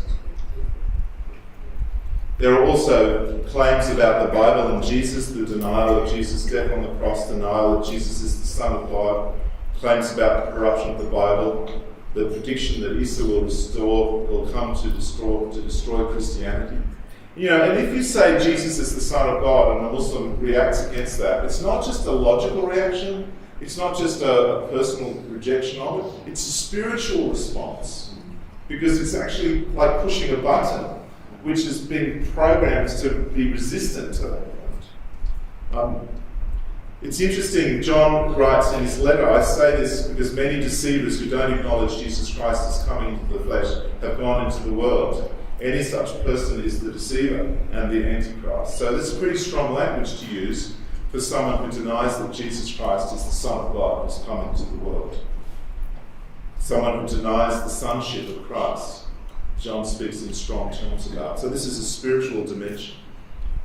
The key points of bondage for the Shahada, for following Islam, are the belief that the Quran is the word of God, the commitment to the example of Muhammad, rejection of the true word of God, of Jesus Christ and the Bible, and also these curses against apostates and unbelievers, the curses against those that leave Islam. When you're discipling people who's come out of Islam, it's very important to realise that there's this transfer process that's an ongoing process, calling people into the kingdom of God from Satan's rule. So there's a deliberate spiritual intervention that you're involved in their life, and you can't afford to yield ground to the enemy. You need to be uncompromising in establishing them in the kingdom of God. So it means, going after anything that might stand between them and the Lord, any ungodly beliefs that hang over from their past situation and past life, any habits that are associated with their previous practice. It's a matter of helping them to make a break with that and to claim freedom. You need to back up this transfer with strong discipling to confirm people and strengthen them in their new identity, in their freedom. That's the work that we're involved in with the Iranian congregation, strengthening people in Christ, building them up, building a new spiritual worldview, helping them to live as free people in the kingdom of God instead of as captives in the old kingdom of this world. Well, the battle is on, and Christ's death and resurrection provides this authority that we have against the darkness and the basis of our power to stand against it.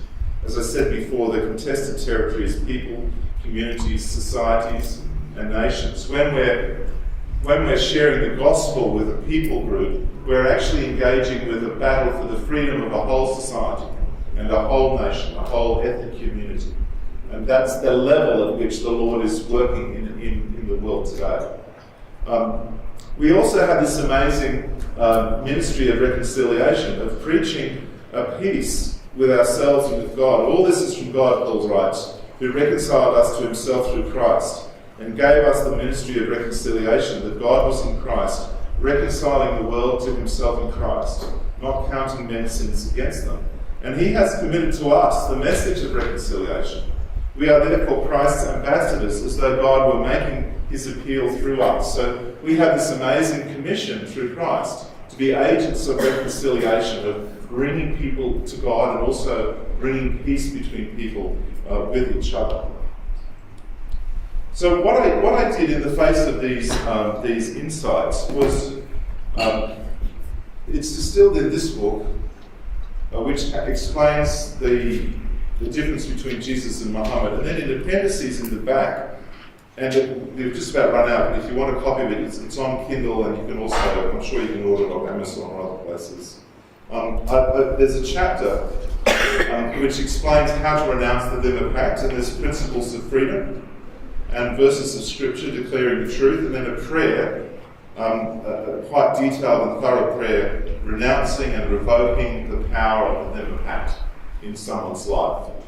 And then under the next chapter, the Shahada, I have prayers for setting people free from the covenant of Islam and breaking the power of that covenant in people's lives. So this is a ministry that the Lord has blessed us with, and it's been a privilege to see a number of people's lives deeply impacted by it. Actually, normally when I do that teaching about the Dhimma, which I gave you earlier, normally I invite the whole room to go through the prayers, renouncing the pact and cutting it off. But I haven't done it today, I didn't have time, but you can do it yourself with those books.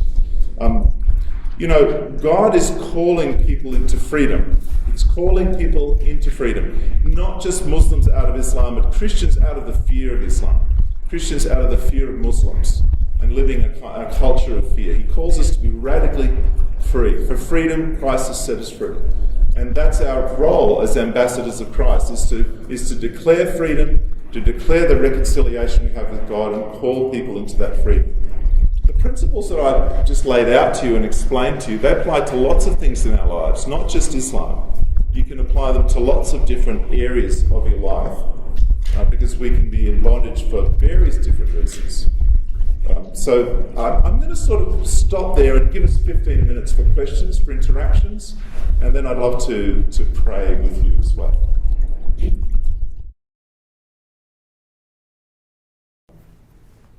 I'm going to, in the first session, give a general overview to Islam and the Quran, and then begin to work through some systematic topics to do with the theology of the Quran.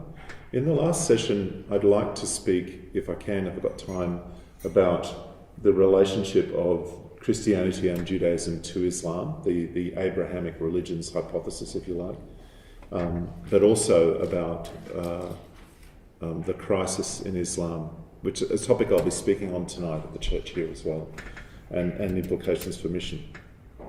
Okay, let me begin by just going over some basics about Islam. Islam is a religion that's thought to be revealed through Muhammad, who lived from about 570 to 632 AD. He was active as a prophet, as a revealer of divine truth for the Islamic community over 23 years. And he believed this was mediated to him by the angel Gabriel, or Jibril, as is called in Islam. There are two main phases or chapters in Muhammad's prophetic career. Firstly, the period in Mecca, when his followers were small in number and persecuted and rejected.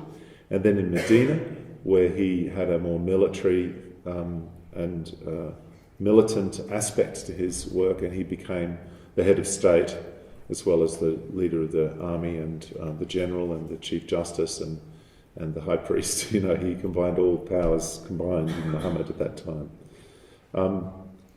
The Quran was passed on, it was actually revealed to Muhammad according to Islamic tradition over those 23 years in bits and pieces.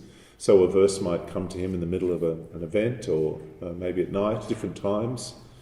And it was at first memorized by his followers and written down on a variety of materials. And there were various versions of the Quran after Muhammad's death, and it was standardized. It was compiled under Abu Bakr, the first caliph, who led the Islamic community after Muhammad in 632 to 34 AD. And then it was standardized about 650 under the Caliph Uthman. He, according to Islamic tradition, he had all the various manuscripts burnt except one, and that became the version of the Quran.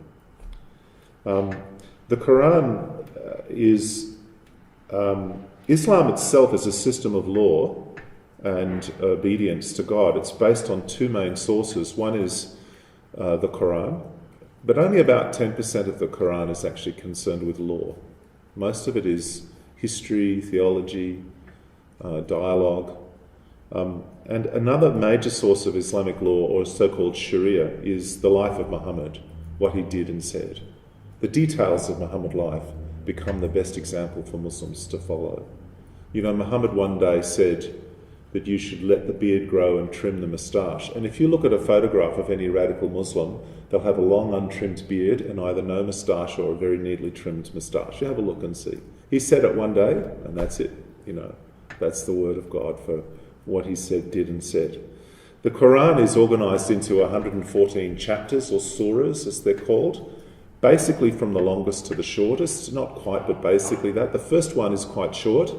The opening, it's called Al-Fatiha, and that's part of the daily prayers of Muslims, but most of the rest is from the longest to the shortest. And that doesn't correspond to the story of Muhammad's life or to chronological sequence. In fact, the Quran is a very difficult book to read from cover to cover. It's not designed to be used in that way, and there's interesting questions about that. Paul's letters are laid out more or less like that in the New Testament. They begin with the longest and they get shorter and shorter. Traditionally, the Quran is memorised. It's considered to be a very righteous thing to memorise the whole text of the Quran, and most Muslims don't know enough Arabic to be able to read the Quran fluently with understanding. Very few would. And in fact, the classical Arabic in which the Quran was written is often obscure and difficult to understand. So it's a text with many mysteries. And I think my THD recently was on this, in a sense, dealing with the state of the Quran in academic studies. Western academia has worked a lot on the Quran, and that whole field is in total kind of chaos is the wrong word, but in upheaval at the moment. There's so many questions around the Quran that are unresolved or up for grabs right now. There's no narrative order in the Quran, as I said. The Quran also originally is passed on to us in the form of just a pure consonantal text, the rasm, as it's called, rasm. This is an unpointed text, and there's 18 letters without any dots on it, which stand for 28 consonants and 6 vowels. So there's 18 letters doing justice for 32 different sounds in the language. And that's already a source of, how do you, as they say, how do you point it? What, the points that are, the dots that are added fill out what the signs mean. One letter could stand for several different consonants. So this is an early manuscript, or it's disappeared now, but it was an early manuscript. A number of people have commented on the difficulty of understanding the Quran. Arbery, who was an English academic, did a translation of the Quran. He said, "The reader of the Quran is certain to be puzzled and dismayed by the apparently random nature of many of the surahs, the chapters. This famous inconsequence, that is not sequential, has often been attributed to clumsy patchwork on the part of the first editors. I believe it to be rather of the very nature of the book itself. That is, it's the very nature of the book, that it's not laid out in a sequential fashion to be read as a kind of a story." And Yusuf Ali, who did a famous translation of the Quran, he pointed out that when he translated the Quran, because it's actually quite difficult, he didn't put it this way, but it's quite difficult to know what the text means often. It was probably one of the earliest, first texts written in Arabic. He said that his approach was to translate what the commentators said the text means. So there's a long Islamic tradition of commentary on the Quran, and normally when people translate the Quran, they translate the meaning as the commentators say it is. So he said, in translating the text, I've aired no views of my own, but followed the received commentators. Where they differ among themselves, I've had to choose what appeared to be the most reasonable opinion from all the points of view. Just to give you a little example, in the story of Adam and Eve, in one of the stories, it says that God gave them feathers to cover themselves. And this is usually translated in English translation as an adornment, because that's what the commentaries say the word feathers mean. So Yusuf Ali doesn't say feathers, although it's obviously the word feathers, and it just says adornment. So that's not actually what it says, but it's what everyone says what was meant by that phrase. So that's just there's a lot of that in the translation. So that's a bit of a challenge working with translations. I mean, that happens a bit with the Bible, but nowhere near the same extent. So that's when people say the Quran they'll say this is an interpretation of the Quran, not a translation. They say it's because it's so holy that you can't translate it. Actually, it's because they're translating the interpretations. They're translating the commentaries, not the text of the Quran itself. There's a very good translation which tries to deal with the text by Arthur Droge, D-R-O-G-E, Arthur Droge. It's quite recent, and I really commend that. Good footnotes too. The Quran has lots of different kinds of text in it. There are stories. The stories, the Quran says, are there to help people understand. Now, the Quran says we've put in this Quran every kind of parable for people to take heed. Some stories are repeated several times, like the story of Adam and Satan, and some are told just once. Some are clearly related to biblical stories, but others are just, it's unclear where they come from. Some of the stories are just alluded to, and you're not actually told. In fact, a lot of the stories are alluded to and not told. They usually have a clear kind of sermon or homiletic application, usually a single point which the Quran itself gives. There are specific commands. This is scattered material throughout the Quran which gives commands for believers. These are important for Islamic jurisprudence, but they're less important for the theology of the Quran. So I'm not going to focus on the laws of the Quran so much in my presentation. I'm more interested in theology. There's there's some commentary on contemporary events. The Quran is produced as a text which gives a running commentary on things that are happening in the life of Muhammad and also his community. So you might have a comment like, Allah sees what you do, where the text is speaking to unbelievers, warning them. Or there's text that it talks about repealing a treaty with non-believers. Or warnings. There's a lot of event-specific material, references to traumas in the life of the community. There's quite a bit of theological formulae. There's a lot of formulaic language in the Quran. There's lots of short sayings of warning and encouragement, worship or prayer that are repeated many times. For example, one such phrase is, "Surely Allah does not guide people who are disbelievers." Now that's repeated many times in the Quran. And the repetitious nature of the Quran is quite an interesting topic. I'll come back to that in a moment. And there are also fragments of poetry. There's parts of the Quran that are quite poetic and parts that are not so poetic. A lot of the Quran is presented as one side of a conversation that seems to be going on, a public conversation. A lot of the Quran, if you like, is inside quotation marks. It's very interesting in the story of Noah in the Bible. There's very little conversation apart from God speaking. But in the Quran's version of the story of Noah, Noah has a lot to say, and most of the story is told through conversation. And there's a lot of discussions between Allah and different kinds of believers and disbelievers. There's conversations reported between the messenger, as he's called, who's the person producing the Quran, and others, conversations between believers and disbelievers, and there's lots of switches between conversations, even when the jinn speak to each other. There's examples of that.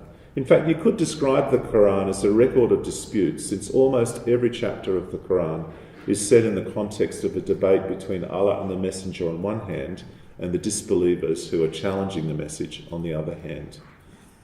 The two main actors in the Quran are God himself, Allah, and someone who's normally called the messenger, Rasul.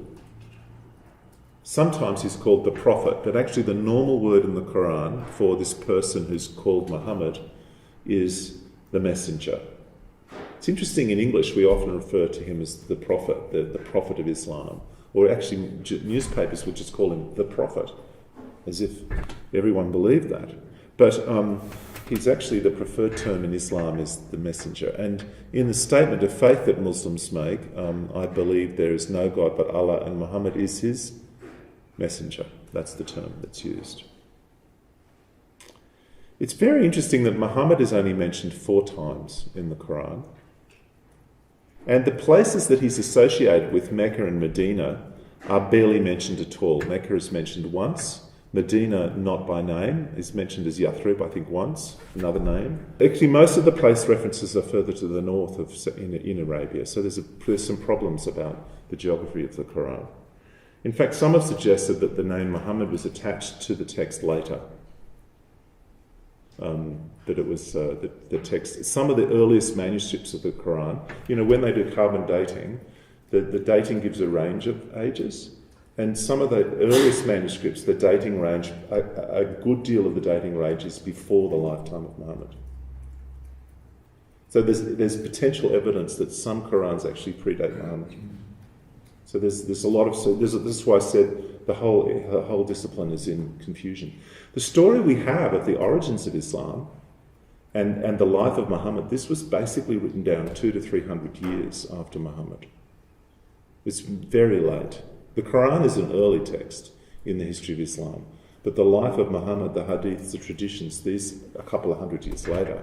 And that's a big problem. And there's a lot of evidence that a lot of that material was written in order to explain the Quran. So you have something in the Quran that obviously begs explanation, a historical context that's alluded to, and then the later Islamic traditions explain that. And quite a number of authors have made that, researchers have come to that conclusion. Mark, you invited interruption. Yes, please. Just fire away. I assume that this type of discussion and more neutral or objective discussion of the Quran, you can't have this type of discussion with Quranic scholars, with Muslims. So maybe if I put it as a question, would there be Muslim scholars who would be willing to discuss this in the way that you do, or can they not step out of the space of faith where they can only interpret in terms of their tradition? There would be some, but they probably wouldn't be Salafist, pious, traditional Muslims. But a lot of this work is actually being driven by Western scholars, not by Muslim scholars. And for that reason, disputed and not accepted well by the main body of Muslims, I would assume. Yeah, it would be disputed. And I think the full impact of a lot of recent scholarship on the Quran is yet to hit the Muslim world, actually. I mean, for example, there's recent excitement over dating of a manuscript in Birmingham which could go back to the life of Muhammad, and Muslims thought this was really exciting. But actually they haven't processed that there are other manuscripts dated so early that they're too early, And it's actually quite problematic to have manuscript dated before Uthman standardised the Quran, because he's supposed to have burnt all the Qurans except the one that he copied. So, it's that sort of level. I mean, the Quran has a lot of comments about itself, and the Quran's own self-talk becomes the dominant grid through which Muslims look at the Quran. And a lot of Islamic views about the Quran are actually theological views driven by what the Quran says. So I think Islam, in general, has problems with epistemology. It has problems with how do we know what we know, and using evidence and having an evidence-based approach is difficult for Islamic tradition. I have a question. Yes. So this one is, I wanted to ask about how they decided the canon of the Quran. Because you said it seems though it's very. I'm just going to burn one on that and decided this is the first one. Was there a process, or it's just like that? Well, theoretically, a Quran has a chain of narrators. So each Quran, they got it from someone, got it from someone, got it from someone. So they would have chosen one that they believed had a reliable chain of narrators that had been passed on through a series of people. And the variant forms, they just made a decision. So I haven't studied exactly the criteria they used, but they would have chosen one that they considered reliable. Yeah. Well, actually, even despite that, there are many different Qurans in the world today, and that's well accepted by Muslim scholars. But they have a theory about the variations, and they're fairly slight. So you'll read Islamic propaganda that says there's not a single variation, but in fact there are 60, 80 different variants, and several of them in print. But they're considered to be, they call them different recitations. So Allah revealed the Quran in multiple recitations, is what they'll say.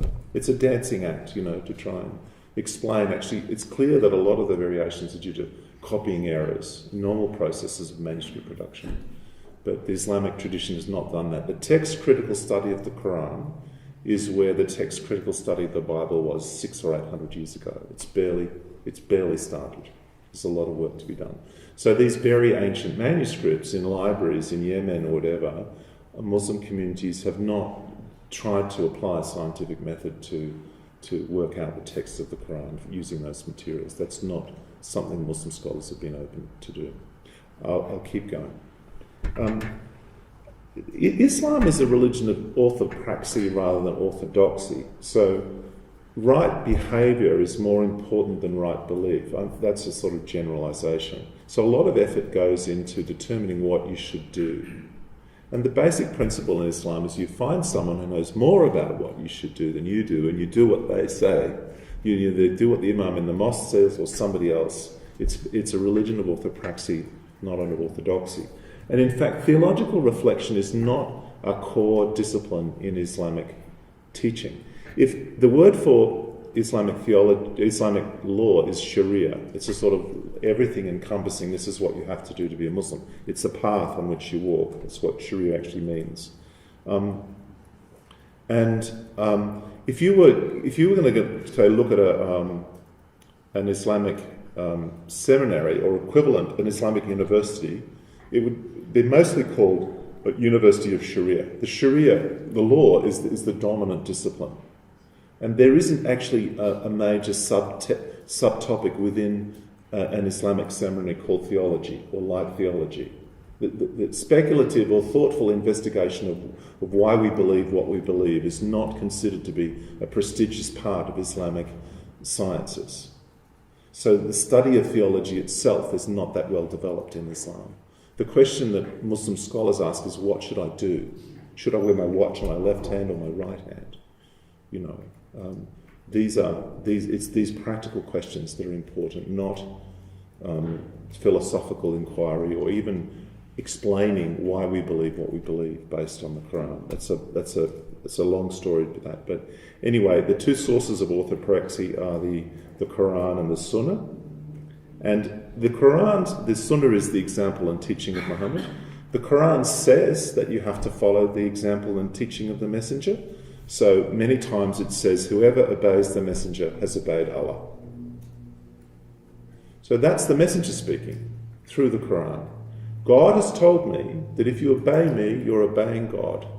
So he says that many times, and the Quran says that many times.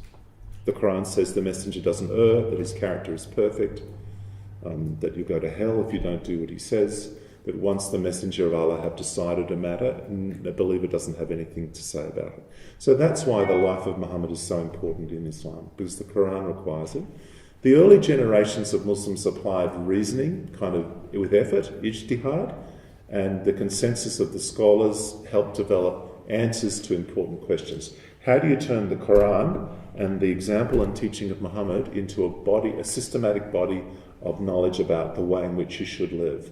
Those early centuries sorted that out, and they developed in Sunni Islam 4 basic schools of jurisprudence, which are followed by Sunnis, and Shia have their own schools of jurisprudence. So a lot of the major questions were worked out in the first centuries. And there's also tafsir or commentary on the Quran as another source of religious knowledge. There is a view that basically the gates of interpretation were shut in the medieval period, so that all the basic questions were sorted and Islam was sort of fixed. This process of human beings trying to make generalized interpretations based on the Quran and the Sunnah is not considered to be a process of making law, but of discerning law, discerning what Allah's will for us is.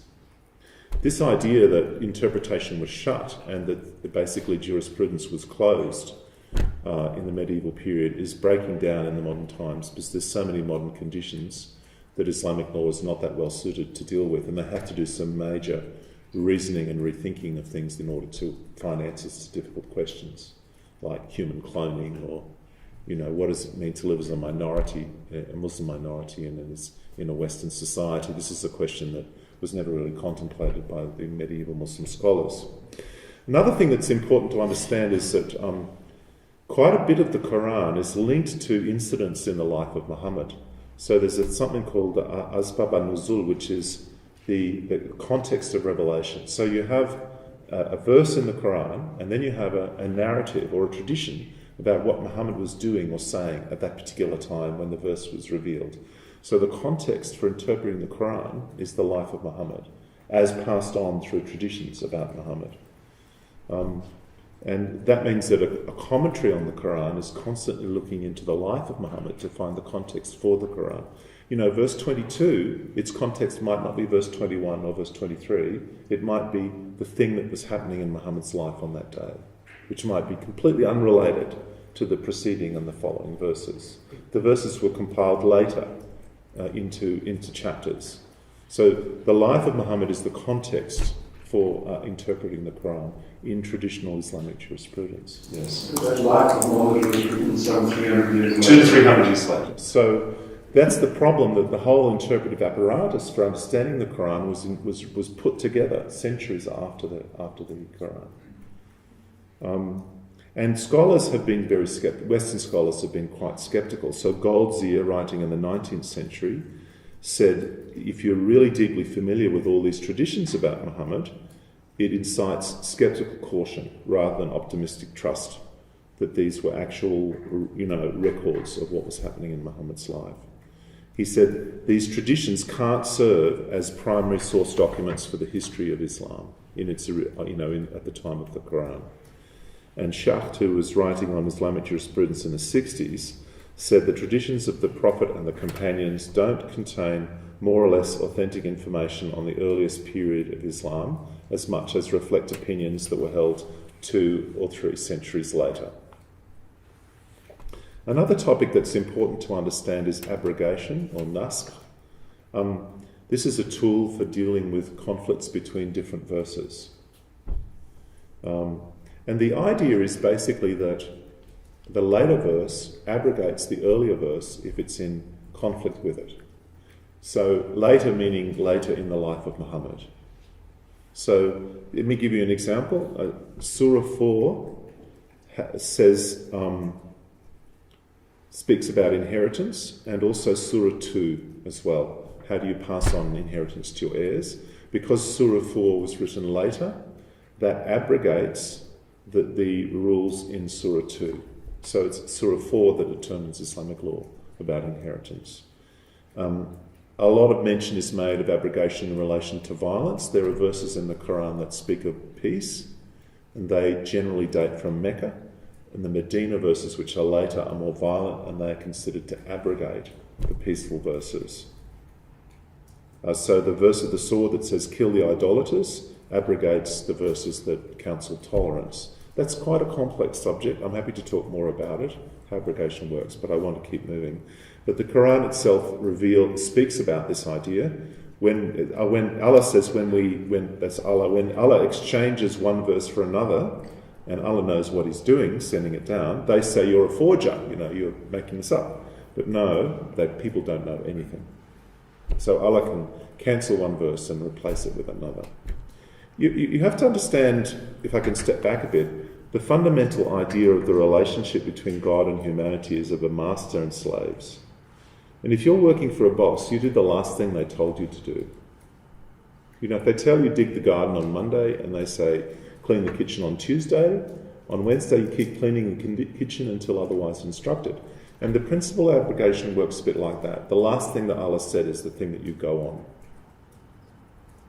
And Allah, because He's a master, and you do what the most recent thing He said. Okay. One of the problems is I'll set that aside, close that chapter, open up another box. I'm a man, I can only have one box open at one time. There is a huge riddle in the Quran, which I'll try and come to later, and that is, what is so much Christian and Jewish material doing in the Quran? There's a lot of Christian and Jewish material in the Quran. And that's one of the big questions of Islamic scholarship, of Quranic scholarship. Why is it there? What does that mean? Where did it come from? Reuben Firestone says, a great deal of earlier scholarship tried to prove the biblical origin of much of the Quran, but was then perplexed by the nature and consistency of the sometimes strange divergences from biblical texts. So I'll come back and comment on that. There's quite a lot of riddles, actually. Let me give you some examples of influences. Some doctrines of the Quran seem to owe more to Christianity than Judaism. So, for example, there's an emphasis on Satan, al-Shaitan, in the Quran. There's also beliefs about intercession in the afterlife, the prayers of the saints, if you like. Also, the Quran's eschatological vision of the future and Judgment Day, and the use of the fear of judgment to motivate good works. The strong anti-Jewish themes of the Quran. All these reflect Christian influences. On the other hand, the Quran rejects or is hostile to core Christian doctrines such as the Incarnation and the Crucifixion.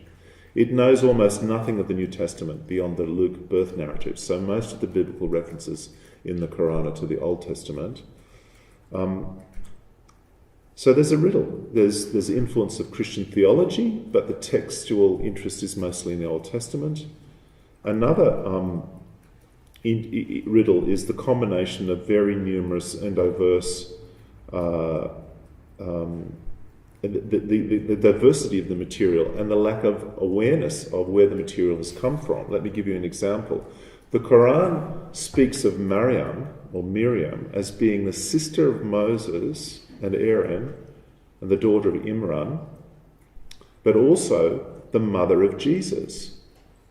Because Mary, or Miriam, the mother of Jesus, had the same name as Miriam, the sister of Moses and Aaron. And the Bible seems to speak of them as the same thing. Sorry, the Quran seems to speak of them the same thing. So Jesus is the nephew of Moses, part of the family of Imran. In fact, this is such a problem that there's a tradition from a few hundred years later that tries to explain it away. So how would you be able to quote so much material from the Bible but not know that Jesus was not the nephew of Moses? The Quran speaks of Haman as a senior official in Pharaoh's court, mentioning him 6 times as an evil figure. But the biblical Haman was a vizier under Xerxes in the book of Esther. In the Quran story of the golden calf, someone referred to as Al-Samari, the Samaritan, leads the Israelites into error and causes the calf to be made. Samaritans didn't exist at that time. That's a term for the northern kingdom. In fact, the city of Samaria didn't exist at that time. It was only founded in the time of Omri. The Samaria was founded. In many other ways, the biblical timeline is flattened. So the Quran seems to show no awareness of stages in the history of Israel.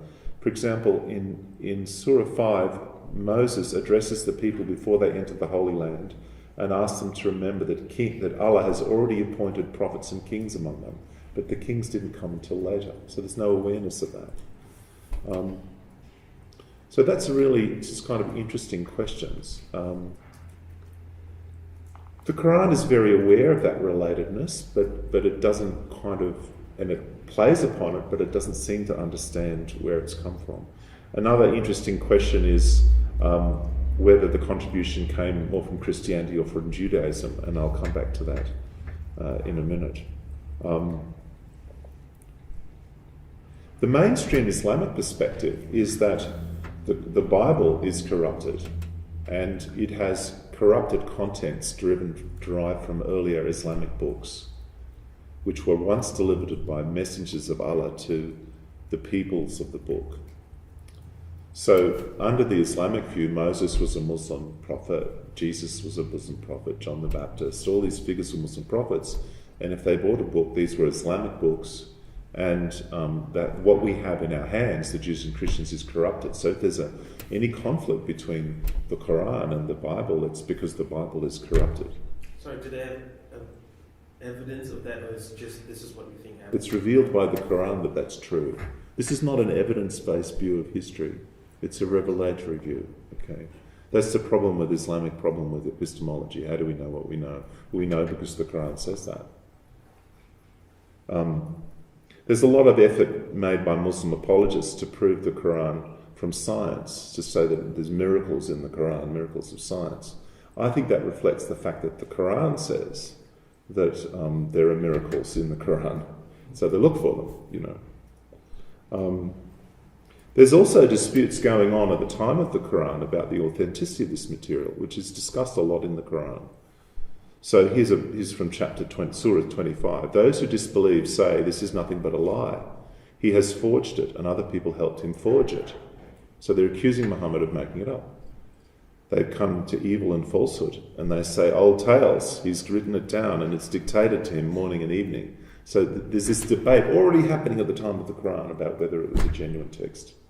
And so a well-informed Muslim understands that non-Muslims will say this about the Quran. They'll say it's a fake, because the Quran already answers that question. It's already dealt with it.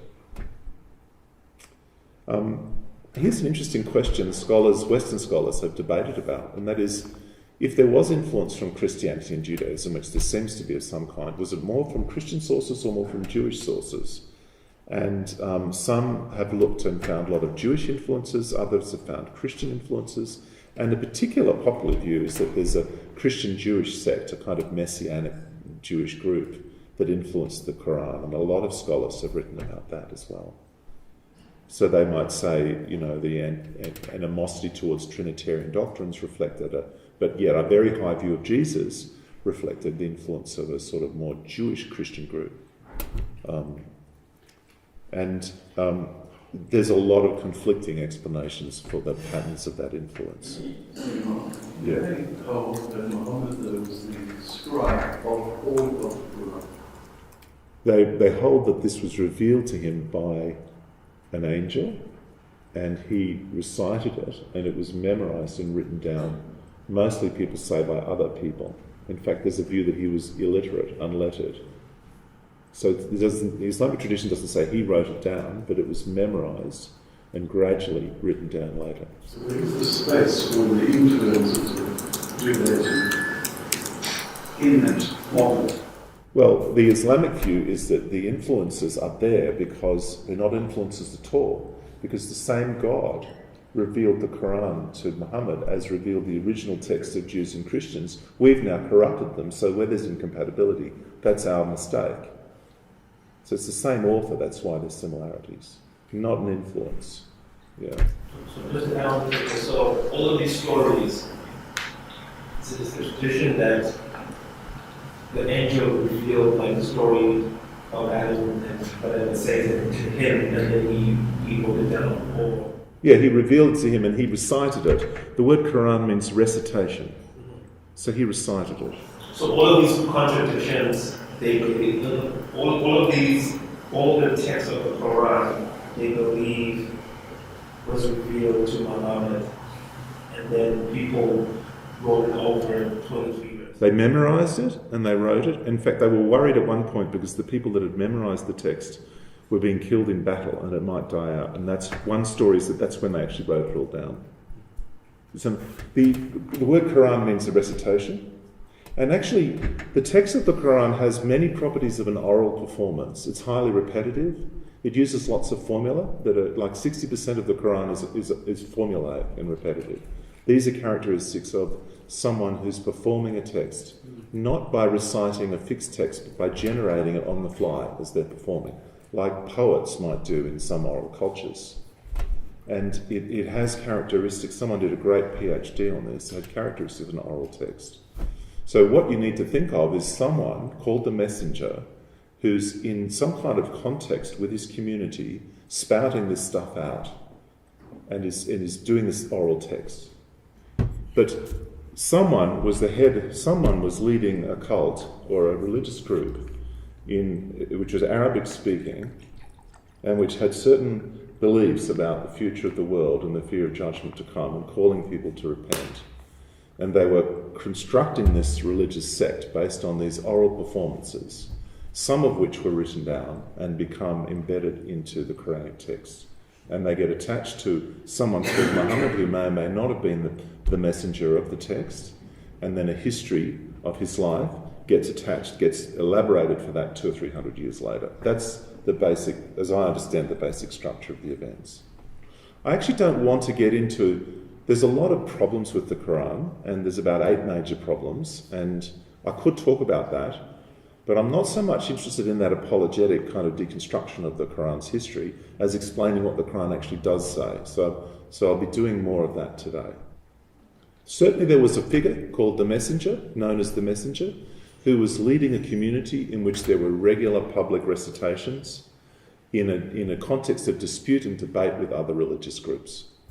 That's clear from the nature of the text and just the way it's structured. You can only produce this kind of text in an oral performance in context. No one writes the way the Quran was written.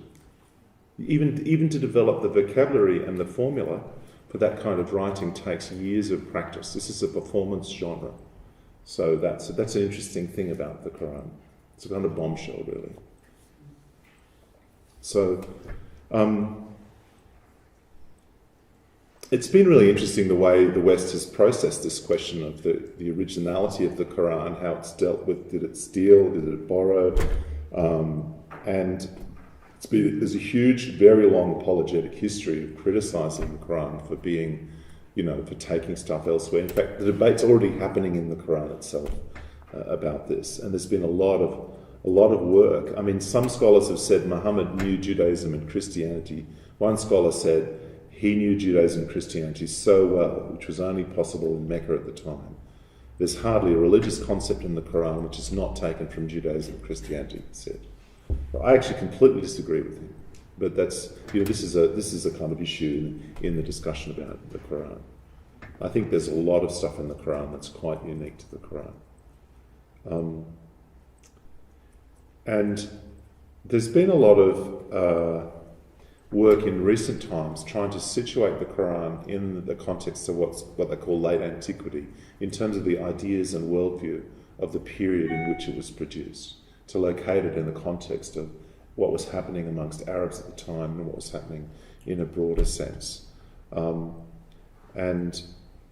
Instead of just seeing the Quran as a kind of scrapbook of earlier religious ideas, to try and see it as a living document located in the cultural context of its time. Do the Islamic imams, the religious leaders of Islam, do they debate amongst themselves the Quran?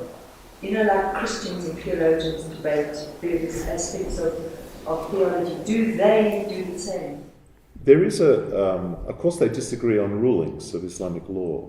They disagree on the application of law, but they don't generally debate as much fundamental questions about the authority of the text. So it's not encouraged. Asking questions is not a great idea. There's this interesting passage in the life of Muhammad where he's meeting with some Jewish leaders in Medina, and he called them derogatorily the men who ask questions. That was bad. So how would you then engage with, because it seems as though you're completely convinced the Quran is true, that it is true. How then do you debate with people who are not entertaining any kind of questions of the that's really difficult, and you can challenge them. I mean, one friend of mine, an Iranian who's now a leader in the Iranian church worldwide, he was at school in Portugal actually, and he made a comment about the Quran, and his teacher said, "How do you know that it's true?" And he'd never ever thought about that before, and that question actually exploded his world. So he was ready to contemplate that question, but not every Muslim is. And I mean, I'll come back to this later hopefully, but basically Islam is failing politically. Look at the Middle East. What has it delivered? And lots of Muslims are now willing to doubt that it's true, not because they've looked at evidence in terms of the text and the history of the text, but because of the fruit. And so they're much more open to those questions now than they were before, because it's just not working for them. If the Islamic State is telling you this is true Islam, and you don't think that's right, your conscience is telling you that's wrong, it can't be God, then you're very open to the possibility that, about questioning the text and everything. But if you don't have that, but it can be very hard to debate with Muslims because it's like a circular argument, all bases are covered. Of course your text would say that because it's corrupted, or the Quran also says that Christians and Jews are liars. So it's very hard to debate with someone if they're already kind of prepared to believe that you're going to be deceptive or hostile to them or whatever. So, but I have friends who do that a lot. But there's been a lot of work in recent decades rethinking the traditional scenario in which the Western scholars rethinking the traditional scenario in which Muhammad is the hero of the Quran, and it's a text generated according to his life. And in the last 40 or 50 years, there's been lots of work that's been done on that. So that's my general introduction, which has taken a bit longer than I thought. And I'd like to speak about God and the human problem. This is my next section.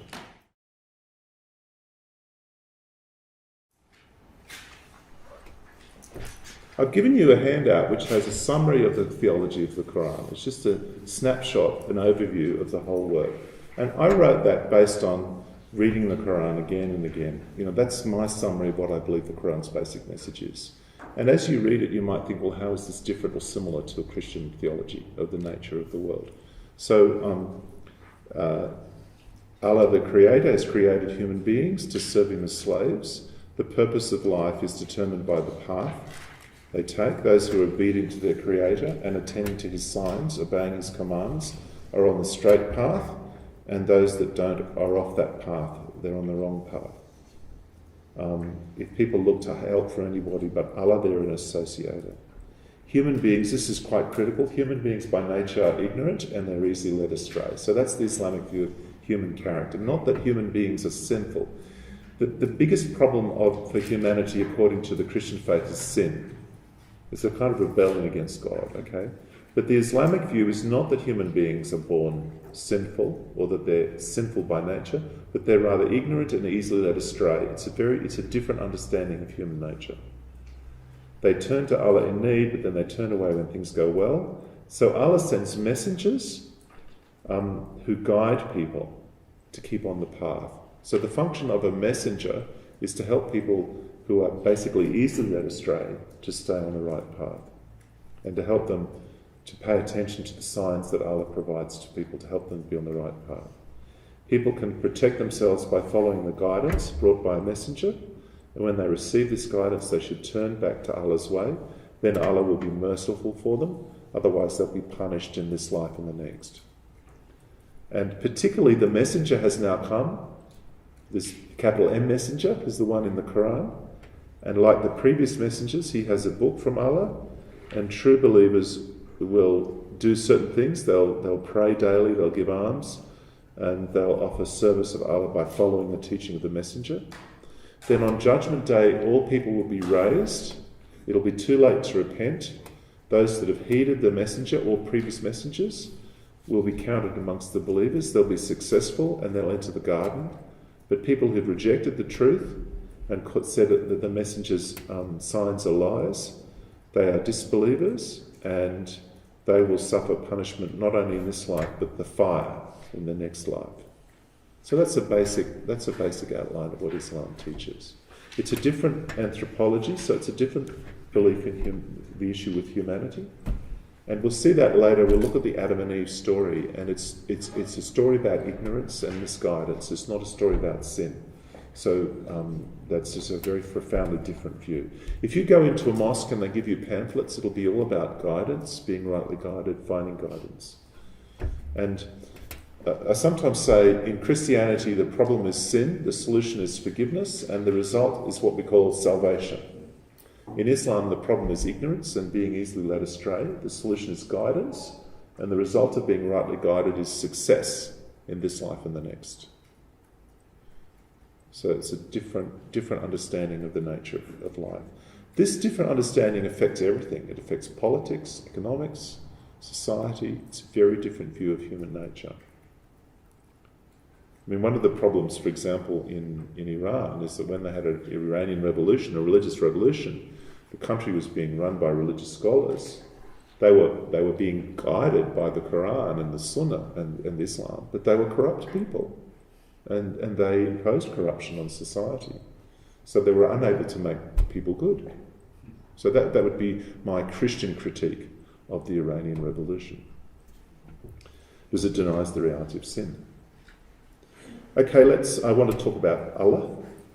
The term Allah is actually a contraction. Move this a bit closer. Al is the, and Ilah means God, and this is contracted to Allah. So originally in Arabic means the God. It's widely used in pagan inscriptions before Islam. It's actually related, this Ilah is related to Hebrew, Eloah, or also in Elohim. It's a basically very old Semitic word for God, or gods in general. It's not clear that Allah was one specific deity in pagan Arab life, but there are some goddesses called the daughters of Allah that are referred to in the Quran. So maybe Allah, there was one God who was called Allah as well, I'm not sure. And there's some evidence that Christians used both al-ilah or Allah to refer to God before the Quran. Christian Arabs. But was it actually the name of God in Arabic, or was it just they were just saying the God about their own God? It's not quite clear. It's interesting. I just want to say a few more comments about this. The Syriac, a lot of influence from Syriac Christianity on the Quran, and Syriac word for God is Allah, and in West Syriac it's Allah. And it's interesting that the way this is pronounced in Arabic, the L is darkened, and people say Allah, which has the effect of changing the colour of this vowel as well. It's the only L in Arabic that stands by itself that has that dark pronunciation. It's a puzzle. And some scholars have suggested that it was actually copied from the O sound in West Syriac. So the Syriac speakers, the Christian Syriac speakers used to say Allah. So early Muslims called their God Allah. They used an old Arabic term, but they made it sound a bit like the Syriac word. So it's kind of an interesting history. Christian Arabs today just call God Allah as well. So this is the term just for God in terms of, but it's the distinctive Islamic kind of personal name for God too. Now, sometimes you'll read people say that Allah was a moon god. It's just complete nonsense. Okay, it's not true. Okay, I think what I said is accurate. Allah is the creator. He sustains all things by his will. The whole earth is sustained by the will of Allah. The sun, the moon and the stars move at his command. Seeds germinate and come alive by his hand. A very important doctrine of Islam is the doctrine of oneness, Tawheed. It means oneness or uniqueness. And it's based on 4 Arabic cultural constructs. So you can imagine pagan Arab society. There's certain values that are built into the society, and this idea of God as the one only God is constructed, but it's constructed based on 4 cultural characteristics that are already part of the society. So one is the idea of financial partnership, which is Arabic, like Hebrew, most words have 3 consonants in them. So the idea of shirk, the noun is shirk, which means partnership or association. This is the idea when 2 people own something together, like you own a house together, you're in association or partnership, okay? And Islam teaches that Allah associates or has partnership with nobody. In fact, the Quran says that attributing shirk to Allah, to say that Allah has a partner, is the only unforgivable sin. So that's saying that God has a son is such an example of that. So this is a construct from Arab culture, partnership, financial partnership, 2 men owning a slave together, for example. Then it becomes theological. So Allah has no partners. That's the first one. Surely, the Quran says, surely Allah does not forgive anything being associated with him. That is, anything being put into partnership with him. But he forgives what is other than that from whoever he pleases. He forgives anything he likes, but he doesn't forgive associating anything with him. The Quran says disaster would result if there was association, because you'd have 2 different gods and they both claim ownership over people as their slaves. And it says there's nothing more miserable than a slave having 2 masters. That's true. I don't know if you've ever been enslaved by 2 different people, but I imagine it would be very difficult. So it's actually taking a story out of Arab contemporary, out of the culture of the time and projecting it onto God. Allah has no daughters. Another important relationship is the wali relationship. The idea of a patronage relationship. In Arab tribal societies, patronage was really important. You lived or died depending on who was your patron and who you were a protege under. It's very clear in the life of Muhammad as well. So, and the Quran teaches that you should have no patron but Allah. And he needs no... This can also mean a business partner as well. It can be reciprocal, having a partner, or it can mean having a patron. So Allah has no allies. It also can mean an ally. So Allah has no allies, he has no patron, he needs no partners. So that's another aspect of the unity of God. The third one is the idea of helping relationships. The term Ansar, these are the helpers who helped Muhammad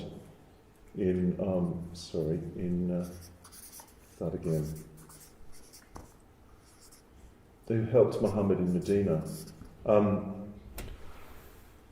Only Allah can be anyone's helper. The only helper is Allah. Then Allah has no helpers. So all power, patronage, comes from Allah, and Allah has no associators. So it has no one who's associated with him. And the fourth concept is that of equal and unequal status. Some things are equal, some things are unequal, but nothing is equal with God. So the ideas around Tawheed, about the unity of God that you'll find in the Quran, are all elaborations of these four basic concepts. Allah has no associators, he has no patrons, we have no patron but Allah, he has no allies, Allah is our only ally, and nothing is equal to God. Now, that whole complex of ideas, which you'll see again and again, and look, from an English-speaking person point of view, these seem quite alien concepts. I mean, tribal patronage is not a big part of my daily life, I'm not wandering around Melbourne wondering who my patron is, But it might be important in other cultures, but these seem quite strange ways of thinking. But this is how the Quran constructs the unity of God. This is not actually based on a biblical covenantal understanding of God. It's not actually based upon a polemic against idols, which you see in the Old Testament. It's actually based upon these basic characteristics. It's interesting, the word that's often translated in the Quran as polytheist is actually based on this first term, mushrik. The word the Quran uses for the pagan Arabs is associator. These associate others with Allah. They say he has partners, but he doesn't. So these are lying people who have a false view of Allah. They're blaspheming him by saying he has associators, that he has associates. So that's that. Attributes of Allah. He's the creator. He knows all things. That's very important. Where the Quran says that Allah is closer to you than your jugular vein, the Quran goes on to explain that means he knows everything you do. He sees everything. He's compassionate if you turn to him. He punishes wickedness. He's sovereign. He is sovereign over all things. Nothing affects us, smites us, hurts us, except what Allah has prescribed for us. If there's an earthquake, if there's a disaster, if there's blessing, it all comes from Allah. No one dies except by the permission of Allah. The time of someone's death is determined by Allah. He makes promises and imposes obligations on people, but I would say there isn't a true understanding of covenant in the Quran. A reciprocal obligation is not part of the way Allah works. There's quite a lot of anthropomorphic language, so the Quran says that he's alive, that he hears, he knows, he has a face, hands, eyes, moves in space, sits on a throne, he has emotions like anger, pleasure and love. But despite this, the general trend of Islamic theology is being to deny all these terms as being anything like human characteristics. Because if you say that he has attributes that are like human attributes, you're actually associating him with people. You're saying he's like people. And that's unacceptable. So the way Muslim scholars deal with that is they say when it say Allah loves, it's nothing like human love. And when he has, he knows, it's nothing like human knowledge. These are just terms that actually mean something completely different from God. So there's interesting. But the things that are really missing in the character of God are really interesting. Allah is not described as faithful in the Quran. And there isn't an understanding of covenant in the Quran. There's command, but no covenant. He's not described as good. He's described as bringing good, like harvest and rain and so on. He blesses people, but he himself is not described as being good. There's not a single verse in the Quran that says Allah is good. The Quran also doesn't describe God as being present. This is an incredibly important attribute of God in the Bible. He's walking in the... Tell a Muslim that God was walking in the Garden of Eden with Adam. He's to go for a walk in the cool of the evening. They'll just say, oh, that's ridiculous. You know? Because Islam knows that Allah cannot be situated. One scholar said, Allah dwells in nothing and nothing dwells in him. He doesn't participate personally in the world. He's never present. He's never present in the way, you know, in the Bible, you've got God goes before the people in the pillar of cloud by day and fire by night. The glory of the Lord is between the wings of the cherubim. David says, please don't take your Holy Spirit from me. Jesus is the presence of God, God with us, Emmanuel. We have the Holy Spirit, God with us. It is God walking in the Garden of Eden. We see Moses debating with God. Don't send an angel, God. You have to come personally with us, or we will not go. I'm not going anywhere without your personal presence.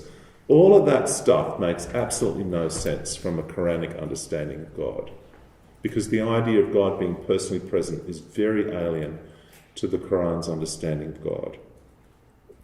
Another thing that's really missing in the Quran is holiness. God is called holy twice, using a word borrowed from Syriac, but there's a reason why it's not a major attribute of God, and it has to do with pagan Arab religion.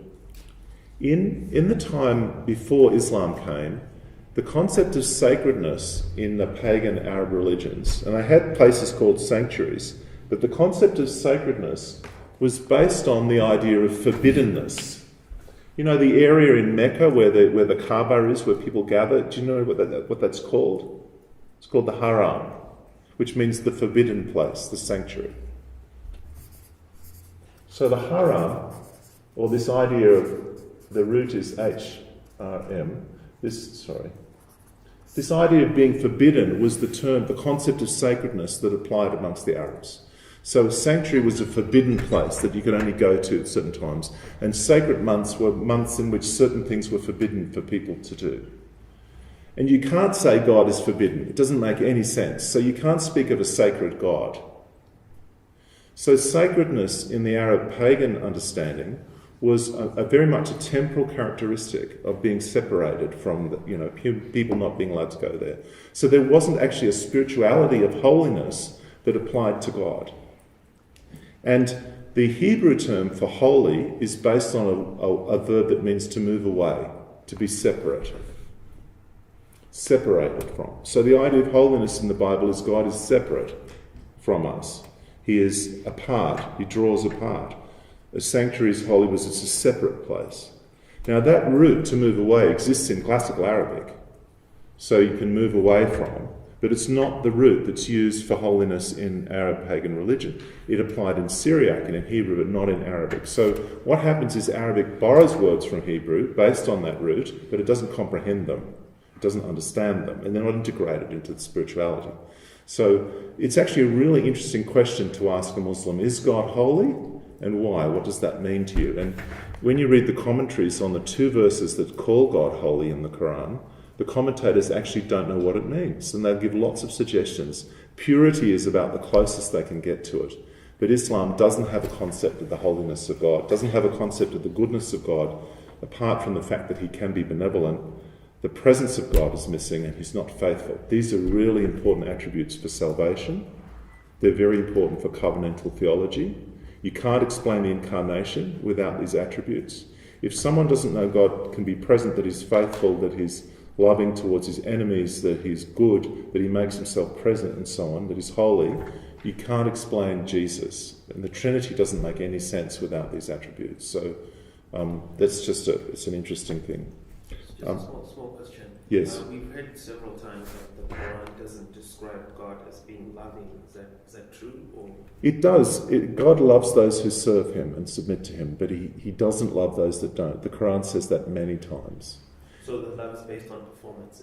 It's being on the right path, yeah. And it's interesting. It says that he doesn't love more than he loves. The emphasis is if anything on the not loving rather than the loving.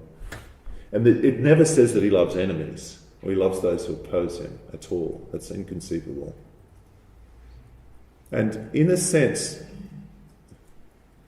that God, you could say the God of the Quran is not relational in that sense. He's relational in the sense that a master is relational to a slave, which is he's a good master perhaps to those who are obedient to him.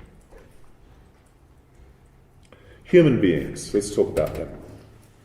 There are a few different sentient beings in the Quran. There's the jinn, genies as we have in the traditional stories. The jinn can be they can be good and bad. You have Muslim jinn and non-Muslim jinn, so they're just like human beings. In fact, the Quran speaks of some jinn that heard the Quran being recited and became Muslims. Then you have Satan, al-Shaitan, who's also called Iblis, is like a particular evil figure. And there are spirits, apparently jinn, that are called Satans. So in the Quran you speak of Satan, the biggest Satan, but also little Satans as well. So these could be evil spirits of some kind. And there are also angels who are really important. In fact, belief in angels is considered to be one of the key kind of beliefs of Islam. It's through the angels that the books are revealed as well. The fundamental metaphor, I think, for human relationship with God is that of a servant to a master. There are lots of commands in the Quran to serve Allah. And like a master, Allah has complete discretion over his slaves. He can do what he likes with them. Human beings, as I said, are inherently weak. The human was created weak, the Quran says, chapter 4, verse 28. Human beings are hasty. They rush into things. They don't take time to work out what's right and wrong. They're easily deceived by creature comforts, by the pleasures of human existence, by women, by sons, by gold, by silver, by horses and cattle. They all lead people away from the right path. And they are by nature ignorant. Humans are by nature ungrateful and stubborn in the way they reject God. They call for help when they need help from God, but afterwards they ignore or forget God. They're fickle.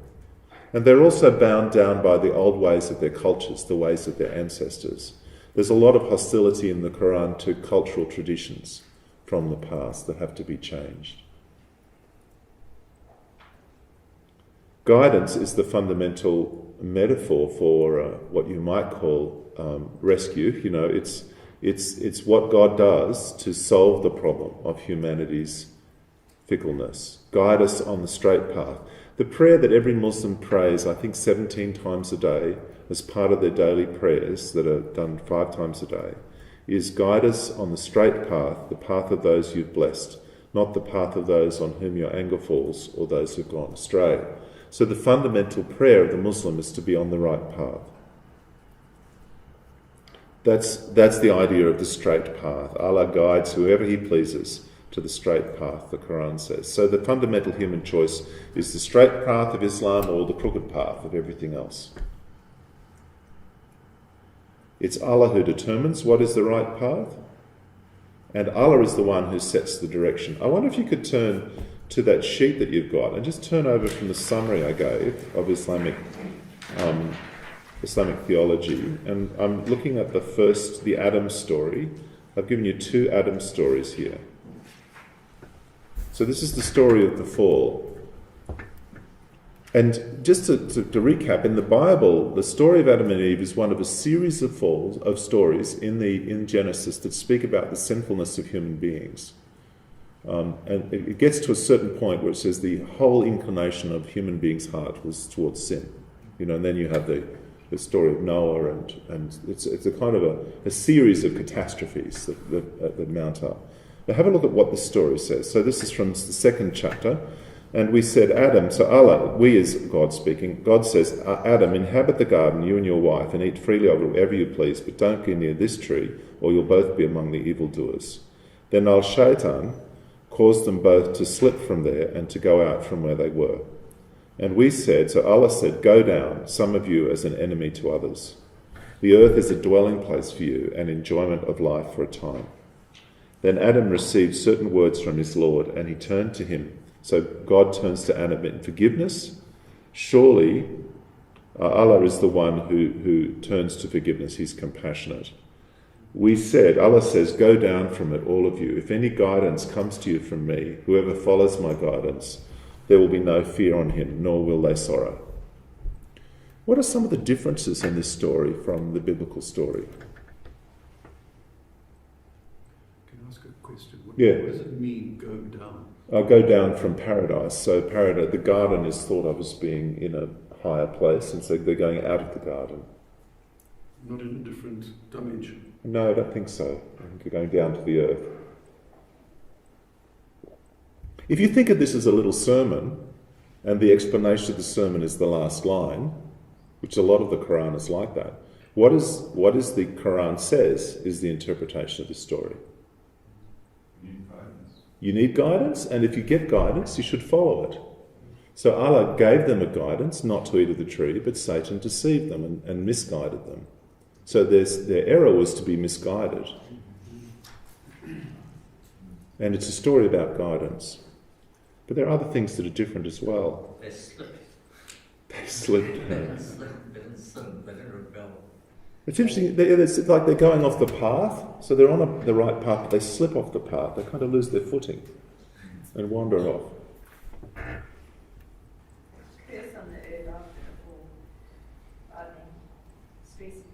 There's no curses of the fall here. There's actually, God blesses the earth for them to live in. And Adam becomes like a godly man. He gets forgiven by God, and he's actually listed amongst the prophets by many Muslims. So there's not much emphasis on the sin and the consequences of sin here. It's an example of staying on the right path. Allah is forgiving to those who stay on his path. And what's interesting here is that he extends forgiveness to Adam and Eve when sending them out of the garden. It's not explained to us what Adam and Eve did that was right or earned his favour. This is just the kindness of God to him that we don't know why. Yeah. Maybe my question would be more specific. On what basis are these brackets included? So is this theology? This is the translator. The word turn in Arabic is very brief. And it's not. It would be ambiguous, so that the interpreter is adding that. They would have read the commentaries. So it says Allah turned to Adam. So that's being explained, meaning he had mercy on him. I just ask what it says there, we said. That's the royal plural, the plural of divinity. Like Elohim is plural for God in the Bible, and so it's God is speaking in the plural. It's like the Queen. We are not amused. Have a look at the next version. There's several versions of this story in the Quran. And we said, Adam, surely this is an enemy to you and to your wife. So God is speaking about Satan. Don't let him expel you both from the garden and you become miserable. Surely it's yours not to hunger and thirst there or go naked, nor to thirst there or be exposed to the sun. But Satan whispered to him and said, Adam, shall I direct you to the tree of immortality and to a kingdom that doesn't decay? So they both ate from it, and their shameful parts became apparent to them, and they both began fastening on themselves some leaves from the garden. And Adam disobeyed his Lord and erred. Then his Lord chose him and turned to him in forgiveness and guided him. And he said, go down from it, both of you together, some of you an enemy to others. If any guidance comes to you from me, whoever follows my guidance will not go astray nor become miserable. But whoever turns away from my reminder, surely for him there'll be a life of deprivation, and we shall gather him blind on the day of resurrection. So notice the emphasis on guidance as well, and notice also in this story that Allah is compassionate towards them and then rightly guides them. They sort of get restored to guidance in some way that's not quite fully explained. Notice also that the Quran says that they're not naked in the garden. Remember, in the Bible, they're naked, but they don't see anything shameful. They don't know shame. But this is incomprehensible to the author of this text. So God has them clothed in the garden. And somehow they sin in a way which reveals their nakedness. It's like they take their clothes off, and that's their sin. But this is slotted into a whole set of assumptions. How did someone hear this story? They must have heard it in a sermon or a snippet in the marketplace, and it's been misunderstood. It's been fitted into a new theological framework, and it's making a very different point from the original point. It looks similar, but the more you look at it, it's quite an alien text. Can you explain that this goes down, some of you as enemies? So is the understanding Adam and Eve would leave and in that sense go down, and then their descendants would include some enemies? Yeah, there'll be, in future, human beings will be in conflict with each other. And that's a theme of the Quran, that people are pitted against each other, particularly those who are on the right path and those who aren't. So there's a bit of a trace of a curse there, isn't there? And Satan tempts Adam. So there's no kind of mention of Eve. Yeah, Eve doesn't figure. Yeah. Yeah, there's no messengers who are ever women. Right. The women don't figure much. There's Mary, the mother of Jesus. She gets a good rap, but there's not a lot apart from that. The role of Satan is really interesting, actually, because in another text, Satan says to God, "You made me evil." And Satan says, "Well, I will wait along the path and try and mislead people." And Allah said, "Okay, off you go." So there's an interesting question: where does evil come from, too? But the differences are quite profound and fascinating to think about. Another question. This is part of the very long Christian tradition, which says that Muhammad was a cobbler. That is, that he, as one person referred to it, that is, he took stuff from Christians and Jews, perhaps from non-Orthodox Christians and Jews, and the reason why there's things that are a bit different in the Quran is they took it from sources that weren't pure. So there's a very, very old idea.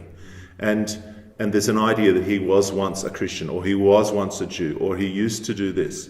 But all of that, the stories on which that's based, were written hundreds of years after Muhammad, first thing. Second is, some of the details are not right. Like the word Jerusalem is not mentioned anywhere in the Hadiths or the Quran. There is no reference to Jerusalem anywhere. It doesn't say that he prayed to Jerusalem. It said he used to pray towards Sham, which means Syria. And, we impose a kind of grid on this that's actually not there in the original text.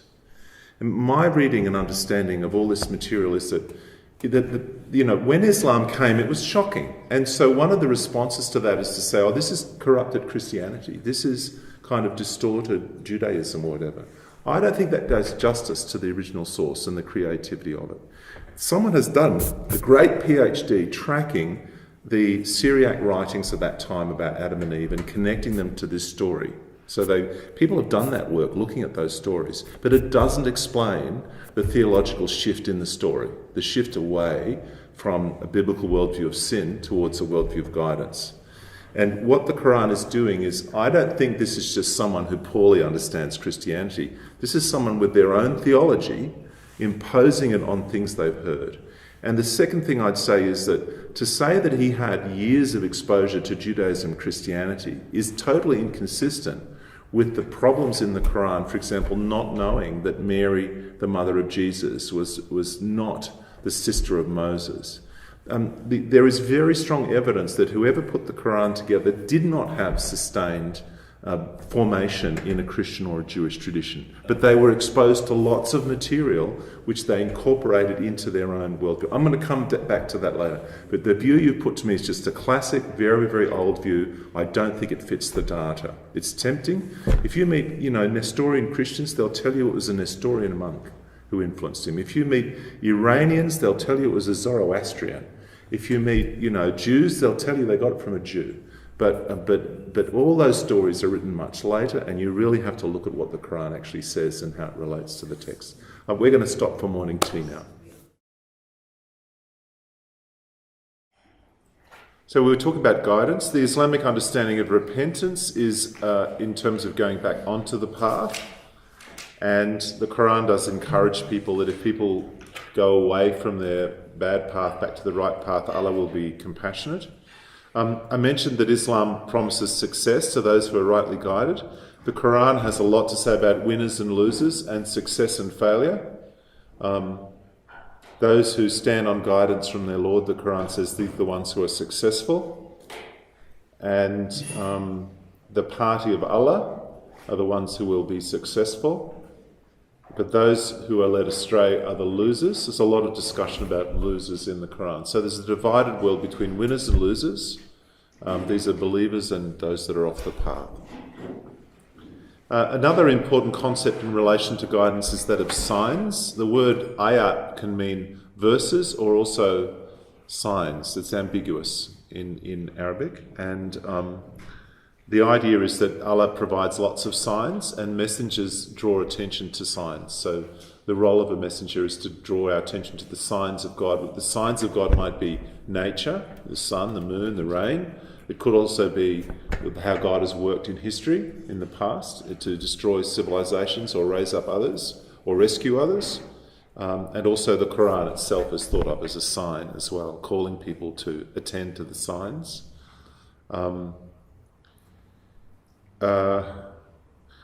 I'd like to talk about messengers. What is a messenger? Sorry, can I just ask, yes. Do they have anything comparable to assurance? Do you know when you're successful? Do you know when you're on the right path? Do they have anything comparable to assurance? Well, there's two kinds of issues. Assurance, you can know you're on the right path just by following the messenger. So the assurance is, do what the messenger says.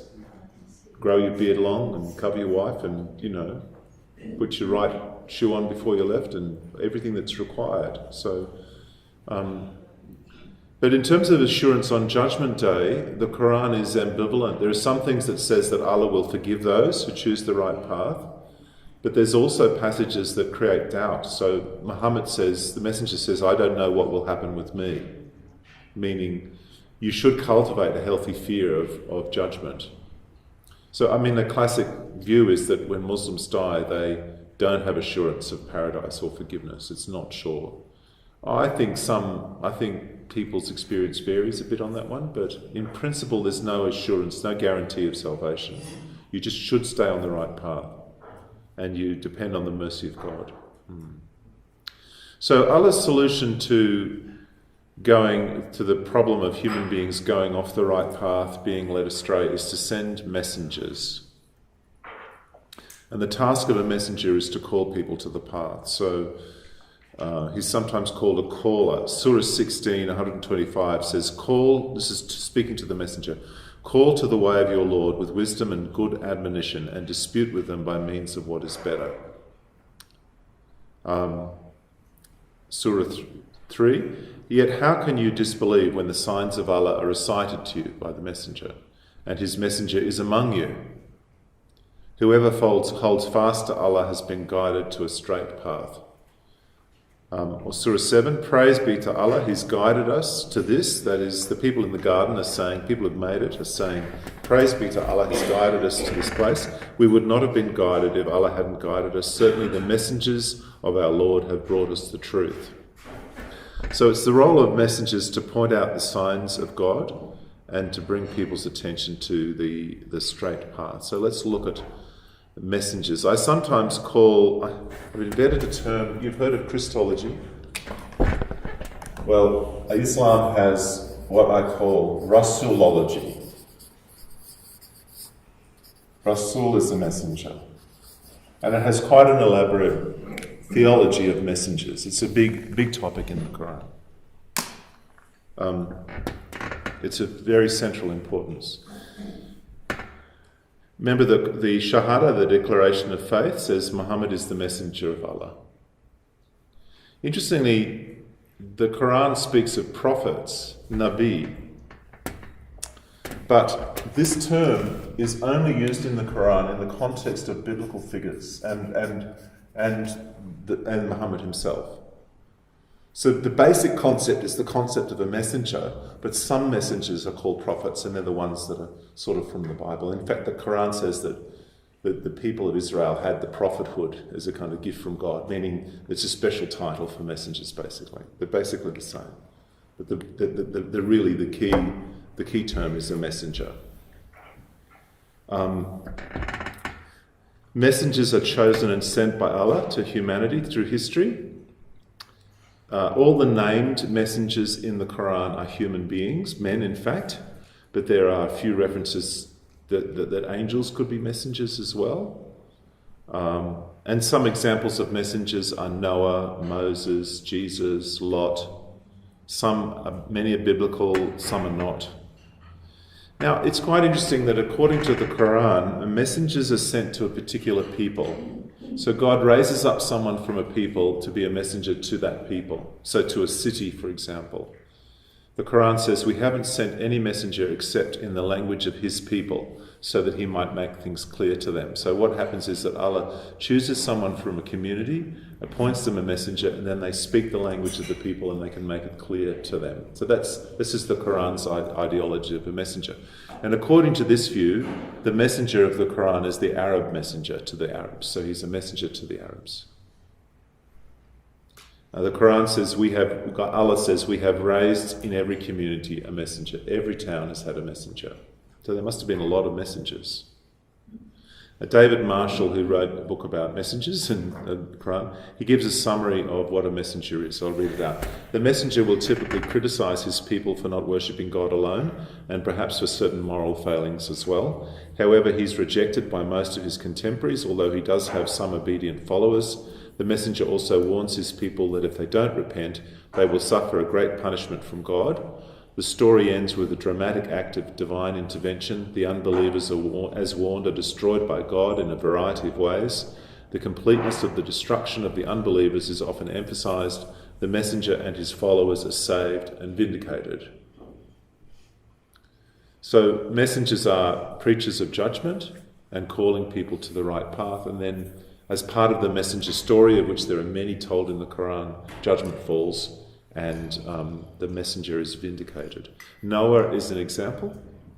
The story of Noah in the Quran is that Noah was sent to his people, the people of Noah, warning them about the judgment of God. They mocked him and said it was a lie. So God sent a flood to destroy the people of Noah, except for a small number who escaped and were vindicated and rescued by God.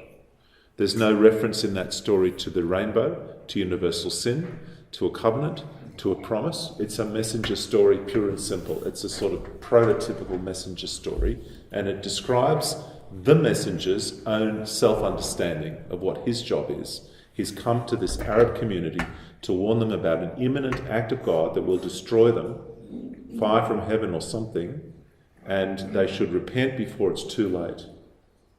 And then they will escape judgment and hopefully make it to the garden as well. Sometimes messengers are named and sometimes people are named. So Hud is sent to the people of Ad, which is an Arab community. And Noah was sent to the people of Noah. It's interesting, isn't it, that Noah is not, like in the story of the Bible, the whole world is inundated, but in the Quran it's the people of Noah, his own people. And interestingly, what happens is the Quran builds up this theology of what a messenger is, and then the messenger, the person who's the main human protagonist, is saying, that's who I am.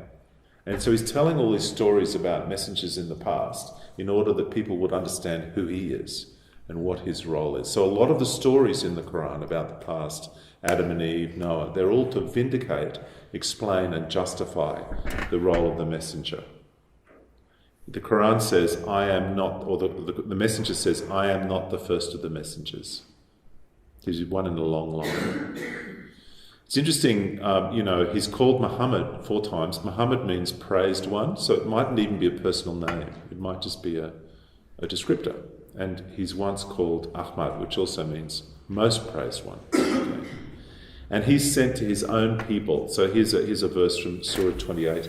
They are amazed, the people are amazed, that a warner has come to them from among them. You are sent as a mercy from your Lord, so that you might warn a people to whom no warner has come before you, so they might take heed. So what the Quran is saying here is that this community, the Quranic community, has never before had a warner, but now the warner has come to them. Let me say, something that's really interesting is it's not clear in the Quran that the messenger is actually sent to the whole world. That's an idea that develops later after the Quran. It's not clear in the Quran. The main emphasis of the Quran is that the messenger is to his own people. There are some references to warfare against unbelievers in order to, bring them under the authority of the Islamic community. But I wouldn't say that the Quran, front and central, has this idea that Muhammad is the last of the prophets. That's something that's developed after the text. It's very much, the Quran is mainly a text for a community saying, I am your messenger, you should listen to me. So there's some inconsistencies between what the Quran emphasizes and what later Islamic theology has developed into a kind of global mission approach as well. And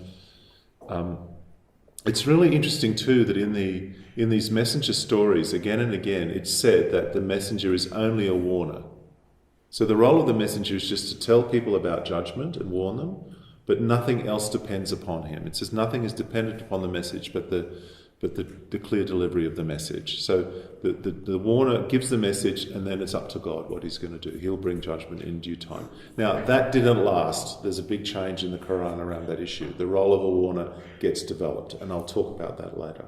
That's one of the big inconsistencies in the Quran. So you have a picture of a community where the messenger is saying there have been lots of messengers before me, and I'm one of them, and judgment is coming, so you better repent and turn to God. It's an eschatological cult warning people about the judgment that is to come.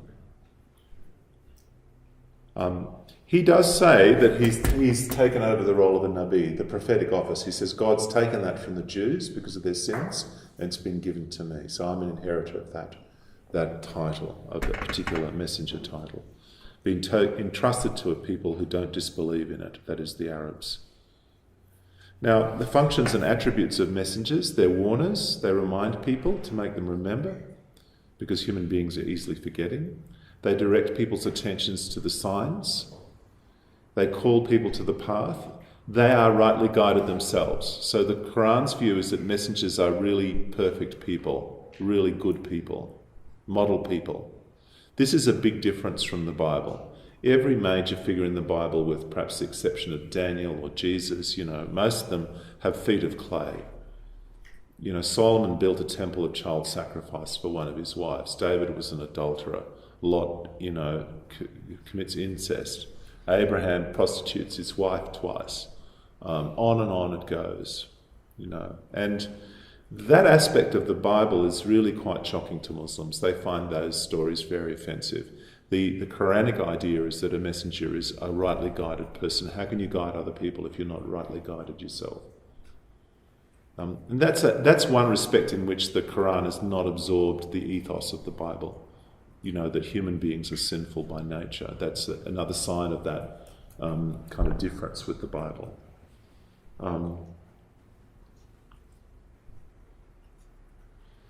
Messengers are always opposed and rejected. That's very clear. Islam expects people to reject the message. Those who disbelieve and call our signs a lie, they are a companion. They are companions of the fire. They're destined for hell. Now, there are also books. Some messages have books. The Quran refers to itself as a book. Actually, the word in Arabic could mean writings, so it's not like our modern sense of a book, but it's something written. And Allah has sent down books previously. Every period has a book. The Quran says for every period of time there's a written decree, which could be a book. And the Jews have the book, that's the Taurat. And Christians have a book, the Injil, which comes from Evangel, from Greek for gospel.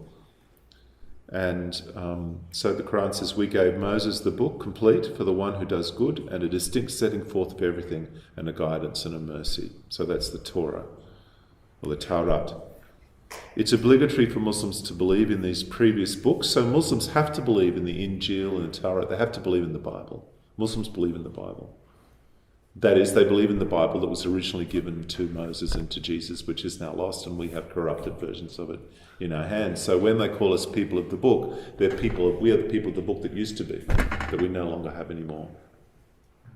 Theoretically, that's the case. Nevertheless, many Muslims have a respect for the Bible because of that, and they might be really interested in doing a Bible study or a study of the Gospels with you, and they might have absorbed the idea that these are corrupted texts.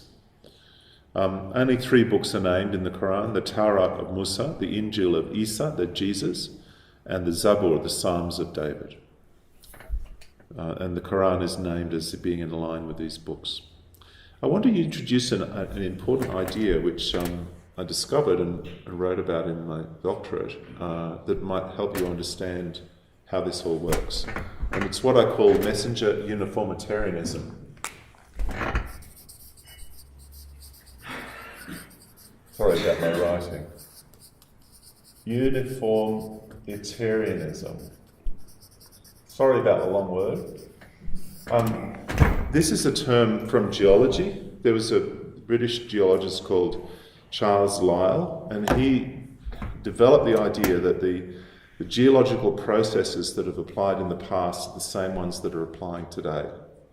So if you want to know how rocks were formed in the past, look at the processes today. Where did sandstone come from? Well, watch what's happening with sand. Is a volcanic rock, go and study a volcano. Okay, so it's an important scientific principle in geology. That is, that basically the processes in the world have been much the same. Now, messenger uniformitarianism is that Allah always deals with messengers in the same way. So he has the same basic game plan for every messenger. And this is a really big emphasis in the Quran. You might say that all messengers have the same biography over and over again, with lots of just small differences between them. And this principle serves as a validation of the messenger. So he says, everything that's happening in his life or in the life of the community, the messenger keeps saying, it's okay, this is exactly what's happened in the past with other messengers, because Allah always deals with messengers in the same way. So your experience of opposition or whatever it is you're experiencing in following the messenger, that's okay, because it's all happened before. There's nothing new about it. An example, this is the Satanic Verses story, which Salman Rushdie got into trouble for writing a book about, speculative, somewhat obscene and blasphemous book. But the story is that at one point Muhammad got a verse which was praising the pagan gods. This is they're exalted. So this verse came to him and he recites it. And the traditions say that the pagans began to be attracted to Islam when they heard that their gods were acceptable. But Muhammad's followers said, how could you say that, Muhammad? You know, this is completely contrary to everything you've taught us. And then Allah speaks to Muhammad and says, you were led astray by Satan. So Muhammad said, I've been led astray by Satan. And then the pagans say, well, who are you? You know, you're being led astray by Satan. And then Muhammad says, don't you know that every messenger has been led astray by Satan at some point? Messenger uniformitarianism pops up and validates his failing. Oh, it's just a sign that he's, he was accused of just being a shepherd boy. He was an orphan. He was a very poor kid and he looked after the sheep in a pretty lowly position. And he said, don't you know that all the prophets have been shepherd boys? Look at David. You know, this is a sign that I'm a genuine messenger. People say, look, we've been thrown out of our homes. He said, well, that's happened to all the followers of messengers in the past. And then later, when he uses violence, he says, well, all the prophets have had to fight. This is part of the way the messengers are. And this is a really strong and recurrent theme. You will find no change in the customary way of Allah, Muhammad says. But actually there is a change. There's a big change, and that's one of the paradoxes of the Quran. And I'll talk about that change when we get to it in a moment. Don't expect anything but the customary way of those of old, says the Quran. You'll find no change in the customary way of Allah. You'll find no change in the customary way of Allah, says it twice. In this way, the potential dishonour of being tempted or persecuted or whatever it is like a mark of authentication. Several passages comment on an accusation against the messenger and then follow it up with a claim that all the messengers have been accused of the same thing in the past. So no matter what accusation was made against the messenger, he would say, oh, that's what people said before about other messengers. Certainly messengers have been called liars before you, Allah says to him, yet they patiently endured being called liars and they suffered harm until our help came to them. Here's another verse. If they call you a liar, know that messengers have been called liars before you, who brought the clear signs. And another verse. When our clear signs are recited to them, they say, this is only a man who wants to keep you from what your fathers have served. The prophet wants to turn them away from their old ways. And they say, this is just a forged lie. But you should need to know that those who went before them also called it a lie. In the past, they also called my messengers liars. And I really loathe them, said Allah. So this was the response basically to a lot of the criticism. Oh, this is what they always said about messengers. It's a very handy response because you can use it for any kind of objection whatsoever. Another way of validating the messenger was to use a report about a specific messenger. You tell a story that would somehow relate to the current issue. For For example, there'd be a long list of descriptions about how God destroyed earlier peoples who rejected messengers. And then the conclusion is, those who call our signs a lie, we shall lead them on step by step without them realizing it, that is to hell. Don't they reflect their companion is not possessed, he's only a clear warner. So what's happening is that the people were saying that messenger Muhammad is possessed and he's demonized. And so the response that the messenger gives is to tell story after story of how God destroyed people in the past who mocked messengers. And then the punchline is, he's not possessed, he's just a warner. So that's a very kind of typical argument in the Quran. And all the histories of messengers in the Quran, of which there are many, are fashioned as commentaries on the current experiences of the messenger. The current messenger is the hero of every messenger story. And references to previous scriptures also validate the Quran. So messenger uniformitarianism has many features. There are very similar parallel narratives from different stories. There's similar language. For example, the messenger, Muhammad, might be called a bringer of good news and a warner, but the same phrase will be used of Moses or of Jesus.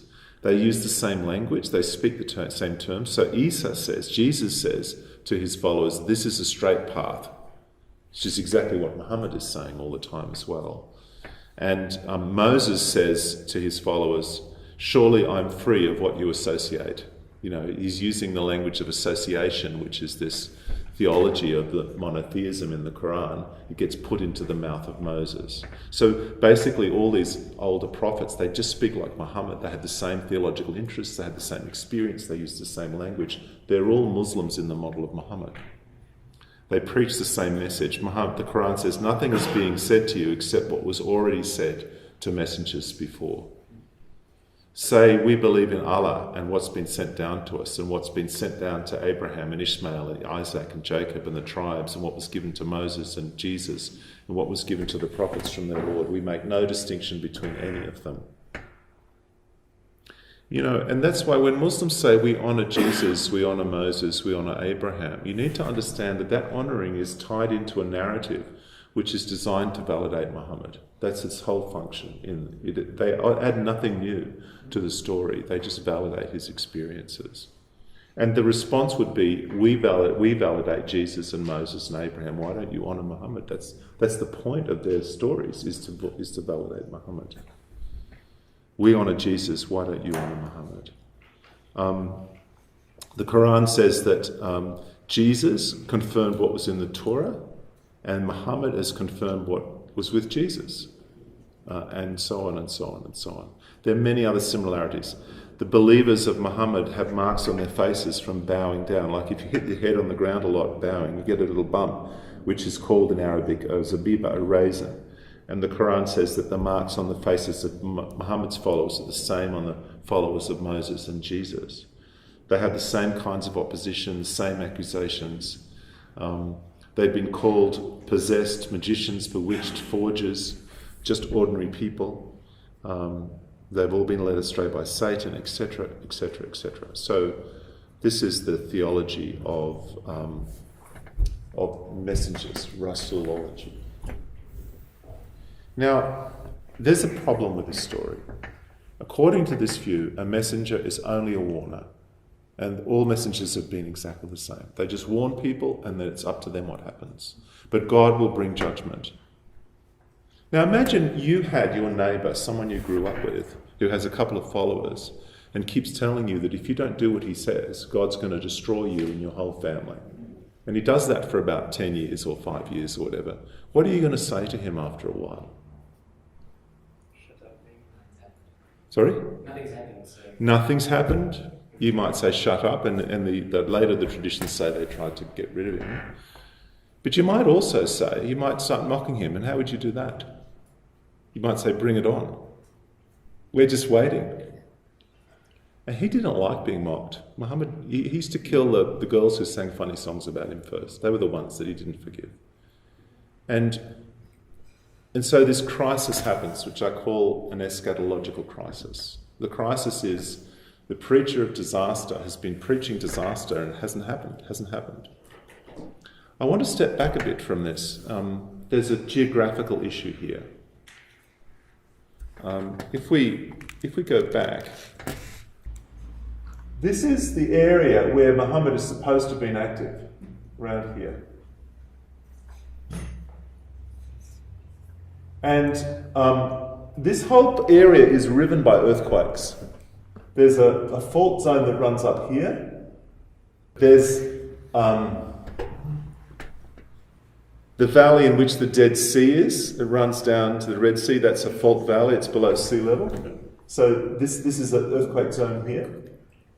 And there's earthquakes all around here. It's just one big earthquake zone. And the centre of Arab trade and everything for more than 1,000 years was Petra, which is about here somewhere. And that was destroyed by a series of very traumatic earthquakes. In fact, there were tsunamis, there was massive fires caused by these earthquakes, thousands of people died. These people, in the few centuries before Muhammad, had experienced massive destructive acts of God. We know that from the historians. In fact, Petra itself, which had been the centre of Arab trade, was itself destroyed, And, however, in all this area, the Arabian plate is completely stable. There's no earthquakes taking place in Arabia. And if you're living in a tent in the Arab desert, you are the least likely person in the whole world to experience an act of God you can possibly imagine. And it doesn't actually make any sense to be preaching an apocalyptic destruction message to Arabs in the desert. But if you were preaching it over here in Petra, in this area, it would make a lot of sense. So it's an interesting issue. What is the lived memory? Like if you went to Aceh and preached to people that a tsunami might come and kill 300,000 people if you don't follow God. It just happened 50 years ago or 30 years ago. People remember that. But if you're preaching to, I don't know, Australians about earthquakes, they sort of laugh at you. We don't have them there. They're hardly ever. There's tiny little earthquakes. And so that's an interesting question. What kind of community? There was a lot of apocalyptic uncertainty, end times uncertainty at that time amongst those communities. And what was then happening? Why was this a compelling message? So it's a really interesting geographical issue. I want to make a comment too about what I call this messengerology, the theory of messengers. I think because Muhammad looms so large in the traditional Muslim way of reading the Quran, that there's not as much attention paid to those previous messengers or the systematic beliefs about messengers. Because once you say he's the last messenger, it's kind of irrelevant what happened with previous messengers. His story becomes the story, and the rest of it are just props. But it's really interesting to say, let's take a different view and actually look at what the Quran says about messengers, because it's quite a rich and interesting set of beliefs. Because the traditional Islamic view is that there's no more messengers after Muhammad. The Quran does not say that. The Quran, in fact, says that every society gets a messenger. Every city gets a messenger before Judgment Day. But that's sort of no longer applicable. Something fundamentally shifts.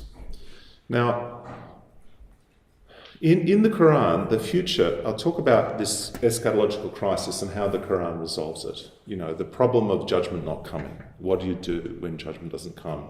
And you're making your bread and butter out of preaching judgment. What do? Do you go away and tend sheep again? What point do you give up? Or how do you deal with that? Now, the Quran is very concerned with the punishment of God against evildoers. When the world comes to an end, everyone is going to be either in the fire or the garden. And there are lots of graphic descriptions of both. Here's a passage that describes what will happen at the end. When the pages are spread open, this is the heavenly book that's recorded everyone's deeds. And when the sky is stripped off, so the world itself is being pulled apart, and the furnace is set ablaze, and when the garden is brought near, then every person will know what he has presented. So your life will be presented openly before God and you'll be judged. There are these graphic descriptions of people being torn apart by the flames and drinking fire and so on. Wives carrying firewood to burn their husbands in hell, And those who heed the warnings will choose the straight path to the garden. Now, also the Quran says that those who mock messengers, when they get into hell, they'll know that what they were told was the truth. If only you could see when they are terrified and there's no escape. And they say in hell, we believe you now, Muhammad. We believe you now. But there's also another theme in the Quran, that is that there's judgment in hell, but there's also reference to judgment in this life. There's the judgment that will fall now. And this, I said before at the start that the Quran is very conversational. There's a lot of debates going on all the time between the believers, disbelievers, Muhammad and others. And one of the debates is this crisis, eschatological crisis issue. And there's a lot of discussion about it. And the believers are frustrated. They're being shamed and mocked by their neighbours who are saying, when's it going to happen? And some of the statements in the Quran are addressed to them. So the Quran says, don't be in a hurry with the unbelievers. God says, I'm only counting off a certain number of years until their time comes. On the day when we will gather to the merciful the ones who guarded themselves like a delegation, and will drive the sinners into hell. So the time will come when, the good will be justified and the wicked will be punished. So believers shouldn't be impatient. They should be patient and wait. Believers shouldn't be deceived by the apparent freedom of evildoers in the present. Allah is just sparing them for the day of punishment, which has a time that can't be avoided. For them, there's an appointment from which they'll find no escape. So the first response to the eschatological crisis is to urge the believers to be patient and wait, because judgment will come. And it's particularly what the Quran calls the nearer punishment that they're frustrated about not coming. The believers are frustrated. Allah speaks about two punishments, the nearer punishment and the further punishment. The nearer punishment is destruction in this life, and the further punishment is hell. How many a time, the Quran says, we have destroyed, a violence came upon it in the night, or while they were relaxing in the midday. How many a generation have we destroyed before them? So again and again, God has destroyed towns and generations who haven't followed him. Examples are given from the past, like Noah, or the people inundated in the flood. Moses and the Egyptians is another example. Lot and Sodom. Hud and Ad, which is an Arab group. Salih and Thamud. Shaib and also Musa. There's several stories of these past destructions. The only case where people responded positively and repented and were spared was the story of Jonah, Yunus. Why was there no town which believed, says the Quran, and its belief benefited it, except the people of Jonah? The Quran also, this is really interesting, invites its followers to travel and to see the destruction that God has visited upon sinners, apparent in the cities around them that have been destroyed and are lying desolate. There are many references to this. So apparently, the Arabs that he was speaking to had around them ruins, evidence of ruins of past civilizations.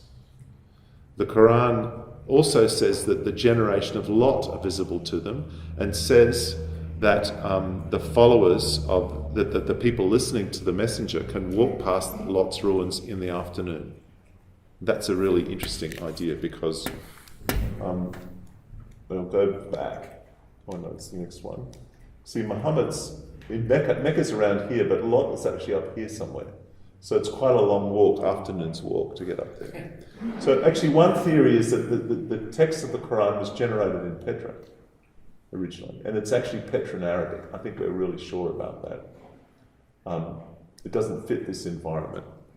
There are ruins in North Arabia up here, but not around there. Anyway, this is an interesting point. So there's a lot of, just walk and just look and you'll see how past generations have been destroyed. These are signs to you as well. The Quran says there's no town that we are not going to destroy before the day of resurrection, or that we're not going to punish with a harsh punishment. It's written in the book. Every town will be destroyed at some point. There's many means of destruction, baked stones falling from heaven in the story of Lot and Sodom and Gomorrah, drowning in Noah's flood, or the inundation of Pharaoh's army under Moses, earthquake and thunderbolt, or wind is another example. And there are many references to what's called the double punishment. Allah will punish you in this life and the next, and also a double reward for the righteous. Those that are on the right path will be blessed in this life, and they'll suffer in hell in the next. Now, there's this eschatological crisis, okay, and its resolution is is a really striking thing, and it's aligned with a main change in the Quran. The traditional view of the Quran is that part of it was revealed in Mecca, in Mecca, and then part of it in Medina. In Mecca, Muhammad was peaceful, he had a small band of followers, he had no power, and then in Medina he gained an army and he began to fight, and it became political. And so that the more violent verses are in Medina, the more peaceful ones are in Mecca. The whole community changes in its character. And so this changes in the Quran between a more respectful or tolerant view, even though you're burning people in hell, at least in this life you're not trying to kill them. The change in the Quran between these more tolerant verses and violent verses is explained in terms of a biographical change in the life of Muhammad. But my research into the Quran suggests something different, that what happened was that as a result of this eschatological crisis where the unbelievers were saying, it hasn't happened, bring it on, and the believers who were following the messenger were getting anxious about this because their whole cult was based on the idea of the act of God. And the solution is that the prophet says, the judgment is coming upon you now, and I am the judgment. And the sword of the believers is the act of God that I've been warning you about all this time. Let me give you some reasons why I give this explanation, okay? There's a shift from calling believers to be patient and leaving disbelievers alone to a kind of inaugurated eschatology of judgment upon rejectors here and now as an anticipation of hell. So I call this the eschatological transition. And there's lots and lots of references to rejection, but now the messenger imposes rejection on his enemies instead of waiting it for happen. The anxiety in the Quran among the disbelievers about this delay is very, very strong and clear. It must have been unsettling the movement altogether. They seek to hurry you with the punishment. These believers are saying, bring it on, but no, we'll just be patient. So there's lots of references to that tension that's building up. And then there's a violent act on the hands of the believers. So Marshall wrote, a once-for-all divine act of devastation is replaced by a gradual military and political campaign. Now, associated with this campaign is a lot of shifts in the Quran. Because if you shift from saying, I'm only a messenger and my job is just to warn you, to saying, I am a commander and I have an army and you must obey me or else, lots of things change. What happens is that a whole political organisation is instituted. Instead of emphasising just personal piety, there's an emphasis on being willing to fight and being willing to be engaged in this battle. And you can get these very clear distinctions between the pre-transition description of what Islam means and the post-transition. I'll just read a few examples. So pre-transition says, only those who believe in our signs, who when they're reminded of them fall down and glorify God, they are the ones who are not arrogant. These are the only ones who are believers, who respond to the message. They leave their beds during the night to pray in fear and eagerness, and they give from what they've received. They give money. So that's pre-transition. Here's another pre-transition. People who believe have the fear of the Lord. They believe in the signs of God. They don't associate anything with God, and they give generously. And they're quick to do good deeds. So that's a pre-transition description. Post-transition, who are the believers? The believers are allies together. They command right and they forbid wrong upon the heads of non-believers. They observe the prayer, they give alms, they obey Allah and the messenger. So that's interesting. You've got to shift towards obeying the messenger. Instead of the messenger being just a warner and then it's up to them what they do, now you have to obey him personally. And what's more, they're allies of each other. The believers are, as it were, in cahoots against the world. And they're commanding right and forbidding wrong. They're telling everyone else what's right and wrong. So it's not just leaving it to people, it's actually imposing righteousness. Here's another one after the transition.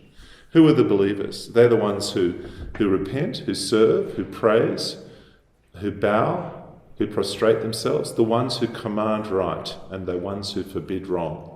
And they keep the limits of Allah. So these are the ones who are the commanders of what's right and wrong in the world.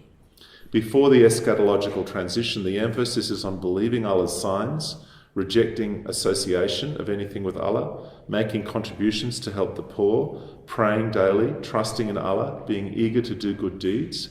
After the transition, the community is dissociated from non-believers. It cannot take them as allies. It is a more regulated community. It commands right and wrong. It exercises the authority of command over disbelievers. It obeys the messenger, so the messenger is no longer just a warner, but is a leader with authority over them, and it is in a position of command. It's interesting, the description of the fire and the garden changes as well. So pre-transition, surely those who disbelieve among the people of the book and the associators, they'll be in the fire of hell, there to remain. They are the worst of creation. Surely those who believe and do righteous deeds, they're the best. Their payment is with the Lord. Gardens of Eden, beneath which rivers flow, there to remain forever. After the transition, whoever obeys Allah and his messenger, he will cause him to enter gardens beneath which rivers flow, there to remain. That is the great triumph. Whoever disobeys Allah and his messenger, and transgresses his limits, he will cause him to enter the fire, there to remain. For him there's a humiliating punishment. It's quite a change in the description. The first test is sort of righteous and pious acts, but after the transition it's obedience to the command of the messenger. Before the transition, the emphasis is on belief and doing righteous deeds, believing the message. After the transition, it's about obedience and not transgressing the limits set by the messenger. And the theme of judgment now upon disbelievers is correlated with lots of changes. There's increased reference to insecurity of believers and conflict, causing believers to emigrate. There's references to fighting and taking over the property of non-believers, references to striving against unbelievers in fighting, increased emphasis on distinctions between believers and disbelievers, references to the duty to command right and forbid wrong, much fewer statements that the messenger is a warner, increased emphasis on obedience, frequent use of the phrase Allah and the messenger as if they were just one, much less emphasis on divine judgment in this life. So there's much less talk about earthquakes coming or stones falling from heaven. Increased regulation of the community through detailed laws and prescriptions. And just relating to your question earlier, after this transition, the Quran elaborates the role of human beings as agents of divine punishment. So the Quran talks about believers as agents of wrath, which hadn't been happening before. So Surah 7, your Lord proclaimed that he would raise up against them until the day of resurrection those who inflict them with an evil punishment. So that says that Allah has declared that until the day of judgment comes, he will raise up believers to punish disbelievers in this life. Whereas before, the messenger had been content to say, wait until the disaster hits us. Or from Surah 6, he is the one who's able to raise up punishment against you from above you or beneath your feet, or confuse you into different parties and make some of you taste violence from others. See how we vary the signs so that we may understand. So instead of speaking about signs of rain and the sun and everything, it's saying one group killing another, that's a sign from Allah of the judgment that is to come. And it uses the language of tasting. You taste and then you eat. The taste is what you experience now. When you go to hell, you'll eat the full deal later. Believers who'd formerly been told to be patient and restrain your hands from disbelievers are commanded to fight instead. Fighting is prescribed for you. It's obligatory. It's mandatory for you. And there's also lots of comments about people who won't fight, believers who won't fight, who stay at home. Some believers say in the Quran, "O Lord, why have you prescribed fighting for us?" And the answer comes back that all believers will die anyway, so wherever you are, death will overtake you. The implication being that it makes no difference whether you fight or not, you'll die in the end, so you may as well fight. The Quran explains that when believers kill others in divine judgment, it's not they who do the killing, but Allah himself. This relates to your question. You did not kill them. This was after a battle where the believers had fought their relatives and their family members over the issues of religion. And the Quran says you didn't kill them, but Allah killed them. And you didn't throw when you threw the spear, but Allah threw the spear. He was the one who killed them, not you. The language of tasting is used, which had been used in reference to hell as well. And it's used to refer to violence. So here's a passage from chapter 8. So make firm those who believe. I shall cast dread into the hearts of those who disbelieve. So cut them above their necks, cut off their heads, and cut off their fingers. That's because they broke with Allah and his messenger, and whoever breaks with Allah and the messenger, surely Allah is harsh in retribution. That is for you, so taste it, and know that the punishment of the fire is for disbelievers. Now this particular verse is talking about people who were part of the community, who are called hypocrites in the Quran, who didn't want to keep going with the community and they stepped back from Islam. They don't want to fight. And so the believers fight them. And so he says, that's because they broke with Allah and the messenger. They were formerly following us, but they're not following us anymore. So we're cutting their heads off and we're cutting their fingers off. And that's a taste of the fire that is to come. So that's why I say this is the first punishment, anticipating the second punishment. Sorry, may I just ask, you often refer to the transition. Is the Quran... Sorry, may I just ask, you often refer to the transition? No, they're all mixed, and the Quran is not in any kind of chronological. No, it is the consistent one. So, in the traditional understanding of Islamic theology, Islamic jurisprudence and everything, and commentary on the Quran, this is the question of whether a verse, where in the biography of Muhammad's life that the chapter or the verse was revealed. And there's lots of commentary on that in Islamic tradition. So sometimes Qurans will say this is a Medina verse, which means it's a chapter which is later, or a Meccan one, which is earlier. So this is inside Islam, they have made those attributions? Inside Islam, they have aligned this in terms of the history of Muhammad's life. So they align the Quran in the verses and the chapters in chronological order in their minds, not in the written book, according to the biography of Muhammad. Okay. And is this supported by Western critical scholarship or not really? Great question. There are problems with their accounts because they're trying to tie events to the life of Muhammad. There are very significant changes in the text of the Quran that align with that. So you've got changes in vocabulary, in theology, and so that's what I'm saying. There's a big theological shift. When you read the Quran, you can tell that some are in one place and some are in another. And basically what Islamic history does, Islamic religion does, is it adapts that to the life story. In fact, you could say that the life story of Muhammad is an explanation for the Quran. So that the life story of Muhammad was developed in order to make sense of these inconsistencies in the Quran. And what the Western scholars did, beginning in the 19th century into the 20th century, is they reviewed all that evidence. And they did what you might call a literary historical analysis of the Quran. And so German scholars particularly did a lot of detailed work on this, and they proposed particular sequences. In fact, people have divided the Meccan Quran into like 3 or 4 different phases, and then there's the Medina Quran. And sometimes you get verses in a chapter that are out of place. So most of the chapter is early, but then a bit of the chapter is late. So you do... The chapters are made up of bits and pieces that have been put together, so there's some inconsistencies there. So yes, there's a lot of work that's gone into that. You can even buy a Quran that's supposedly in an order that someone has suggested is the order in which it was written, and that's quite an extensive literature about that.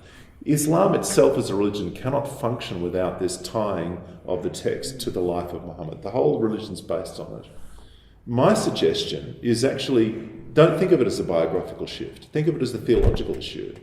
And what is the theological change that's happening? Instead of trying to squeeze the text into a biography, ask what is the ideology and what is the change? And that's why I'm suggesting a different explanation. Instead of saying, Muhammad suddenly got allies and he was powerful, there's actually a lot of evidence in the text for this increasing frustration with this apocalyptic message that doesn't get fulfilled. And then the solution becomes, I am the judgment of God for you. What's really interesting too is that a group like the Islamic State, which has quite an apocalyptic tendency, it's bought into this full on. And it'll often say, we are, bringing hell upon disbelievers, let them taste it. That's where they're heading, So they've been really deeply impacted by this way of looking at the Quran, this reading of the Quran. In the traditional view, there are certain incidents that are clearly in Mecca or Medina, and so if the Quran references those incidences, you can know that, you can locate that. Very little of the Quran was revealed at the time he was attacking Mecca. That was later. So it's early Mecca or late Medina. That's the contrast. And look, the reality is that although some verses in the Quran can be tied into specific events in the life of Muhammad, a lot of them can't very easily. And there are inconsistencies in the hadiths between when which verse was revealed and in what context. There are competing texts. So this is a very messy area. It's a problem. And it's difficult. You've got some chapters, like chapter 2, that have materials that seem Meccan and Medinan. So it's not a simple area, actually. What I'm suggesting is a completely different approach that doesn't try and treat it as a literary historical point of view or a biographical point of view, but says what's the theology of the Quran. And what I gave you before, the summary, is the summary of the theology that applies all through the Quran. But what happens after the transition is that there's a layer put on it where the Islamic community is the hand of God to bring judgment on the world and the messenger as well. And that's that's an extra that's added on. The basic theology still applies, but there's something extra that's added. The Quran teaches violence and judgment, or the liberal guys abandoning the original? What a good question. This is an issue that's really important. It's possible to be a moderate Muslim. And someone have suggested that the principle of abrogation should be reversed, so that the earlier verses should have more authority than the later verses. The later verses were context-specific. Those circumstances have passed. The earlier verses are more general. We should apply those. Some people have been hanged for suggesting things like that. And sometimes Western people who think of the Reformation as a kind of dilution of Christianity instead of a return to biblical principles think that Islam could go through such a reformation as well.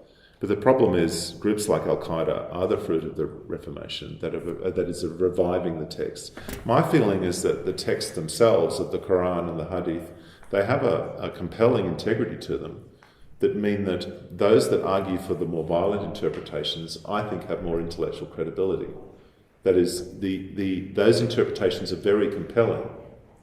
I sometimes compare it to playing cards. You know, when you play cards, you have 2s and 3s and 4s, and then you have jacks and kings, queens and aces.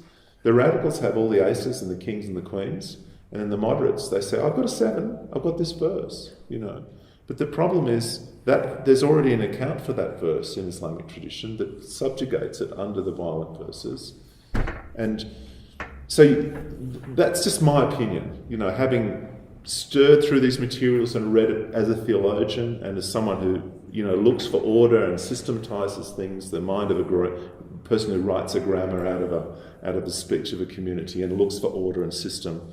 I think the radical interpretations will be the more enduring. Another way of putting it is a moderate interpretation is not sustainable. Its authority is weak.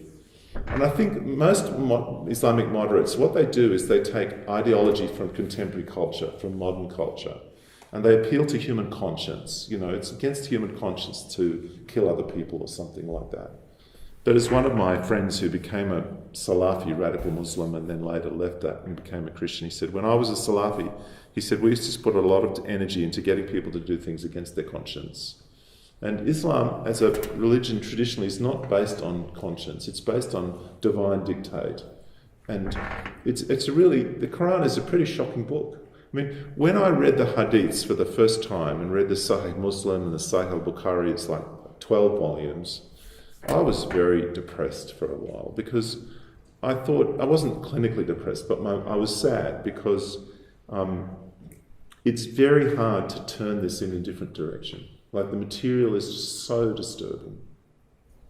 And I suppose what I'm doing now is to give you a window of what it actually means to make this stuff consistent and to present it in a consistent way.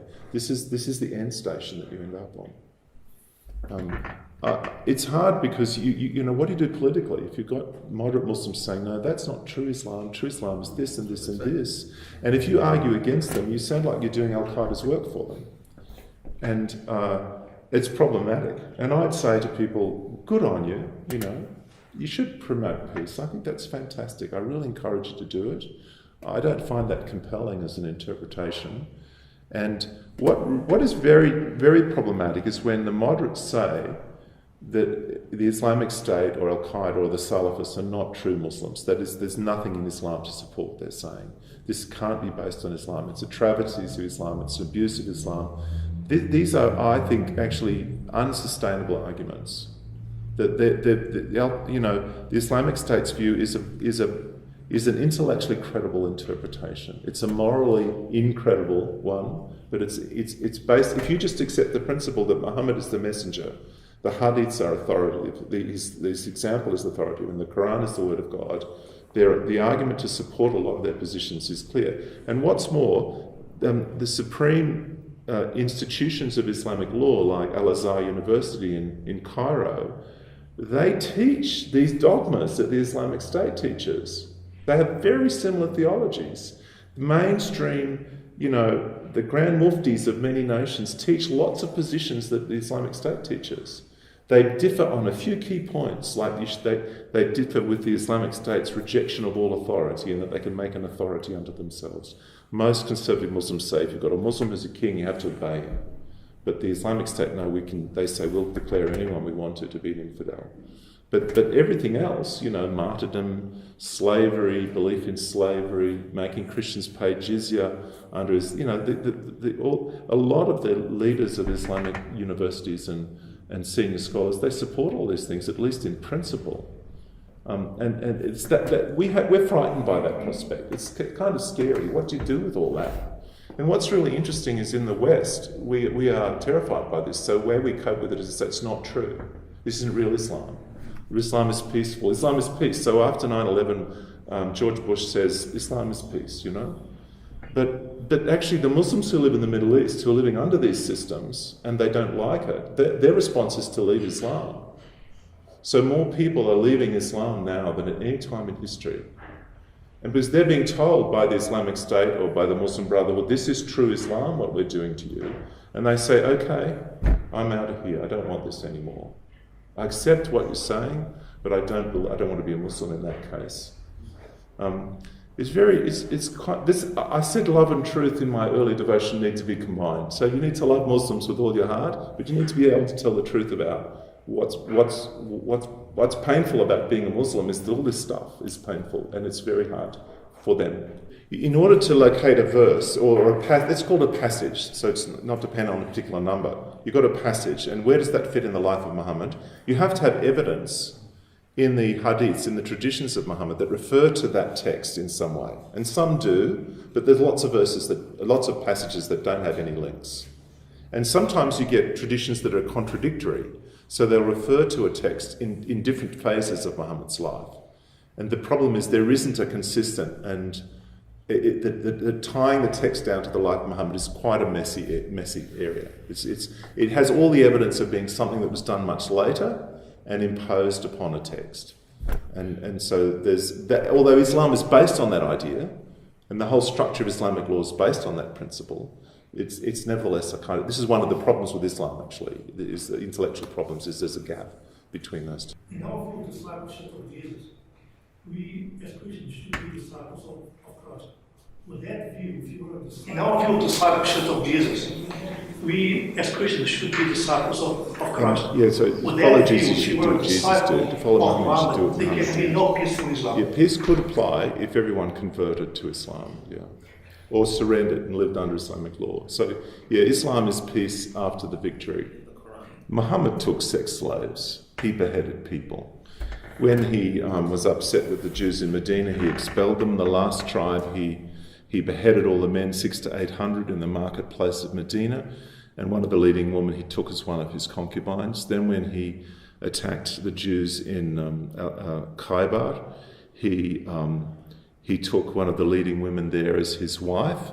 One of his followers marched around their marriage tent through the night, and he asked in the morning, why did you march around our tent all night? And his follower said, well, you killed her husband and her brother, so I was worried that she might cause you some harm. And Muhammad said, well done, thank you, that's very kind of you to do that.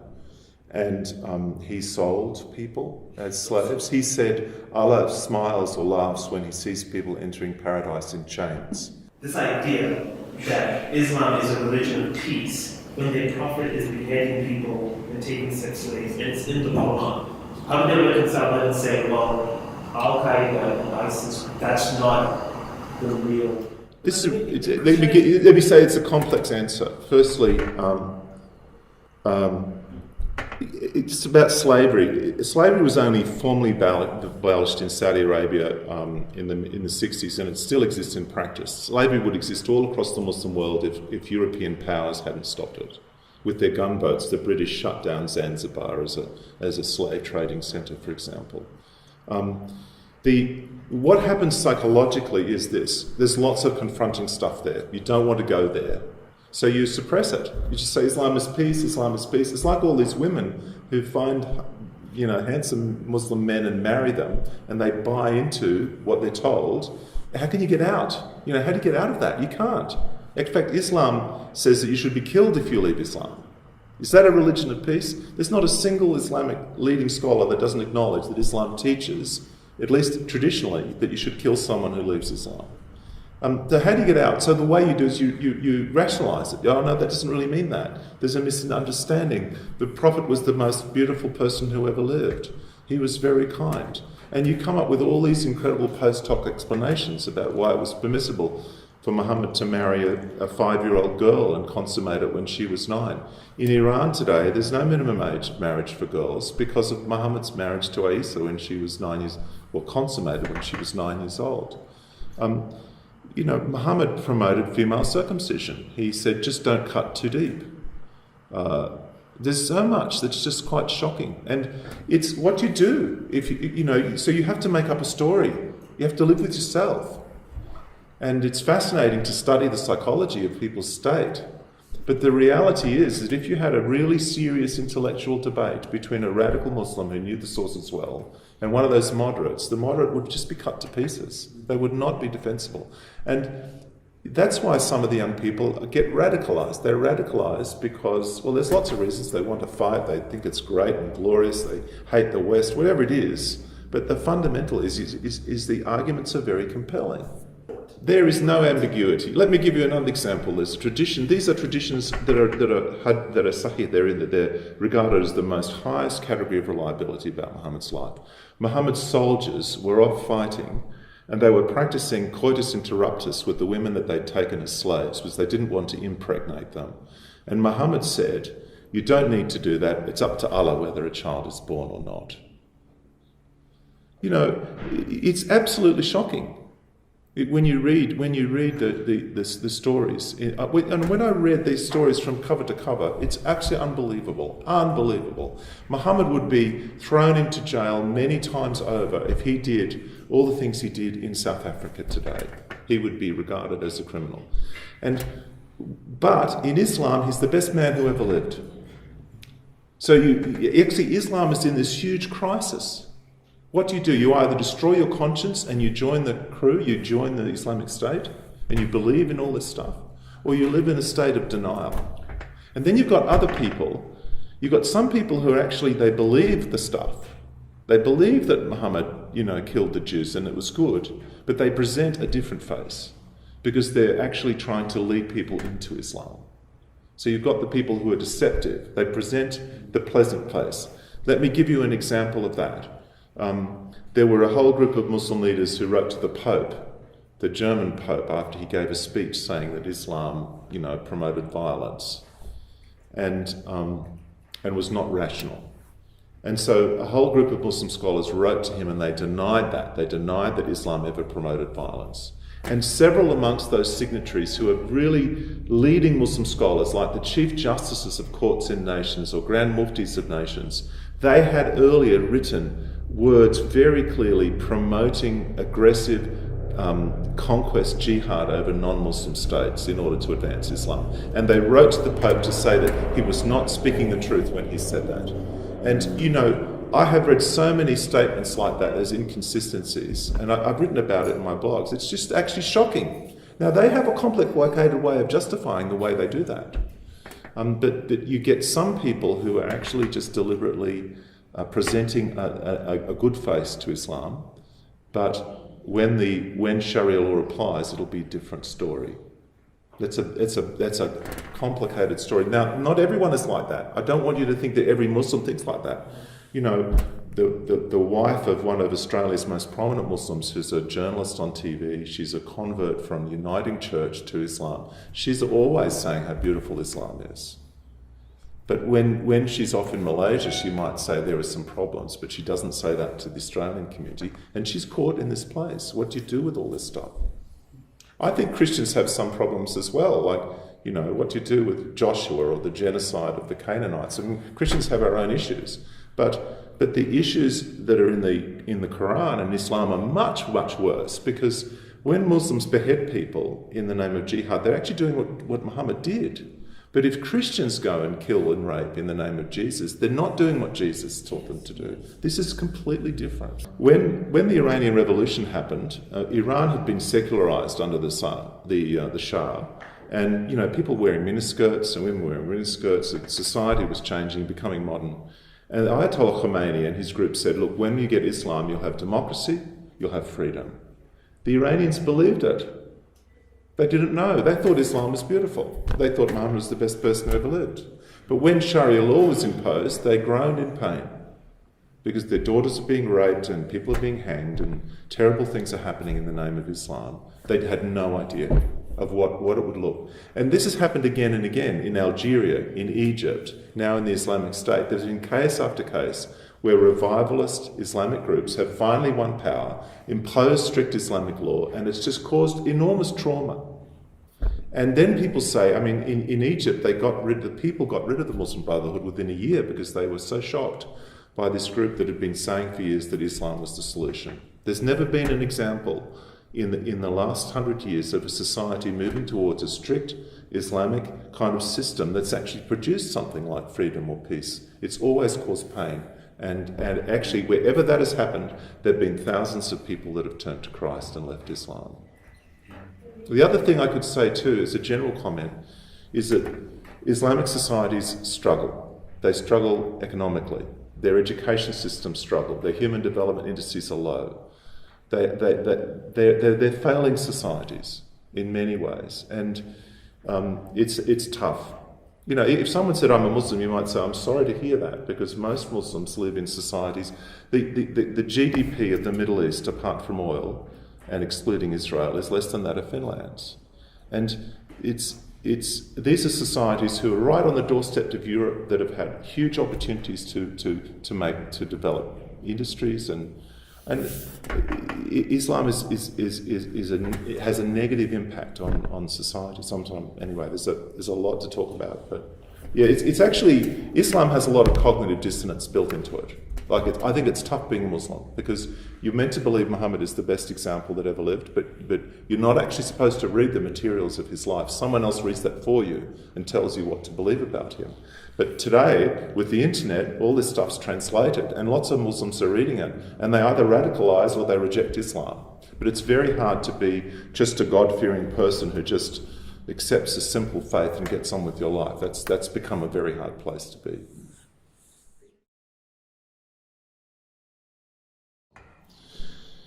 Now here we go. I'm going to finish off this discussion of the resolution of the eschatological crisis.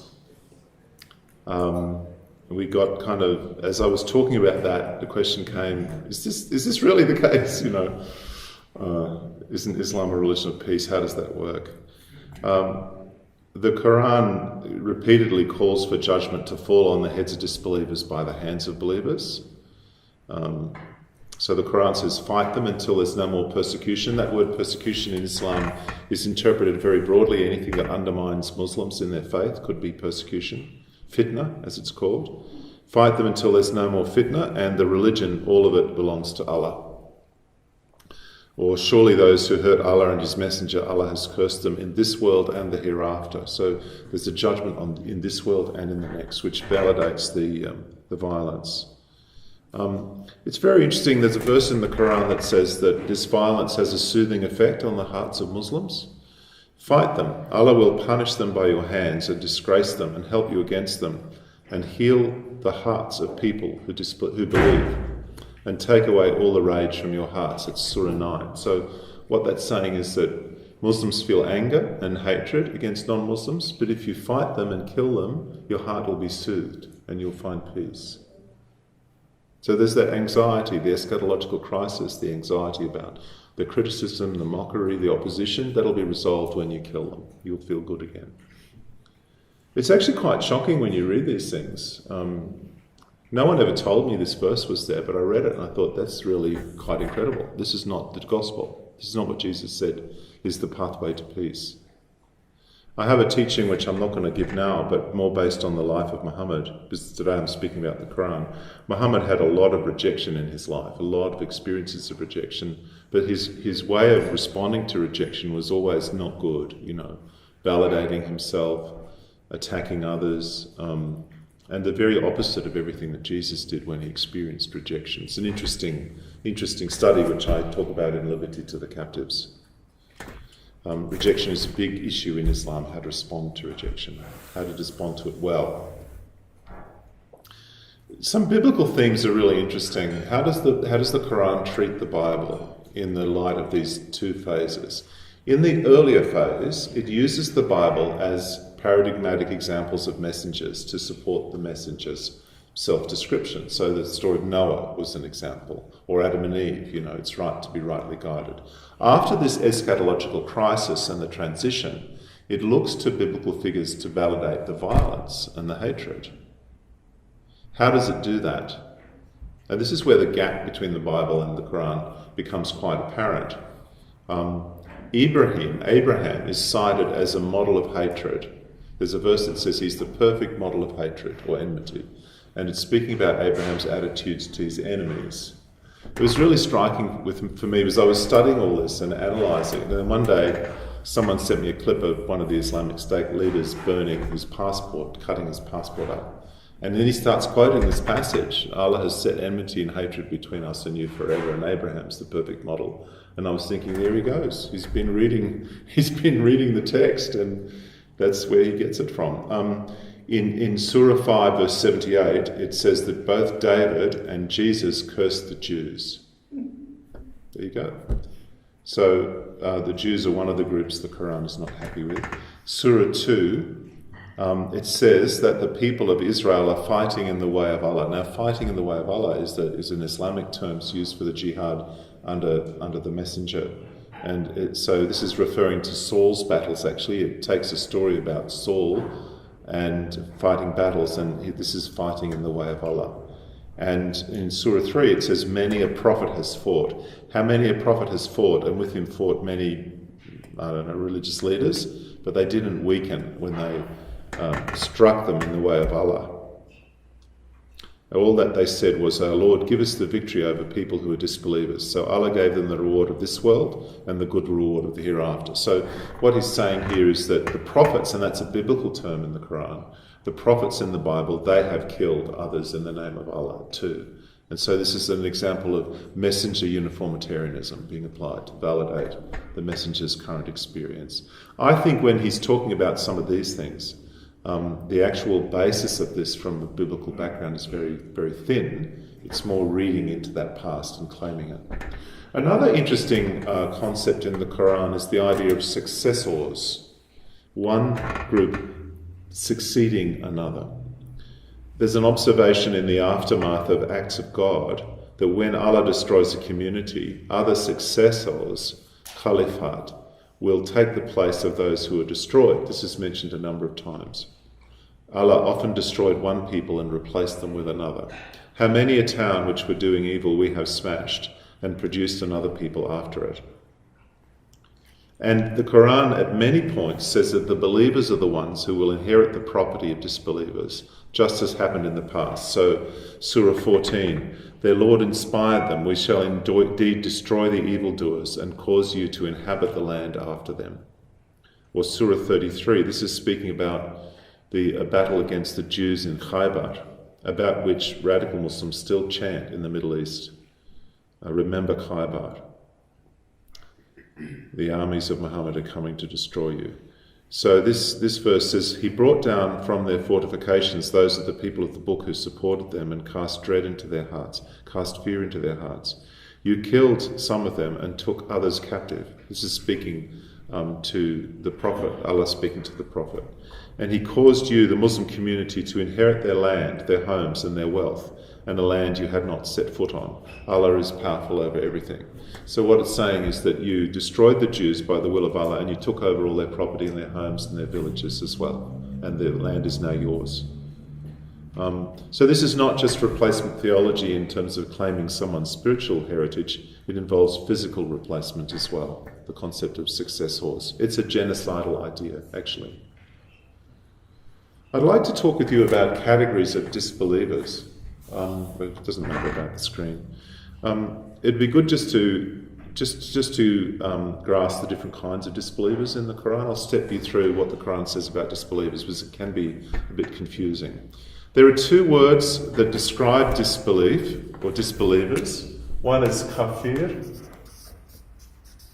and the other is mushrik. No, mushrik, sorry.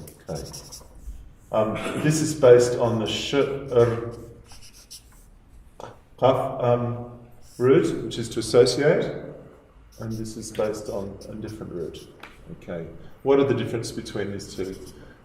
This is often translated polytheists or idolaters. It actually means associators.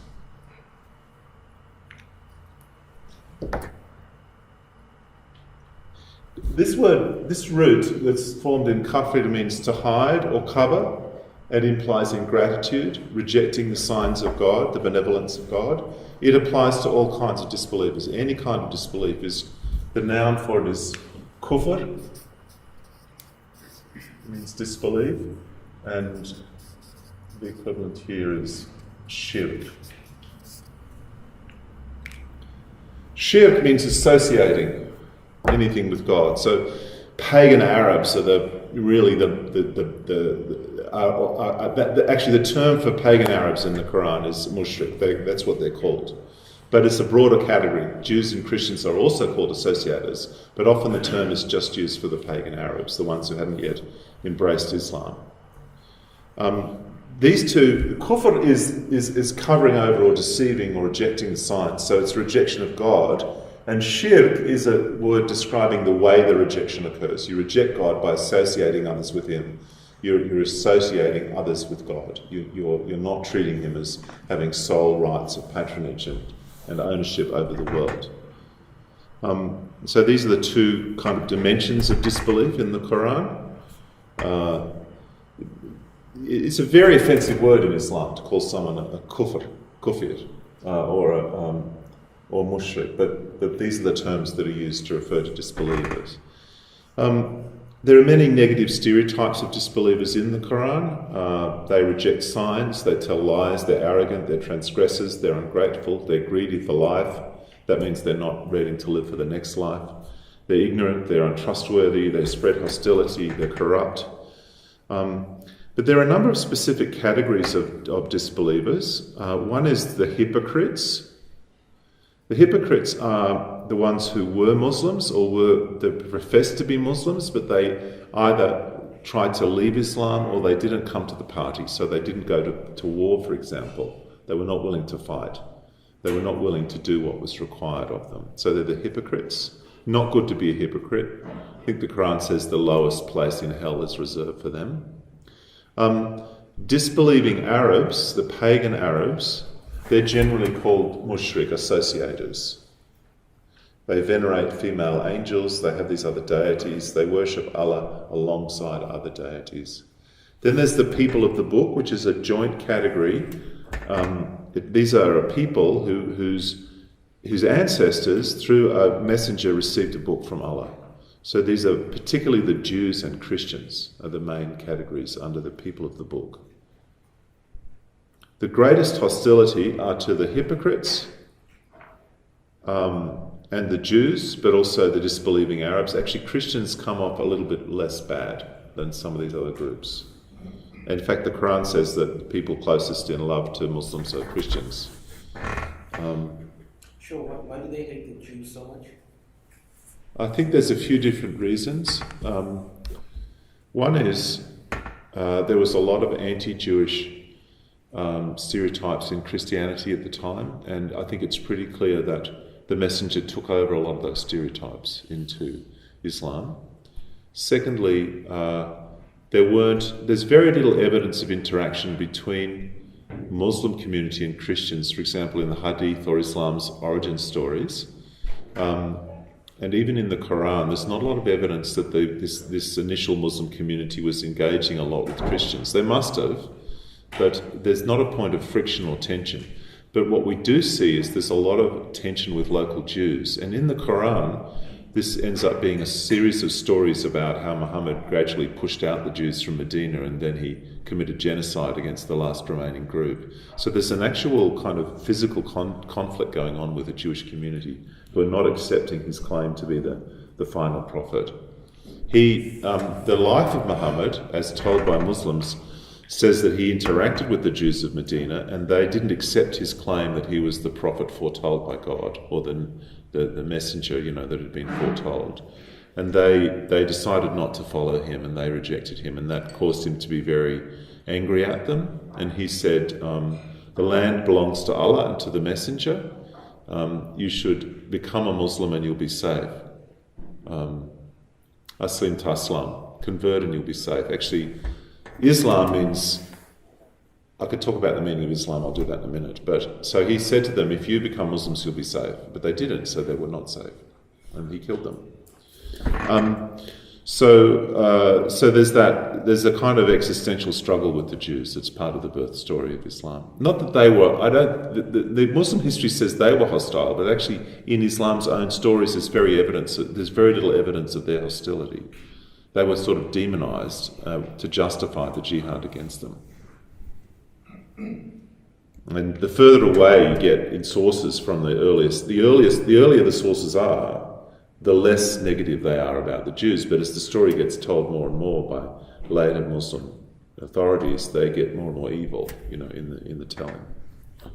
And you might ask a deeper question: why do people hate the Jews? And I don't know. People hate what God loves, I think. It's a deep theological question that I don't have all the answers for. But there's no doubt that there's a lot of anti-Semitic stereotypes in the Quran that are hardwired into the text, and it's quite shocking, actually. As for the pagans, in a dramatic passage at the beginning of the 9th chapter, believers are called to cancel all treaties made with their pagan Arab neighbours, the associators, to expel them, that they're unclean, and to wage war upon them, killing them, enslaving them. And the emphasis particularly on their offensive religious practices. The hypocrites, as I said, are those who had sworn belief in Allah and in the Messenger, but later turned away.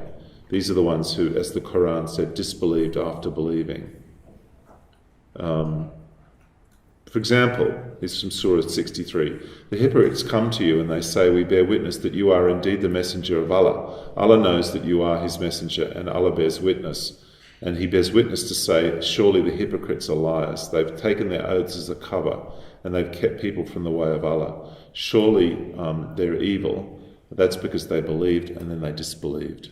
And in Islam, people who are regarded as bad Muslims, that's the category they get slotted into. So people who should be good Muslims and aren't, they can be called hypocrites. So that's what the Shia say about the Sunnis, and the Sunnis say about the Shia. There's a lot of hatred in the Quran towards this category of not being a good Muslim. Actually, this whole system is quite unstable, because as soon as one Muslim group starts criticising another, they risk a kind of warfare with them. And in order to prevent that, traditional Islamic theology has emphasised the duty of Muslims to be obedient to the state and to submit to the ruler, whoever he is. Even if he prays and allows Islam to be practiced, you have to submit it to him, even if he's a bad Muslim. And that's been one of the debates in the Middle East. So there were leading Sunni experts and theologians, scholars in Damascus who said you should obey President Assad because he's the president of Syria. And then you had others like Al-Qaradawi in Qatar saying no, this is infidelity and he should be killed. I mean, he should fight against him. And so there's a difference. And actually the ones that opted for the jihad, they're the ones that have caused the country to fall apart, in fact. And you could say that those that supported Assad have been proved right, in that if this war hadn't started, many, many lives would not have been lost. But Islam's theology, a political theology, tries to suppress the inherently destabilizing and conflictual tendencies within the Quran of declaring enmity against unbelievers. The difference between Sunnis and Shias. I know that that's the succession, but is there more to it? Is it different theology? Yes, there was a dispute basically between the relatives of Muhammad, between his cousin or nephew Ali and the family of his young wife Aisha. And the Shia followed Ali, and they believed that the successors to Muhammad should be from the family of Muhammad, but the Sunnis didn't agree with that, and they fought very soon afterwards. And the Shia venerate the sons of Ali as martyrs. There are some important differences in Islamic law, and there's also a difference in feel as well, or ethos. Just one difference in Islamic law: Muhammad gave permission for Muslim fighters to marry someone temporarily. So you could, for example, give someone some money or a shirt and then be married to them for a few hours on the battlefield. And this institution of temporary marriage was suspended by a later caliph, a Sunni-oriented one, and the Shia they don't accept that. They believe they're pure and following Muhammad. So in Iran today, there are clerics who make a living out of marrying people for a few hours. And there are women who make a living out of marrying people every day. So that's one difference, and that's a big difference in the sense that Sunnis think it's prostitution and Shia think they're following Muhammad. That a more important difference is that the Shia they have a very high regard for leaders, and they believe that the rightly guided caliphs continued on for quite a long time, and they allowed a kind of progressive revelation as well. And in the structure of the way Shia societies work is they look to a leader in even more than Sunnis do. So Iranians, they'll always have someone that they're following, and maybe they're people that follow them. Everyone is about following people, And so someone might have 100, it's like Facebook really, only you've got a lot of followers. So you might have 100,000 followers or 10,000 followers, and the Shia are really oriented towards these kind of divinely inspired leaders. Because the Iranian congregation I lead in Melbourne is all made of ex-Shia, I have to work really hard against that and tell them that they're following Jesus, not me, because they want someone that they want to hang on to. And so you get this Ayatollah, this religious leader who has great power and authority.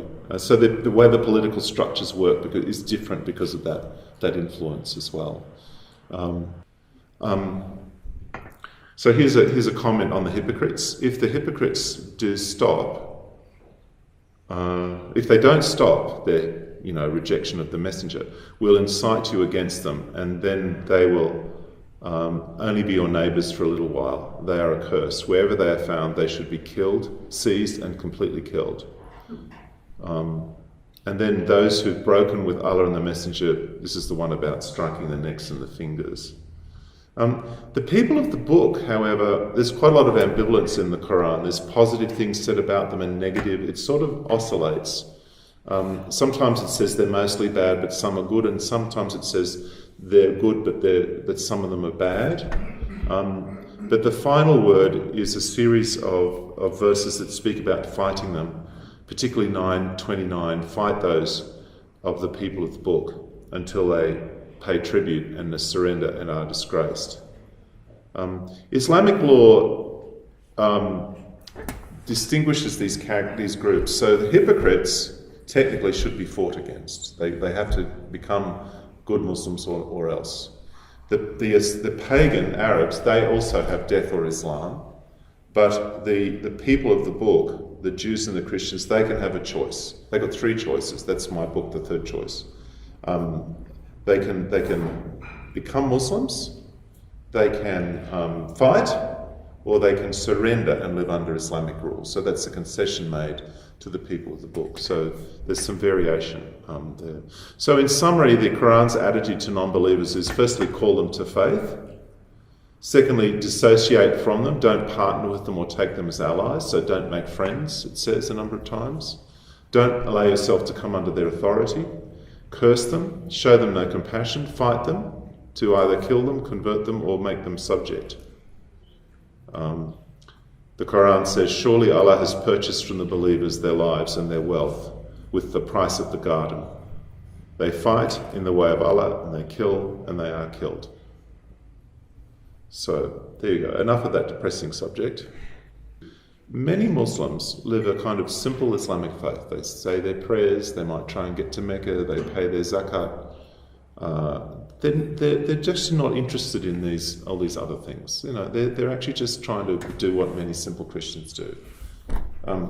The problem comes when someone tries to implement an Islamic system, which is all this stuff, and then you get the revivalist movements have tried to do that.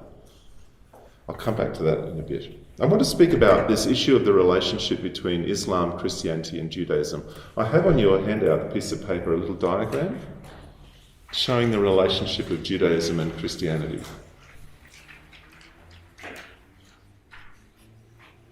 In linguistics, we have this idea of a family tree. You can show how languages are related to each other, where they come from. French comes from Latin, and it's related to Spanish, which also comes to Latin, and it's a kind of tree. Well, this is the family tree of Judaism and Christianity, according to Mark Durie anyway. You have this period of intertestamental Judaism around the time of Jesus, which is quite diverse, and there are several different Jewish sects and streams. So there are the Sadducees, which is the temple sect. There are the Essenes, who are off in the desert, living ascetic life and having their own interesting theology, which has come out through the Dead Sea Scrolls. There are the Pharisees. And the Pharisees end up winning the day. So the Pharisees become the rabbinical Judaism of today. The other groups disappear. The Sadducees go when the temple is destroyed. The Essenes, their way of life was somehow lost, destroyed as well.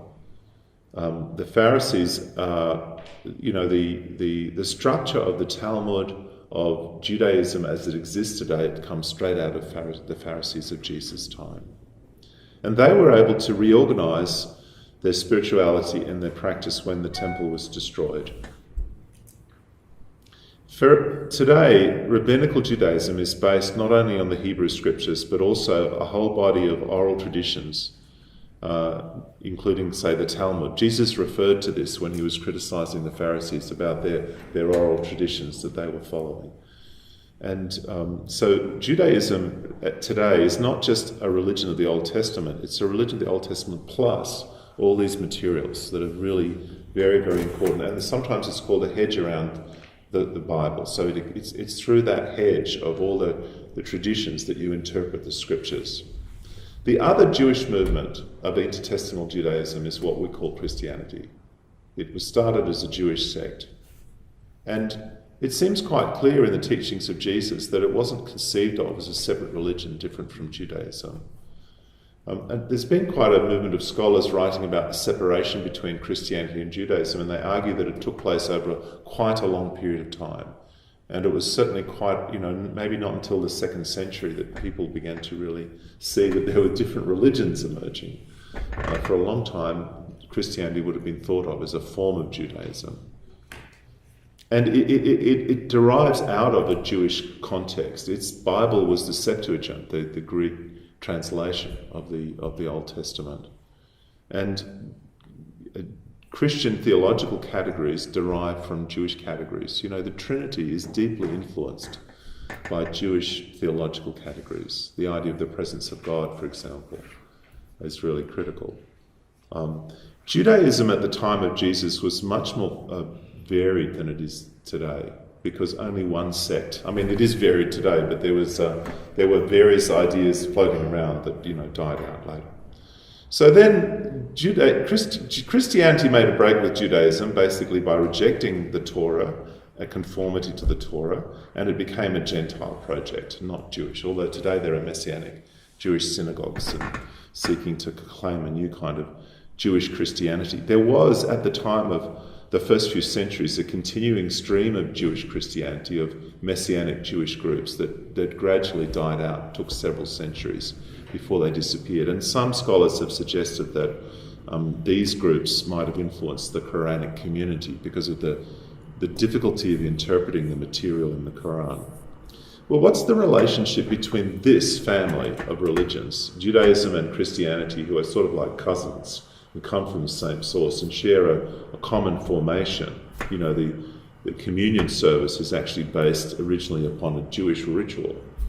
And baptism is a Jewish rite. And the idea of salvation or the Messiah, these all come out of Jewish practice and religion. How do you fit in Islam? Where does it fit on the tree? You know, where does it come from? And there is an assumption that's common in our society that Judaism, Christianity, and Islam are a family of religions, are monotheistic religions. Abrahamic religions, I believe they're called. If you look up Wikipedia, it's all over Wikipedia. You know, these are Abrahamic faiths. What does that mean? You know, does it have any meaning at all? Actually, the phrase, the religion of Abraham, is a Quranic phrase, and it means Islam. So to use that phrase to refer to Abrahamic, to a group of religions is problematic. Also, just repeat that. So the phrase, the religion of Abraham is the Quran, and it refers to Islam in contrast to Judaism and Christianity. You know, in Islam, in Judaism, Abraham is the example of a perfect Torah observant Jew. In Christianity, he's the man who lived by faith. In Islam, he's the perfect Muslim. He's a very divisive figure. Anyway, people call him our father, but put that aside, all this talk about Abrahamic faiths and, you know, let's put it aside for the time being. How do we understand the relationship of Islam to this? There's a lot of biblical stuff in the Quran, but there's a lot of disconnection with the Bible as well. What's the relationship like? I want to give you a few metaphors, okay? One is a building metaphor. You can have a building, like a house, and you can extend the house, maybe put a few minarets on it or something. I don't know what you do. It's still the same house, but it's been changed a bit. And I think that's sort of what happened with Christianity and intertestamental Judaism. A religious tradition was augmented, some things were changed, Satan became more important, you had the Messiah has come instead of yet to come, but it developed. You know, I'm speaking about religion as a social human activity. But there's another way to have a relationship, and that is you demolish the house altogether and you reuse the bricks and build something completely different. And I think that's what Islam is like. It uses lots of bricks taken out of a synagogue or out of a church, and they're all over the place. And when you walk into this building, you say, oh, that comes from there, and I recognise that, and I recognise that, but everything's in the wrong place, and it's being used for a different purpose. That thing that was a pillar is now part of the foundations, and you know that was the threshold. It's now up on the wall. It's everything's different. The story of Adam and Eve, it's no longer a parable on the sinfulness of humanity, and the story of Noah is no longer about the covenantal faithfulness of God. It's about the nature of a messenger, a Quranic messenger. So, under this understanding, there's a profound discontinuity between Islam and the biblical faiths. So Judaism and Christianity actually share a formative tradition, but Islam doesn't in that sense. It uses a lot of material, but without comprehending it, it repurposes. And I'll give you a few examples of that repurposing. In the Quran, there is this idea of the Messiah, al-Masih.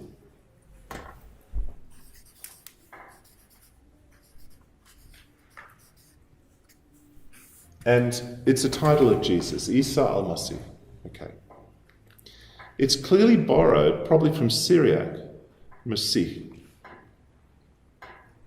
and which comes then from, it's a form based on the Hebrew, Mashiach, which means the anointed one. And it has a lot of theology attached to it. Narrative, ritual, history, the history of the kingdom, the messianic psalms, the themes in the prophets. This word Messiah has so much attached to it, so much theology attached to it. It's full of meaning. And I still see it on the bumper bars in Caulfield, where I live in Melbourne, which is the most intensely settled Jewish area in the Southern Hemisphere, I think. The Messiah is on his way, you know. And I actually know what they mean. I think I know what they mean by the Messiah because it's part of my tradition. the verb means to smear or to anoint, and Mashiach is a passive participle. It means a smeared one or an anointed one. And in Syriac also it's a passive participle. It's derived from the word to anoint. It's borrowed into Syriac Christianity in a productive way. But what's interesting is when this word shows up in Arabic, it produces a form which is not actually a result of Arabic grammatical rules. You can't derive this easily from a verb. So they've borrowed a form from another language which is not a recognisably Arabic form, if that makes sense. Like in Greek, Christos means anointed one in Greek. It actually has that meaning. But Masih in Arabic, it's not clear what it means, but it sounds similar to Masih in Syriac, which did mean something. And it's a really interesting question to ask, what does Islamic tradition think Masih means? What does this title mean? And the commentators are really interesting. One dictionary maker, Al-Firuzabadi, he said there were 50 different meanings have been proposed for Al-Masih. One early commentary suggested that this could mean that Jesus travelled a lot from one country to another, or it could mean the king, or it could mean he has standing or position amongst the people in the life of the world. The idea that he travels a lot is an attempt to relate it to a route, which means to travel or wander around. So it's trying to link, it's trying to see the route, it's trying to give a grammatical analysis to it. Ibn Kathir, who's a very famous commentator, he tried to relate it to the route, to this route. Sorry, got the wrong dot there. To this route, which is related to Hebrew, it means to touch. So it's like anointing is touching. So in Arabic it means to touch. And he says he's called the one who touches, or this word masih, because when he touched people, they'd be healed. So he was touching people. He was the toucher. He's the toucher. And Ibn Baz, who was the Grand Mufti of Saudi Arabia a decade or two back, he said, he considered the question, why is Jesus, Isa, the son of Maryam, called Al-Masih? He suggested lots of interpretations. Some have suggested that he had flat feet because his feet were touching the ground. But he said that it's actually irrelevant what it means. Here's what he says. Isa, the son of Maryam, is called Al-Masih because he did not touch any sick or disabled person except that they were cured. So when he touched people, they were healed. Some of the Salaf, the first few generations, also said that he was called Al-Masih because of his contact with the earth. He was touching the earth with his feet and his frequent travelling. So he tried to combine those two explanations. According to these two sayings, Al-Masih means one who touches. It also said that he's Al-Masih because his feet were flat, with no hollow to the soles of his feet, and was said that he touched with blessings, or that he was purified from sins and was therefore blessed. And this would mean, Masih would mean mamsuh, one who is touched. But the first meaning, that is the one who touches, is more obvious, and Allah knows best. In any case, there is no connection between this and belief or action, and the benefit of knowing it is minimal. So you hear what he's saying? Actually, it doesn't matter what it means. It's irrelevant. A Muslim doesn't need to know what Al-Masih means. This is a fruitless discussion. Let's forget about it. So that's a good example of a term that's rich in theological meaning, gets borrowed into the Quran, can't be analysed anymore, and it's used as the title for Jesus but without any content. And in fact, it's better not to think too much about it because it doesn't make any difference to how you live. And remember, Islam is about orthopractice. It's what you do, not what you believe. And so this doesn't have any relevance. It's a really interesting and telling argument. And, I had some interesting conversations with Muslims where I said, what does Al-Masih mean? You call him Jesus, you say he's Al-Masih, you say that you're venerating him by calling him the Messiah. What are you doing? What does that mean, actually, at all? So that's an example of a brick being reused, but the brick which had a meaning, had a context, has been stripped of that. It's been used just as window dressing. It's just like name dropping, really. If you were translating this into Arabic today, you wouldn't call Jesus Al-Masih. You'd use a term that actually meant the anointed one in the language, even if it didn't sound similar.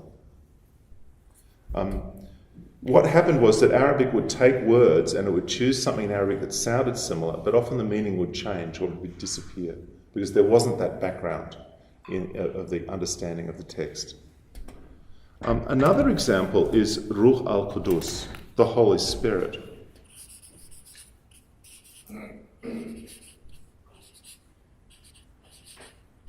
In the Quran. As I said before, this root is in Arabic, and it means to move away, but it's not used for sacredness. That the word used for sacredness is the word in haram, which means forbidden. And so this word Qudus, which sounds similar to the Syriac form, can't be analysed grammatically. It can't be interpreted in Arabic. It's just a word that sounds similar to what we've borrowed. And it doesn't have the association in Arabic with holiness. Also, this word ruh, which is similar to Hebrew ruah, also has some problems. So in ruah, you have a word that can mean spirit or breath or wind. So it has these polysemies. And also pneuma in Greek has the same polysemy. It can mean spirit, breath or wind. But in Arabic, ruh means a puff of air, like if you're blowing something up, like blowing up a sheepskin, or you're blowing on a fire to blow it out. So this actually means the holy puff, but Qudus actually is unanalysable. So it's a weird foreign holy puff. You don't know what holy puff it is. And it gets interpreted in the Quran as meaning an angel, the angel Gabriel. So in the story of the Annunciation to Mary, it says the angel Gabriel blew into her vulva in one version, and she conceived by the Holy Spirit, which is the angel Gabriel blowing into her. So you get these bits and pieces in the story that actually get completely reinterpreted. There is an angel Gabriel, and she conceived by the Holy Spirit. Oh, the Holy Spirit must be the angel Gabriel. He blew into her vulva. And so you get something that sounds... It sounds like the Syriac, which is ruh... Let me get this right.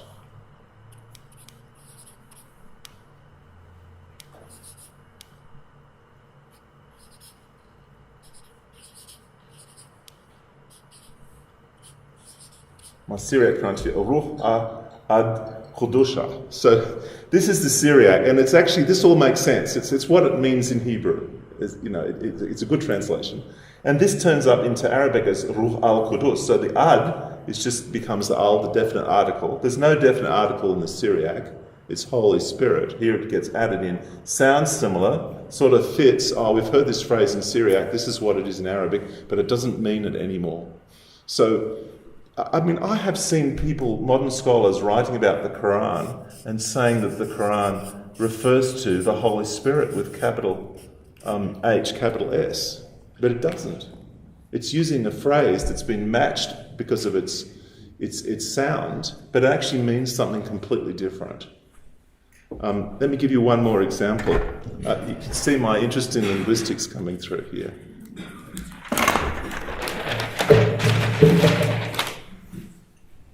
I've lost my...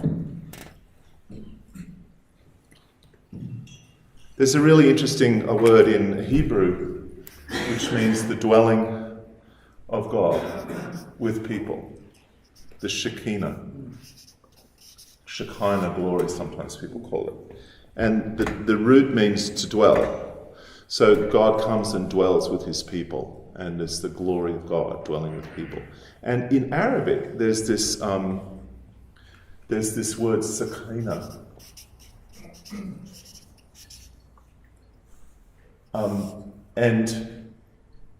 It's clearly used in stories where there's reference to the Shekinah in the Hebrew. But the meaning of this root, S-K-N, in Arabic, it doesn't actually so much dwell as to be at rest or still, or therefore calm. And this form is actually analysable in Arabic. And it means something like reassurance or calming encouragement. And the way this is used in Arabic, although it shows up in stories where you'd have this in the Hebrew, it actually means God encouraged or reassured his people. So there's an example of someone has heard this word being used, maybe in Syriac or in Hebrew, and they've kind of put it into their text, into their Islamic text, and they've reanalyzed it as an Arabic word with an Arabic meaning, and it's lost its connection. So what's happening here is that you have a religious community that's emerging with its own theology, and I've described some of that theology that's quite different from the Quran. There's no idea of messengers like that in the Bible. It's a distinctive set of ideas, something similar, but it's a lot of differences. And it's taking stuff out of Judaism and Christianity without comprehending that material, but fitting it into the new theology. And I use an analogy from the history of languages to describe this, and that is from Creole linguistics. A Creole, let me explain how a Creole arises. If you have, say, what happened in the Pacific, where people would get slave labour actually from different societies, different language groups, and put them together on a plantation, they developed a new language in which the lexicon comes from English, but the grammatical categories, the worldview and the meaning is that of the languages of these people. And so in Solomon Islands Pidgin, in the Creole, in the Pacific, the grammar of the Solomon Islands Pidgin, its structure and its worldview is just like Solomon Islands languages, but its vocabulary has been taken from English. Another example is Haitian Creole. Most of the vocabulary of Haitian Creole is French, but its grammar is West African, completely West African. Another example is Voodoo. This is a religion, not a language, but the religion Voodoo in Haiti is actually West African religion. Its structure is very West African, the different gods, but the gods are renamed as saints, and they use Christian names for these gods. So all the meaning comes from what's called the substrate language, the language of the people who are brought in as slave workers, but the form of the words comes from the superstrate language. So you get the meaning is produced from within, but the structures, the forms come from without. So this is a bit like this with the Quran. The Quran borrows all this material, but it doesn't incorporate the meanings of the material. It supplies its own meanings. It gives its own meanings to it. So you get a religion that can borrow a huge amount of material, like a Creole can have thousands of words taken from French or from English, but the heart of the language, the structure of the language, the meaning of the language is purely African, or Solomon Islanders or whatever. And Islam is like that, and really key aspects of the theology of Islam come out of an Arab environment. So I gave an example with the theology of God. It's based on these concepts of patronage and power in a tribal context. It doesn't come from the Bible. But it's dressed up in this material that looks biblical but actually isn't. And that's why I think it's quite confusing to speak about Abrahamic faiths. I don't have a derogatory view of Creoles. They're fantastic and interesting languages. They're not inferior languages. They have a creative history, and they're very rich and expressive. And Islam is an amazing creative adventure. Someone's created this thing, and intellectually I'm amazed at what they did and how they put it together, and sometimes appalled and horrified when I look at the ethical implications. But what it doesn't do is it doesn't build on a biblical foundation. It doesn't incorporate biblical theology. It doesn't have an affinity with biblical theology, and it doesn't create societies that look like Jewish or Christian societies, because it's built on very different understanding of human beings, different understanding of God. But what's confusing for us is because it's dressed up in all this biblical language, it feels like it is part of the one family.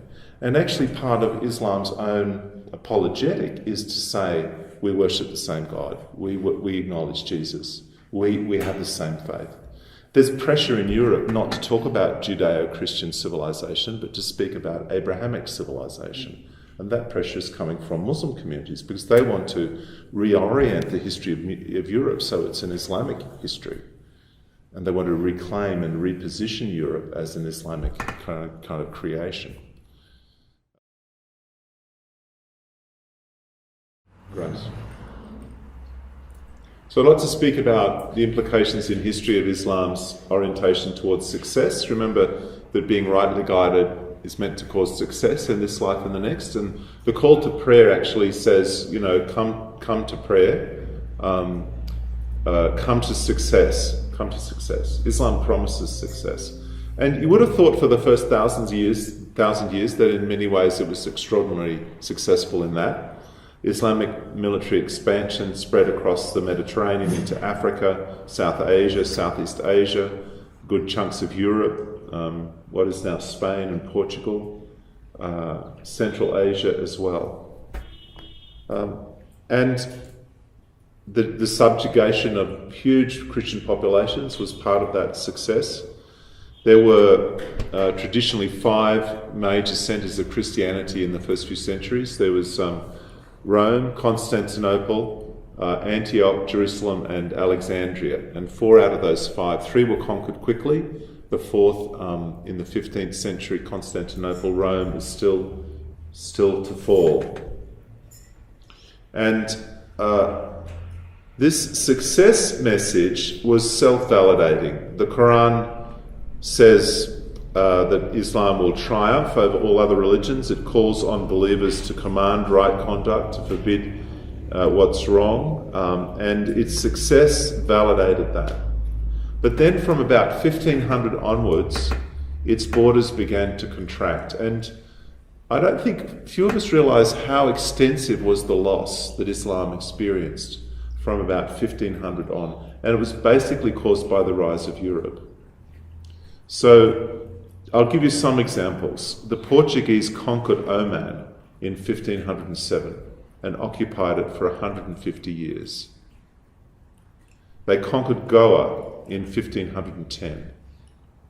They liberated Christian Ethiopia in 1543, or at least Portuguese soldiers helped Christian Ethiopia to liberate itself from what had been an absolutely devastating Islamic conquest.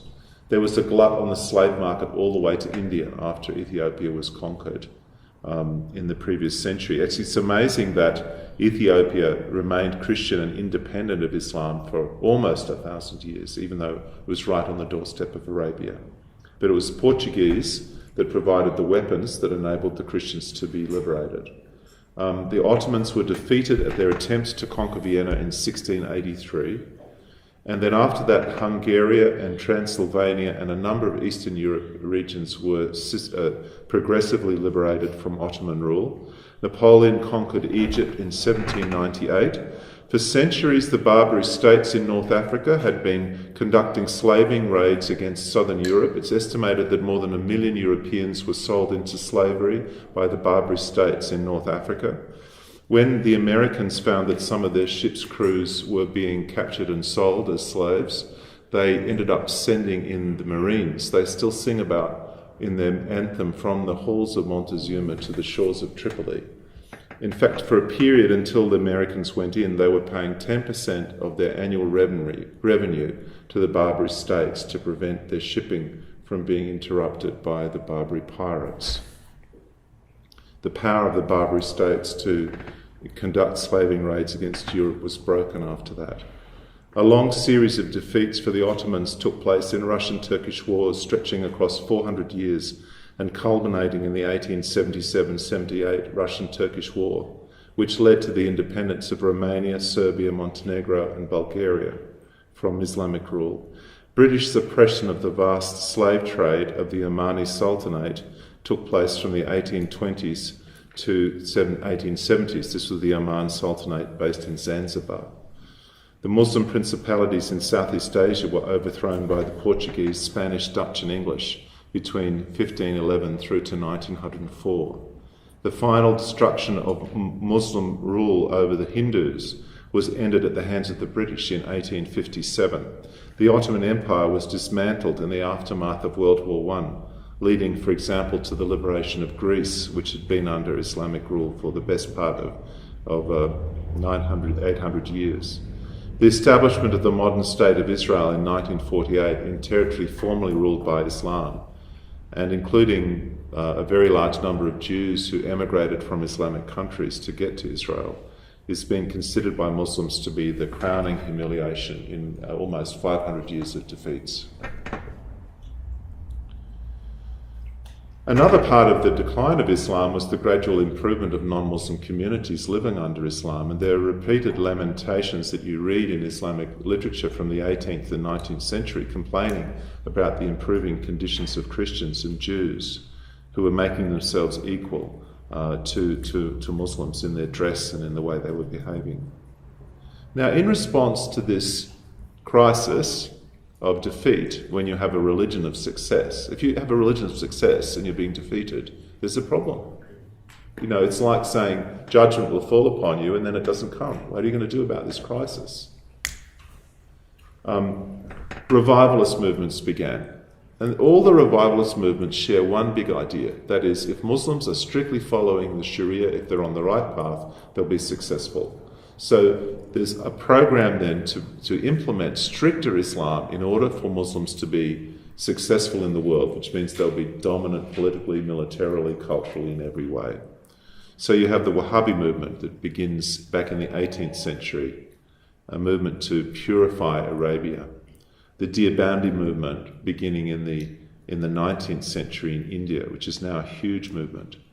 The Tablighi Jama'at began in 1927 in India, the Muslim Brotherhood in Egypt in 1928, Jamaat-e-Islamiyya in India and Pakistan in the 1940s, Hizb ut-Tahrir in 1953, the Organisation of Islamic Cooperation, which is the biggest international association of nations outside of the UN, was started in 1969 after the disastrous war against Israel. The Iranian Revolution in 1979 was heralded as a revolution to introduce true Islam again, and therefore to make Islam great in the world. A lightning bolt of excitement went through the Islamic world when that happened. Hamas arose, founded in 1988. Al-Qaeda in 1989.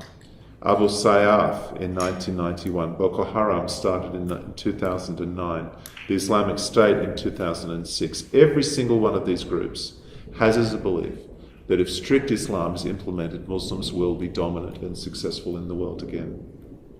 And there's a huge amount of literature written by their gurus and their guides. Maududi, who is an Indian Muslim, wrote in a book called Let Us Be Muslims, which has been extraordinarily influential. He said, whoever you are, in whichever country you live, you must strive to change the wrong basis of government and seize all powers to rule and make laws. You should seize the power from those who do not fear God. The name of this striving is jihad. If you believe Islam to be true, you have no alternative but to exert your utmost strength to make it prevail on earth. You either establish it or you give your lives in this struggle. ISIS, one of its goals is to rid Sunnis of the oppression of the rejectionists, that's the Shiites, and the Crusader occupiers, the Europeans, Americans, Westerners, and to restore rights, even at the price of our own lives, to make Allah's word supreme in the world, and to restore the glory of Islam. Restore the glory of Islam. This is the revivalist movement in this tradition. Now, when the Soviet Union fell, this was regarded by the revivalists as a proof that the program was working. So Sheikh Abdullah Azam's tract or book called Join the Caravan, which is banned in Australia, by the way, he says this: the struggle which Sheikh Azam was a revivalist preacher, the struggle which he stood for continues despite the enemies of Islam. And then he quotes the Quran. They seek to extinguish the light of Allah by their mouths, but Allah refuses save to perfect his light, even if the disbelievers are averse. It's he who has sent his messenger with the guidance and the true religion, in order that he may make it prevail over all religions, even if the pagans are averse. And then the writer goes on to say, since the book was written, that is Sheikh Azam's book, the Soviets have been expelled from Afghanistan by Allah's grace, and the entire Soviet Union has disintegrated. So what they're saying is the Soviet Union fell apart because they were defeated by the Taliban in Afghanistan. So if this revival movement could destroy the Soviet Union, why couldn't it destroy the United States or Europe or indeed any power that stands against the glory and the revival of Islam? So the first crisis of Islam for 500 years was the rise of Western power, Christian power really, from the point of view of Muslims, at the expense of Islam, of political Islam. Then you have the revival response from the 18th century to the present, culminating in something like the Iranian Revolution, an attempt to implement pure Islam. But then there's another crisis that happens, because if you tell Muslim people that when strict Islam is implemented, utopia will break out, all their problems will be solved, there'll be no more injustice, there'll be no more stealing, because you'll cut hands off thieves so no one will want to steal. But then what happens is they find out that the people in power are the ones that are stealing. The Ayatollahs are stealing, and who's going to cut their hands off? And the whole system becomes corrupt.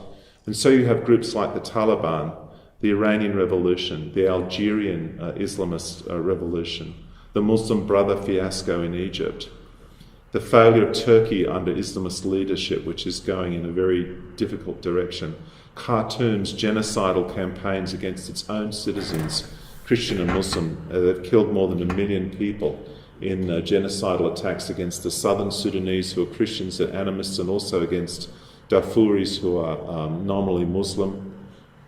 The Islamic State in Syria and Iraq and all its destruction. Every single one of these situations, huge casualties and destruction has been caused in the context of groups claiming to have the mantle of Islamic revivalism, restoring the glory of Islam.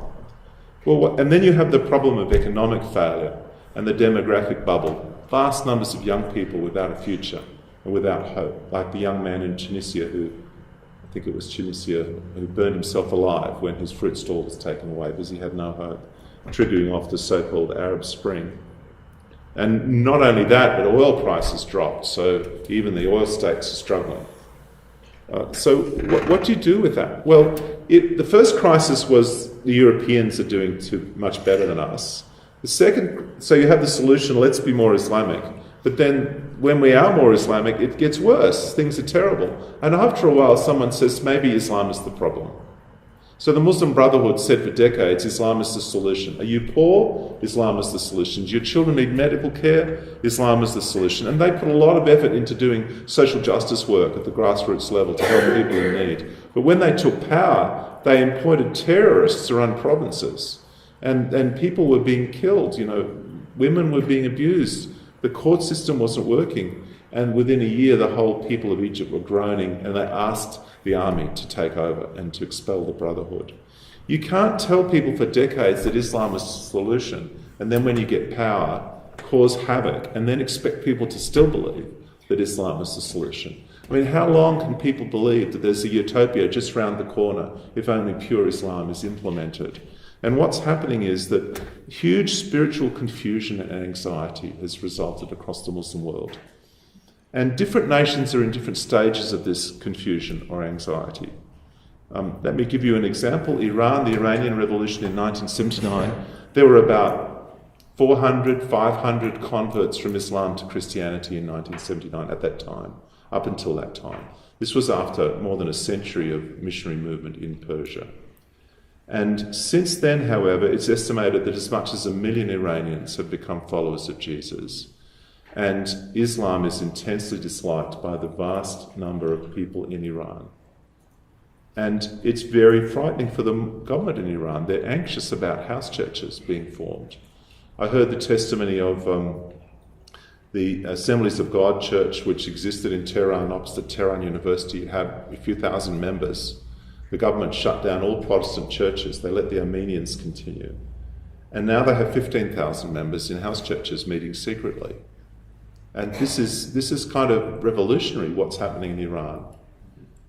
Iran is converting to Christianity. You can't go from 300 to 1 million in 40 years and not look forward in another 30 years and say, if that rate continues, Iran will be a Christian nation.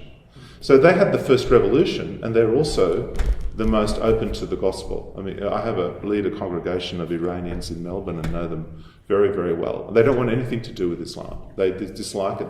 They can't believe that in Australia we give it the time of day at all. They think we're making a terrible mistake to just treat it as yet another culture in our multicultural mix. I'm not advocating for persecuting Muslims or anything, but their position on Islam is much, they have a very visceral view. And these are especially the young people who grew up since the revolution. But it's not just there. My friends who are working in the Middle East amongst refugees from Syria and Iraq, they said they've never seen so many Muslim Arabs coming to the Lord, coming to Christ. Churches in Germany are full of refugees who were Muslims a few years ago. It's ironic, isn't it? And the changes that are happening. I sometimes speak to groups and I say, imagine a world in which China is a Christian superpower, in which Iran is a missionary Christian nation evangelizing into Central Asia, and in which France is a Sharia state with a nuclear bomb. And what sort of world will it be, because of the changes that are happening? In France today, there's more than 100,000 converts to Islam. French people have converted to Islam. And the world is changing. But my main point here is that the crisis in Islam has been building for hundreds of years. It's very deep, and it's unrolling from country after country. The numbers of people turning to the gospel are huge. The huge need is discipleship, discipleship, discipleship. Who's going to disciple these millions? Who's going to help them change and develop a new Christian culture, change a whole worldview? It's fascinating working with the Iranians in Melbourne because what they're desperate for is to build a whole new life. Everything needs to change. All their values need to change. The destructive values that they recognise they're not happy with at every level needs to be rebuilt. So you're just constantly teaching emotional health, relationships, what does it mean to follow Jesus, this is how you do family life, you shouldn't curse your children, this is how you treat women. That's what they want. They know that everything's messed up and they want it to change. But imagine you've got millions of people asking for that help. Who's going to provide that? Where are those disciples going to come from? By the grace of God. Miraculous movements. There have been a number of books written about this. Jerry Trousdale's Miraculous Movements, How Hundreds of Thousands of Muslims Are Falling in Love with Jesus, or David Garrison's A Wind in the House of Islam. And it's striking that where there have been some of the most aggressive Islamist movements, there have been the greatest turning to Christ. Iran is an example. Algeria is another. They had a very bloody Islamic revolution that was put down by the army, and now there are tens of thousands of Berbers that are turning to the Lord. Garrison says, at the time he wrote his book a few years ago, that there are at least 82 what he calls people movements to Christ among different Muslim groups. A movement is at least 100 churches planted or 1,000 believers baptised over a 2-decade period. He said there were 2 such movements like this in the 19th century. There were 11 movements in the 20th century. And between the year 2000 and 2012, there were another 69 such movements in the Muslim world. And this is all over the Muslim world, from sub-Saharan Africa, from Persia, from the Arab world, from Central Asia, South Asia, and Southeast Asia. The fields are ripe for a great harvest such as never been seen in the world of Islam in 1400 years. I could tell you many testimonies of people who've come to faith out of an Islamic background. God is doing amazing miracles. He's speaking to people in dreams and visions. He's challenging them in unexpected ways. And I think we, as part of the church, have a responsibility to ask the Lord, how can we help? Send forth labourers in the harvest field. Lord, what can I do to help? One of my friends is a man who's around 50. He was damaged by chemical warfare in the Iraq-Iran war and later became an organiser against the government and was involved in a demonstration where he was really badly beaten up by the government officials, so badly that he was in a coma for quite some time, and when he came out of the coma his body was paralysed and he was unable to care for himself.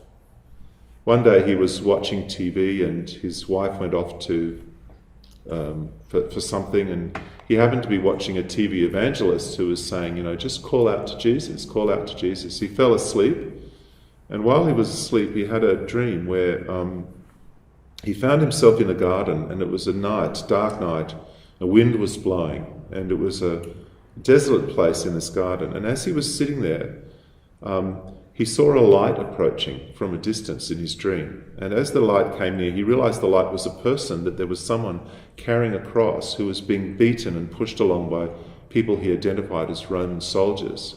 And as this person came near, he looked straight into my friend's eyes. But my friend could not speak, he didn't have the words. And then the group began to move away. And as they moved away, it began to get very dark again. And he realized he was falling back into darkness. And he cried out the name of Jesus. Jesus, help me. And as he did that, he woke up. And his whole body was hot. And he felt so hot that he reached out his hand to pick up a glass of water, and he realized he could use his arm.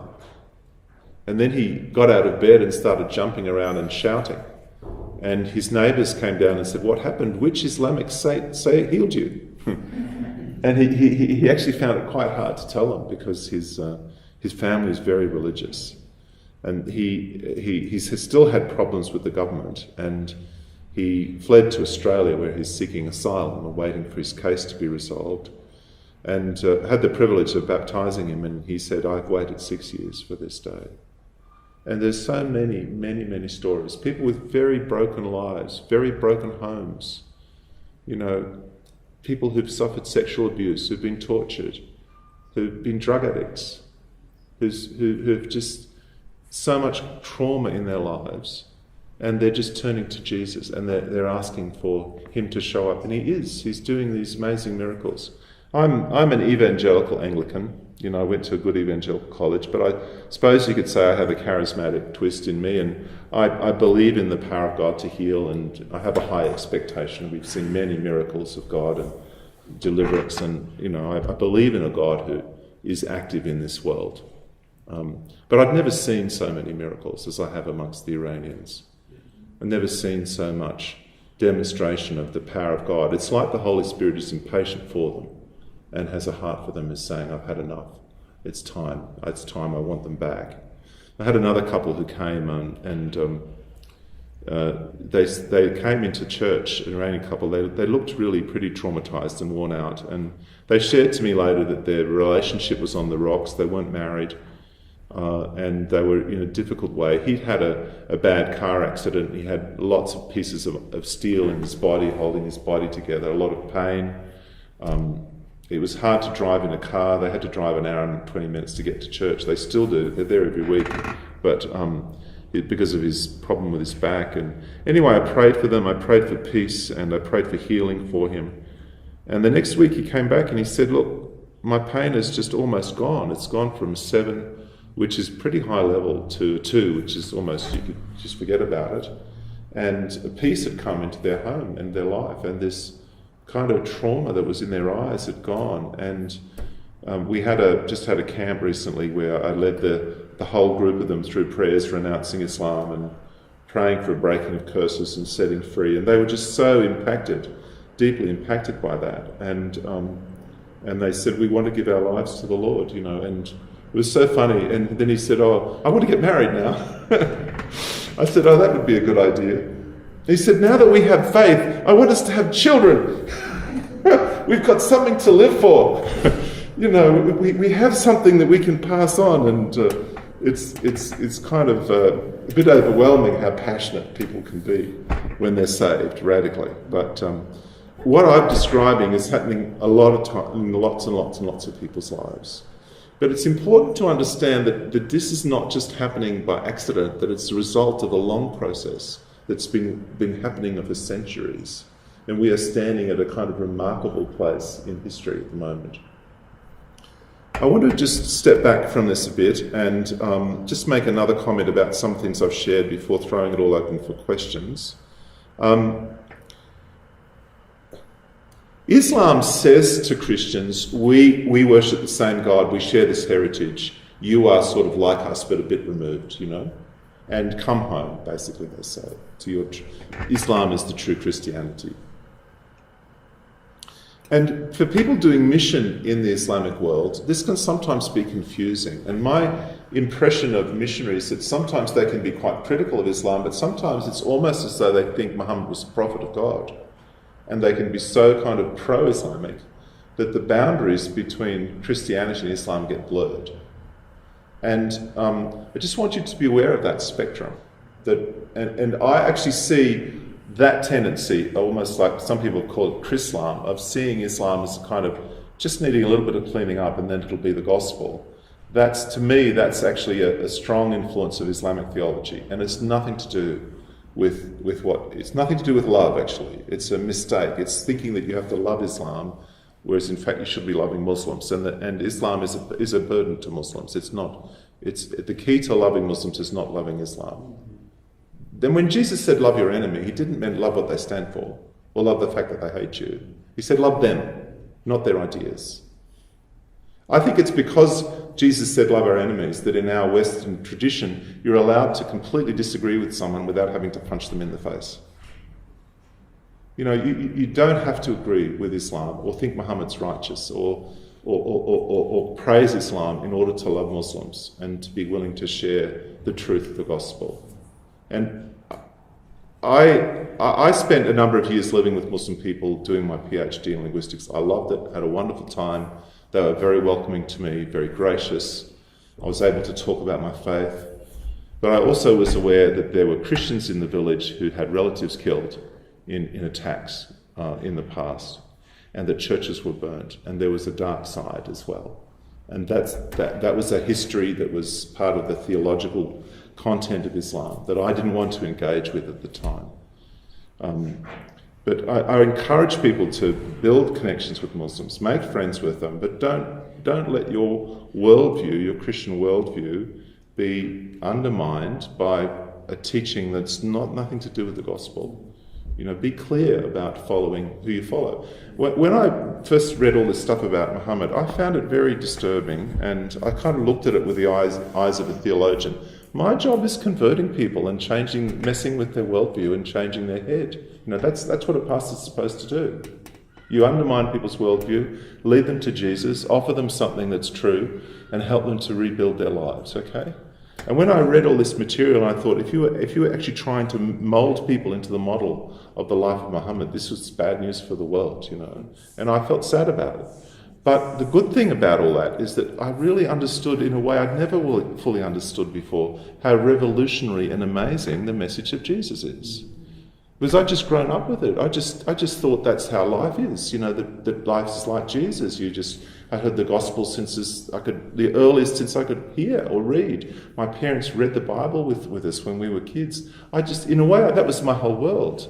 But when I realised that you could have a completely different world built on completely different principles, and it could produce so much trauma and destruction, I just fell in love with Jesus so much more, and it made me more passionate about Jesus.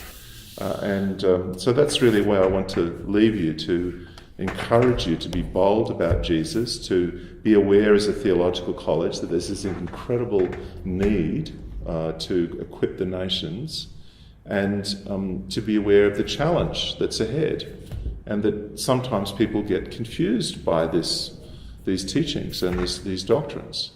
And it's good to know the truth and also to live in love as well. I'm going to throw it open for about half an hour of questions, and we'll see how we go. Yeah, Jenny has a question. Thank you. Was he a person, or was he a person's figment of imagination?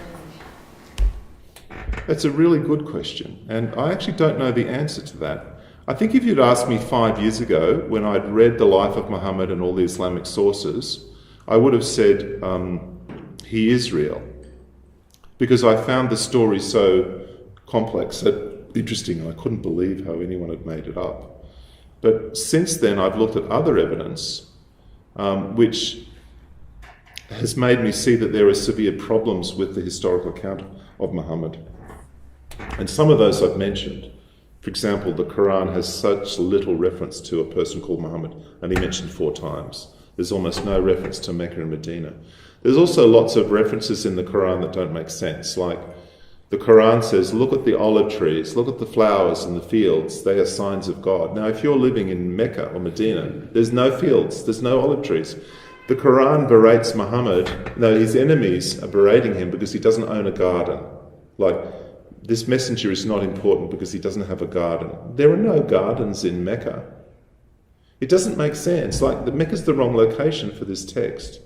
And that throws into question everything. There's also historical issues, that the words Muslim, Islam and Muhammad only appear in the historical sources quite late.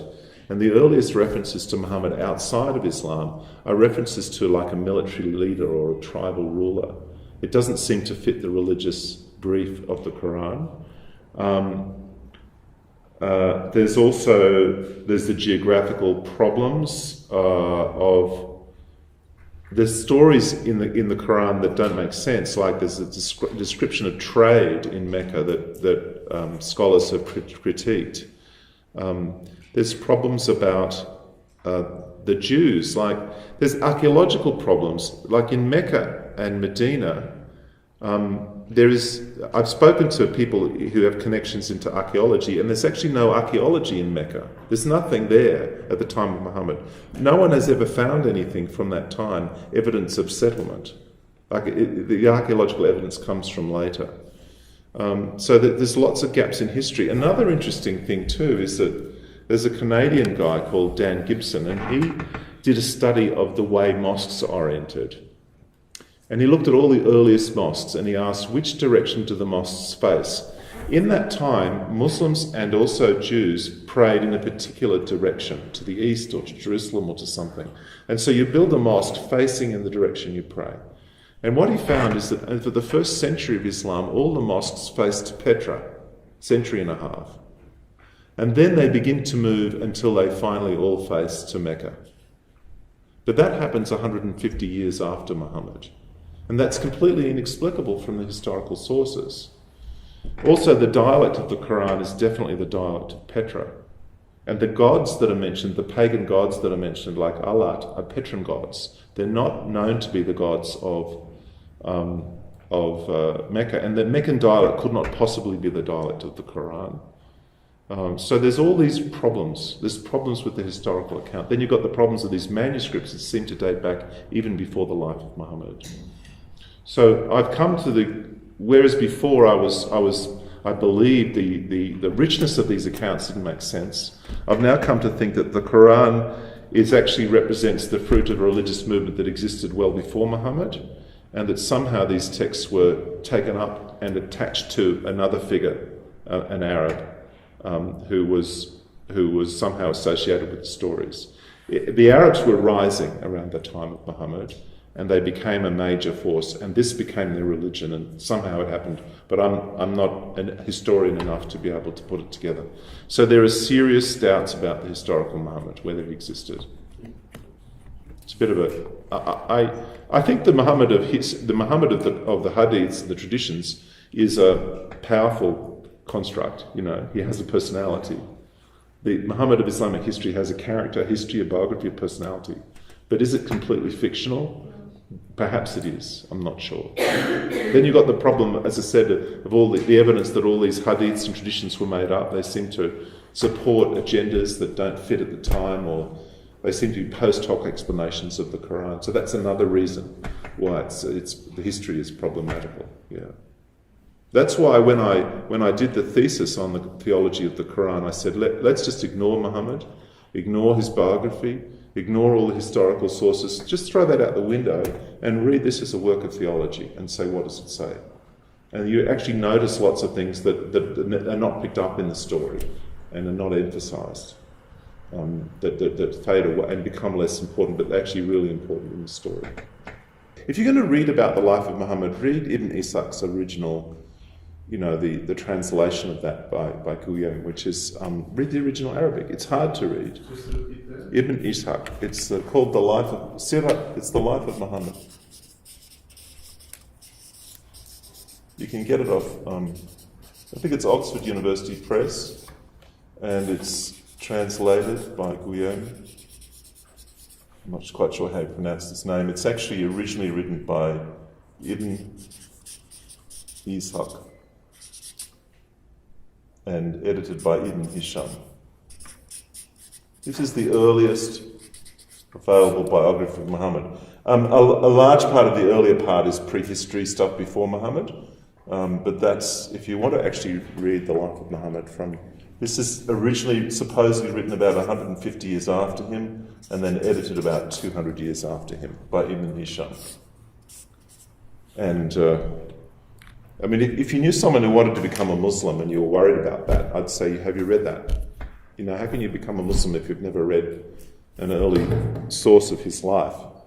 It's like becoming a Christian without reading the Gospels. It doesn't make sense.